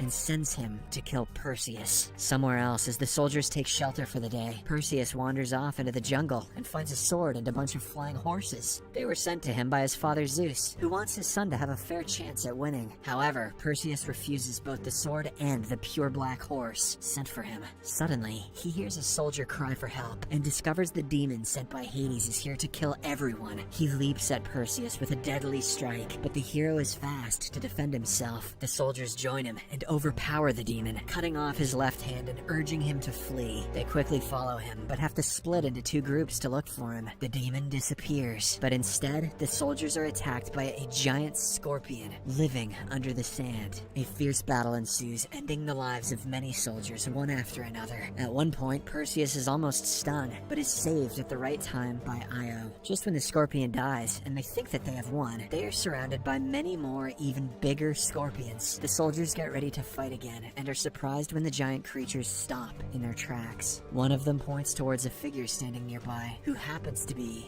Jinn. They are the creatures who were once humans, but are now charcoal, placed in a human form and bonded with black magic. The commander doesn't trust them, but he agrees to receive help for the night. Suddenly, Perseus falls to the ground because of his injured arm, which has been infected by Hades' venom. In his tent at night, the leader of the Jinn uses black magic to heal the arm. The soldiers misjudge him, which causes a small brawl, but the Jinn explains that his kind has been waiting for ages to see the gods fall, and Perseus is their best hope. In the morning, they ride the scorpions through the desert and reach the Garden of Stygia by evening. Perseus finds out this is the place where the Kraken defeated the Titans. They go deeper into the deserted place to meet the Stygian witches, who know the secret to kill Kraken. Io warns Perseus to be careful and ask the witches only what he needs to know. They go into a cave where they see three gruesome witches, one of them carrying an eyeball that helps them all see. The smell of fresh human blood makes them attack the soldiers, but Perseus gets a hold of their eyeball and uses it as leverage to free his mates. The witches then finally reveal that the only way to kill Kraken is through the demoness, Medusa.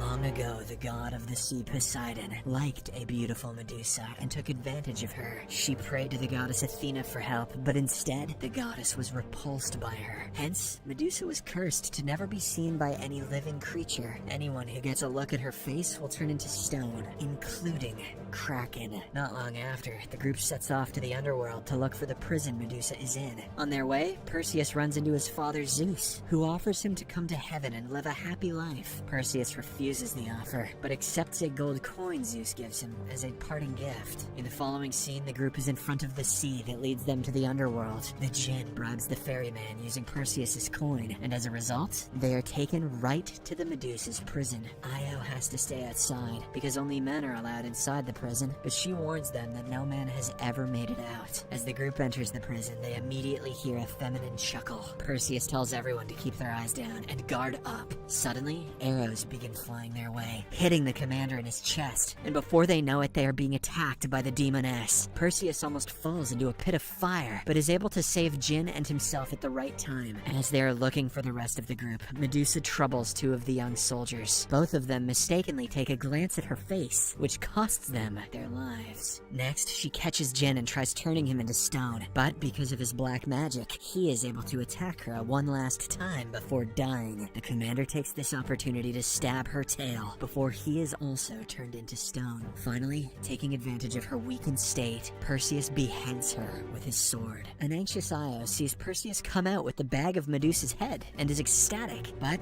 her happiness doesn't last long because she is stabbed to death seconds later by Perseus' stepfather. there. Before dying, Io gives Perseus the sword he was gifted by Zeus. He finally uses it to defeat the demon and accepts the flying horse as well. At the same time, in Olympus, Hades comes to Zeus to ask for permission to unleash the Kraken, hoping that his children will pray to him again. Zeus allows Hades to do as he pleases. Back in Argos, the people have formed a cult to sacrifice the princess, so the Kraken takes her instead of them. The massive beast is released and begins shaking the city of Argos. Zeus hurriedly asks his brother to stop the chaos because he thought the prayers would help him, but his children are instead scared. Hades laughs at his brother, claiming that he has been a fool and that the people's fear is fueling him. Subsequently, the princess is hung by a bridge as a sacrifice, but the beast doesn't just take her as the people imagined. The humanoid bats are set free to kill anyone they please. The Kraken emerges from the sea and is about to attack the princess when Perseus arrives and climbs up the bridge with Medusa's head. The massive beast turns to stone, and with it, Medusa and the princess also fall into the sea. Before Perseus can do anything, Hades appears in front of him in his weakest state. Perseus uses his magical sword to strike at his uncle, which sends the god back to the underworld, where he is locked for eternity. Finally, Perseus saves the princess and brings her to the shore. She thanks him and promises to serve the nation as a competent queen. In the last scene, Zeus comes to meet his son, allowing him the choice to remain a human for the rest of his life. The movie ends as he gives his son a special gift by bringing Io back to life.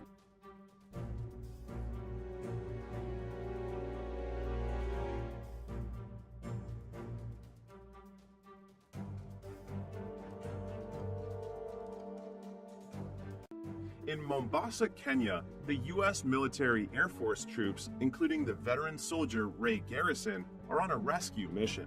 They are about to take down a group of mercenaries who have already killed 4 hostages and disposed of their remains.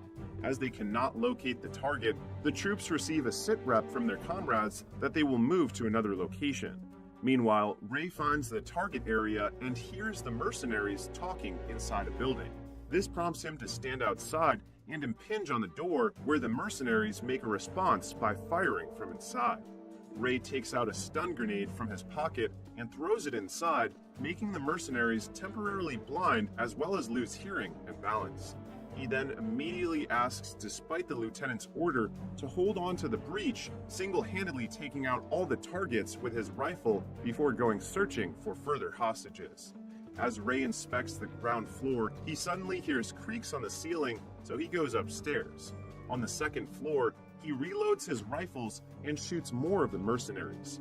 Once they are all down, Ray throws a smoke grenade into a room and silently enters, where he finds the last mercenary pointing his gun at the hostage's head. He slowly approaches them, but stops when the mercenary orders him to drop his rifle. Afterward, he inquires about what the mercenary wants, learning that he needs Ray's forces to pull back and a helicopter to flee with. Ray orders his teammate to hold fire while negotiating a deal with the mercenary before providing him with a chopper. He asks the mercenary where he keeps the phone, and as soon as the guy turns his head to show him, Ray pulls out the gun and shoots him. This leads Ray and his troops to a successful rescue operation as they get their target hostage secured from the mercenaries. After that, the U.S. military aircraft transports them to Aviano Air Base in Italy, where the U.S. Air Force has permitted them to spend their vacation anywhere inside the country. Since that is the case, Ray feels happy to be able to reunite with his wife, Gina Garrison, who is waiting for his arrival on their base. They will finally get the opportunity to spend time together and enjoy the holiday by going to a coastal village in Italy located on the Amalfi Coast. Once Ray and Gina reach their destination, they immediately drop themselves at a hotel to get some rest. The following day, when Ray wakes up, there is a letter from Gina telling him that she is going out to get something for their breakfast. While waiting for Gina to return, he goes to take a bath when suddenly 2 mercenaries appear from within the room and abduct him. Soon after, Ray discovers he is being held captive by a bunch of mercenaries while strapped to a chair. Martin Axe, the leader of the group, eventually appears in front of Ray and confronts him about the involvement of the U.S. military in their objective to take hostages.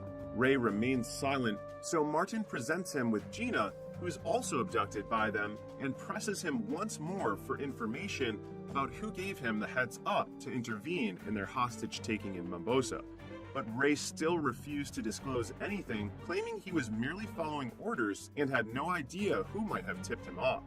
In light of this, Martin brutally murders Gina in front of him, who promises vengeance after witnessing the act. But before he can do anything, Martin already takes his life.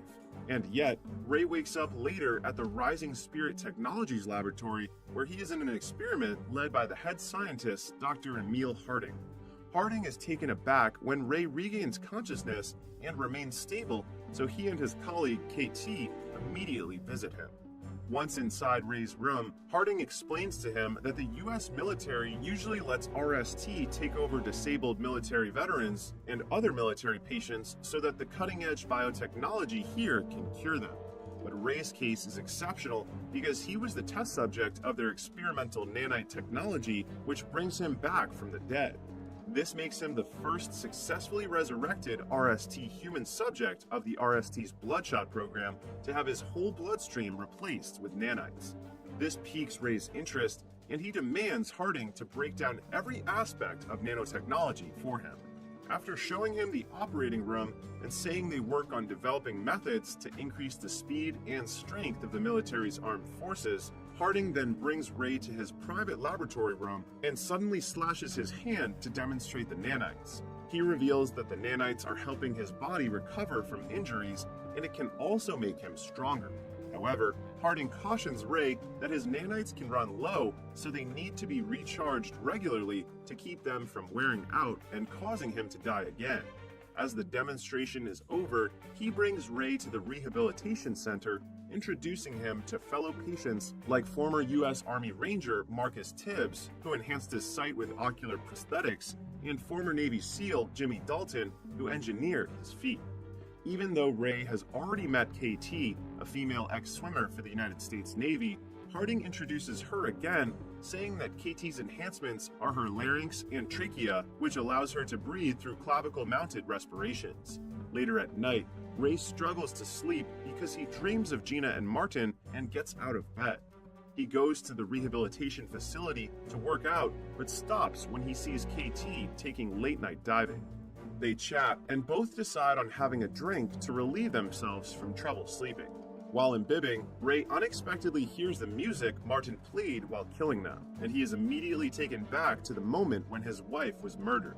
This prompts him to leave the RST and seek revenge for Gina's death by killing Martin. He hacks into RST's system with his nanites and utilizes the information to pinpoint Martin's precise location. When Ray learns that he is in Budapest, Hungary, he doesn't waste much time getting there and killing everyone connected to Martin, including the security personnel. Meanwhile, Harding observes Ray on the RST computer screen, witnessing firsthand how effectively Ray dispatches his targets. It is then revealed that Harding plots on making the Bloodshot program successful and eliminating every former associate who betrayed him, using Ray as his weapon. Therefore, he issues an instant order to KT, Tibbs, and Dalton to take Ray back to the facility. Once Ray returns, Harding puts him to sleep and orders Eric, his co-scientist, to begin resetting his nanites and alter his recollection of Gina's death, replacing the person who kills her from Martin to a person named Nick Barris. KT protests this plan of Harding, but he ignores her and even threatens to shut her enhancements down if she tries to get in the way. When Ray awakens again with no memories, Harding pretends to be surprised again and begins reintroducing RST and the new developments in his body. As Harding continues to speak, Ray starts recalling Gina's death, in which he accuses Barris of kidnapping and brutally killing her. Livid, Ray leaves the RST again and follows Barris to East Sussex using his nanites. However, as Harding observes Barris's hideout via computer, he becomes suspicious seeing an unfamiliar man conversing with Barris. So he asks Eric about him and learns that he is Wilfred Wiggins, a skilled programmer and an open-source contributor to many of his innovations, including the nanites. This alarms Harding and KT, but their worries escalate when they find out that Wiggins is ordered by Barris to come here because Barris can't stop panicking, knowing that Harding will send someone to kill him. He forces Wiggins to place an electromagnetic pulse bomb that can incapacitate Ray in the room.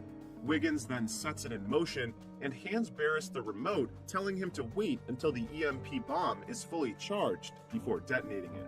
Once Barris fully notes the instruction, he orders Wiggins to leave and return to his office. Harding immediately orders Ray to stay away from the place, but something is intercepting their signal. Meanwhile, Ray finally reaches Barris's office and starts accusing him of the murder of his wife, which makes Barris confused, explaining that he is not involved with the murder and the RST is probably lying to him. But with his rebooted memory, Ray refuses to believe Barris and unhesitatingly shoots him. He then attempts to leave the office when suddenly Wiggins activates the EMP bomb using the other remote control. As a consequence, Ray's nanites shut down, breaking his connection to the RST. When Ray falls to the ground, Wiggins immediately takes him to his office, where he uses higher voltage to wake him up and make his nanites function again. Once Ray awakens, Wiggins clarifies that he is not an enemy and proves it by taking off the bonds on his hands. Seeing that Ray is persuaded, he flips the lights back on and keeps eating his noodles while introducing himself to Ray and boasting about his extraordinary coding abilities. He also makes it clear that he is under duress to work for Barris. As Wiggins continues, a slew of conflicting recollections suddenly strikes Ray, in which the identity of the person who murdered Gina blurs. Ray then tells Wiggins about it, and Wiggins explains that RST resurrected him so they could manipulate him and kill every defector of Harding's creation. Now that Ray has figured out the truth, he attempts to return to the RST facility to take down Harding, but Wiggins refuses to release him, claiming that Harding will just take control of Ray and modify his memories to make it look like Wiggins was the one who murdered his wife. Ray then cuts his hand to release several nanites, showing it to Wiggins, and asks him to reverse engineer the nanites since he is confident in his ability to reprogram anything. Meanwhile, thinking that Gina is probably alive since his memory has been manipulated, Ray leaves for a while to track her down with a phone Wiggins gives him that can connect to a satellite and make the search easy. On the other hand, having lost contact with Ray, Harding presses Eric, demanding him to fix it. Eric, stressed out and frightened, finds the car Ray is riding. Harding then instructs him to tell Tibbs and Dalton to follow it. Concurrently, Ray finally finds out that Gina is in London and immediately visits her place. He rings the doorbell and Gina opens the door for him. It is a shock to Ray that she is still alive, but it comes as an even bigger shock to him when Gina says they broke up 5 years ago. She has put the past behind her and begun a new chapter in her life with her loved ones. Ray gets confused at first, but when he sees a child approaching Gina, he suddenly gets silent and leaves without saying goodbye to her. As Ray drives back to Wiggins' office, Tibbs and Dalton find him and intentionally crash their vehicle into Ray's car. Ray jumps out of the car immediately, but Dalton quickly electrifies his nanites by shooting him. Dalton then attempts to fire again, but Ray exerts all his strength to recover his nanites and throws a piece of steel at him. Afterward, Ray flees the area while Dalton grunts in frustration as he cannot catch him. Pissed off, he orders Tibbs to find Ray's location before he drives off to get him again.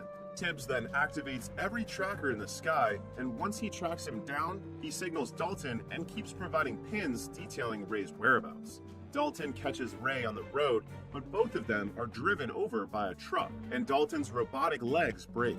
Conversely, Ray's cybernetic upgrades keep him from ever getting hurt. Ray then rushes over to attack the vulnerable Dalton, but Tibbs thumps a jackknife across his back, rendering him unconscious. Afterward, they take Ray back to the RST laboratory to reset his nanites and modify his memories.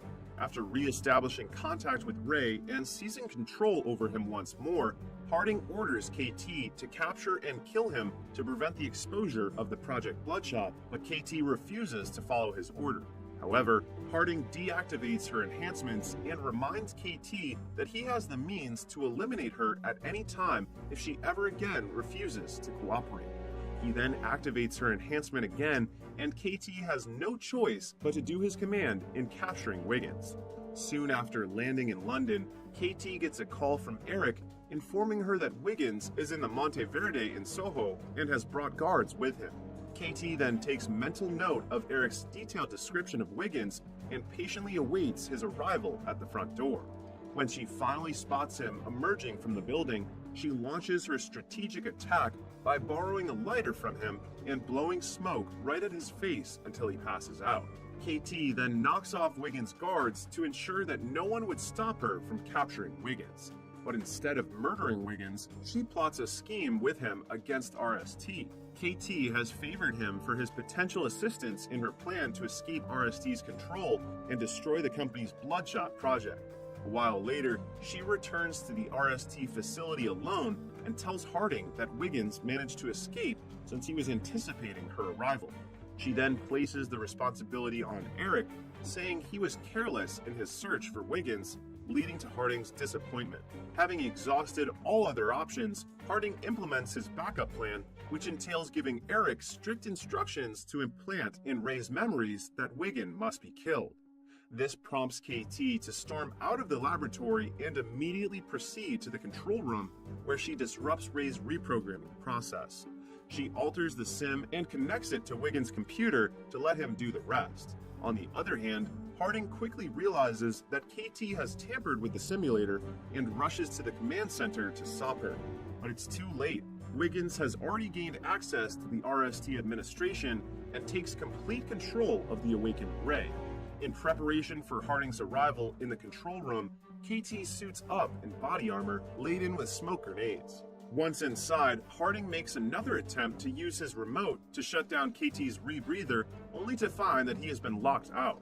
KT throws the smoke grenade at him and runs out of the command center. Afterward, she initiates phase 2 of their operation and destroys the RST technologies using canisters. Meanwhile, Harding informs Dalton and Tibbs that KT has gone rogue and Ray is awake and offline, and commands them to find Ray, shut him down, and eliminate him if necessary. In the light of this, Dalton and Tibbs instantly put on their combat gears and grab their high-tech weaponry. Tibbs tracks down Ray with the help of the cybernetic eyes monitoring system, while Dalton is on the mission of bringing him to heal. As they begin their task, Tibbs spots Ray on his way to the 74th floor level and notifies Dalton. Dalton, anticipating Ray's arrival on the floor, activates his advanced technology weapon and waits for an opportunity to attack. As expected, a battle breaks out between the two. However, it soon becomes clear that Ray is too powerful to be stopped alone, causing them difficulty recapturing him. Their battle gets more intense when the building begins to collapse and Dalton lets Tibbs fall even though he hears him yelling for aid. Dalton has no remorse and is solely focused on destroying Ray, but also gets killed when Ray falls, dragging him off the building. Ray, on the other hand, survives due to the nanites that protect him from damage. Afterward, he prevents Harding from driving away by throwing Dalton's artificial leg extension in his direction. This causes Harding to get out of the car and pull out his modified weapon to fire at him, trying to wear off the nanites in Ray's system. But Ray does not worry about him getting killed and proceeds to walk toward Harding. That forces Harding to reload his gun with a new grenade launcher and fire at him again. He expects that Ray will finally stop since his nanites levels are depleting. However, Ray is eager to eliminate Harding despite knowing he can almost put himself at risk of death once the nanites in his body overclock and get destroyed. He pulls the pin on a grenade that the nanites disassembled and detonates it just as Harding manages to choke him, ensuring their mutual demise. After a while, Ray wakes up and sees Wiggins sitting beside him, who manages to bring him back to life.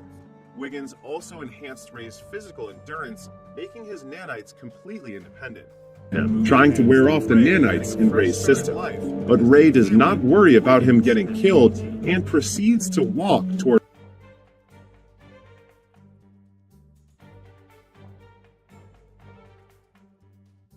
800 years ago, Calder and his friends are working as witch hunters, looking for the witch that has cursed their town with the Black Plague, which has killed dozens of families.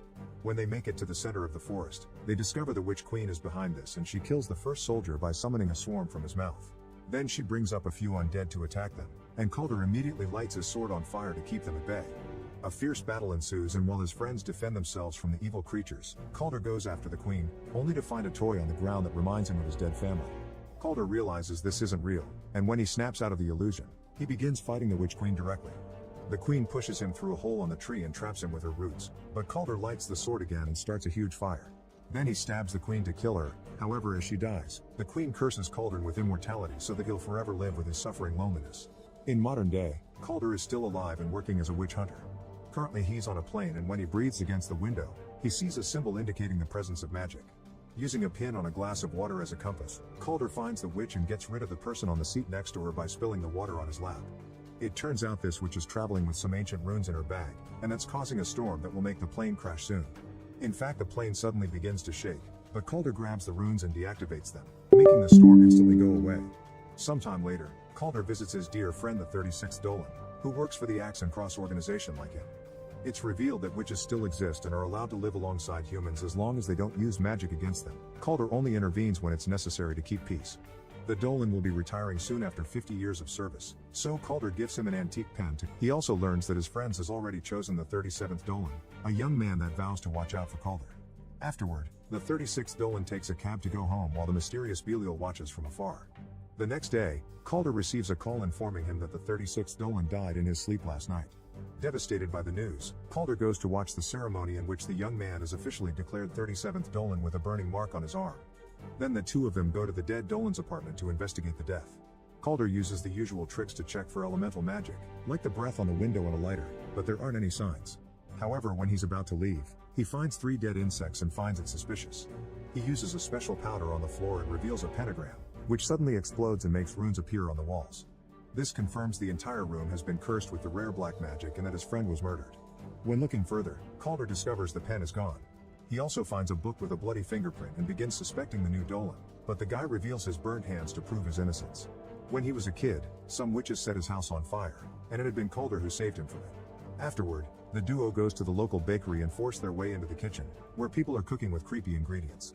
The powerful witch Max is there selling illegal uppers and tries to escape with a cloud of butterflies when he hears them, but Calder blocks his way by capturing the butterflies in a jar.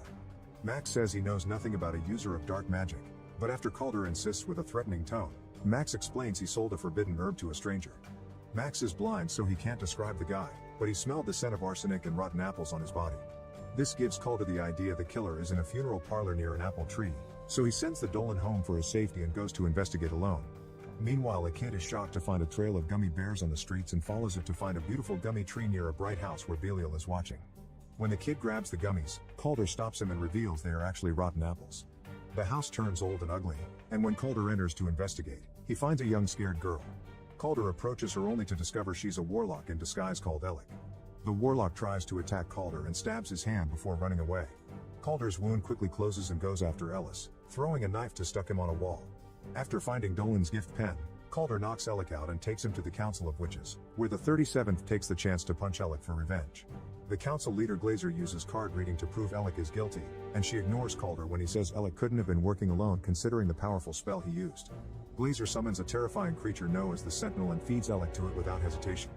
Then Calder notices a dead insect on Glazer's clothes, giving him an idea. He checks on the 36th Dolan's body and uses a carved candle to prove the presence of magic. Then he checks Dolan's neck and finds another insect that proves he isn't dead. He's actually been cursed by old-school black magic. The only way to get rid of the curse is to kill the warlock that cast it. Since Alec is dead, this proves he was working for someone. Calder also notices a cut on Dolan's finger and goes to recheck the book, finding multiple bloody fingerprints left on purpose to form a message. Remember your death. Since Calder doesn't remember his early life, he goes to a witch bar for help. His mere presence scares all the witches away except for the owner Chloe, who Calder asks for a memory spell. Chloe is hesitant to help a witch hunter because he hunts her kind, but she accepts when Calder explains it's for the sake of a friend.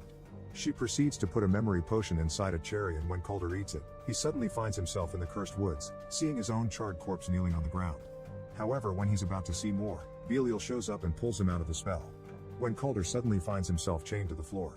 By breaking his fingers, he manages to get his hand through the cuffs and frees himself before going after Belial, triggering a fight. Unfortunately, Calder is still under the effects of the spell and keeps seeing hallucinations, so he can't fight well. Belial uses the chance to set the bar on fire, leaving Chloe to bring Calder back from his trance. Calder thinks she's the queen and tries to kill her, but she blows a powder into his face and wakes him up just in time. Calder tries to catch Belial again, but Belial opens a root hole on the floor and disappears. Chloe tries to use a fire extinguisher to no avail and laments the loss of her bar because it's all she had. So she says Calder is a monster like everyone says. Later in the evening, Chloe hears a weird noise in her apartment and suddenly all the lights explode, allowing roots to open another hole in the floor and drag her down to hell. Chloe tries to struggle free from their grasp and notices Calder's hand helping her, but at that moment she wakes up and finds herself in the cathedral. Calder and the 37th Dolan are researching Belial and Calder asks Chloe for help again, convincing her to collaborate to get revenge for her bar. Chloe accepts, but with her bar gone she needs ingredients for the potion, so she takes Calder to a friend's house. When they arrive there, Chloe is devastated to discover her friend has been murdered and all the important plants were stolen. At that moment she gets a call coming from her friend's phone, but it's Belial with a message threatening them with more attacks incoming. Since they don't have other choice, Calder goes to see the dangerous witch Danique, who accepts to lend them the plants. However, while Chloe is distracted checking the plant, Calder suddenly begins seeing illusions of his family. It turns out Danique is a traitor, and while her employees catch Chloe, Calder gets trapped in a memory spell. He enjoys seeing his family again, but his happiness is interrupted by Chloe, who keeps talking and pushing until he wakes up. Back in reality, Calder finds himself being dragged away by Danique's men. He immediately knocks them all out and finds Chloe, freeing her before interrogating Danique. The witch swears she doesn't know Belial's intentions, she only got him the plants he needed. Calder decides to leave without punishing her, but Chloe takes revenge by stealing Danique's magical gem and destroying it, which reveals Danique's real hideous face. Afterward, Calder has a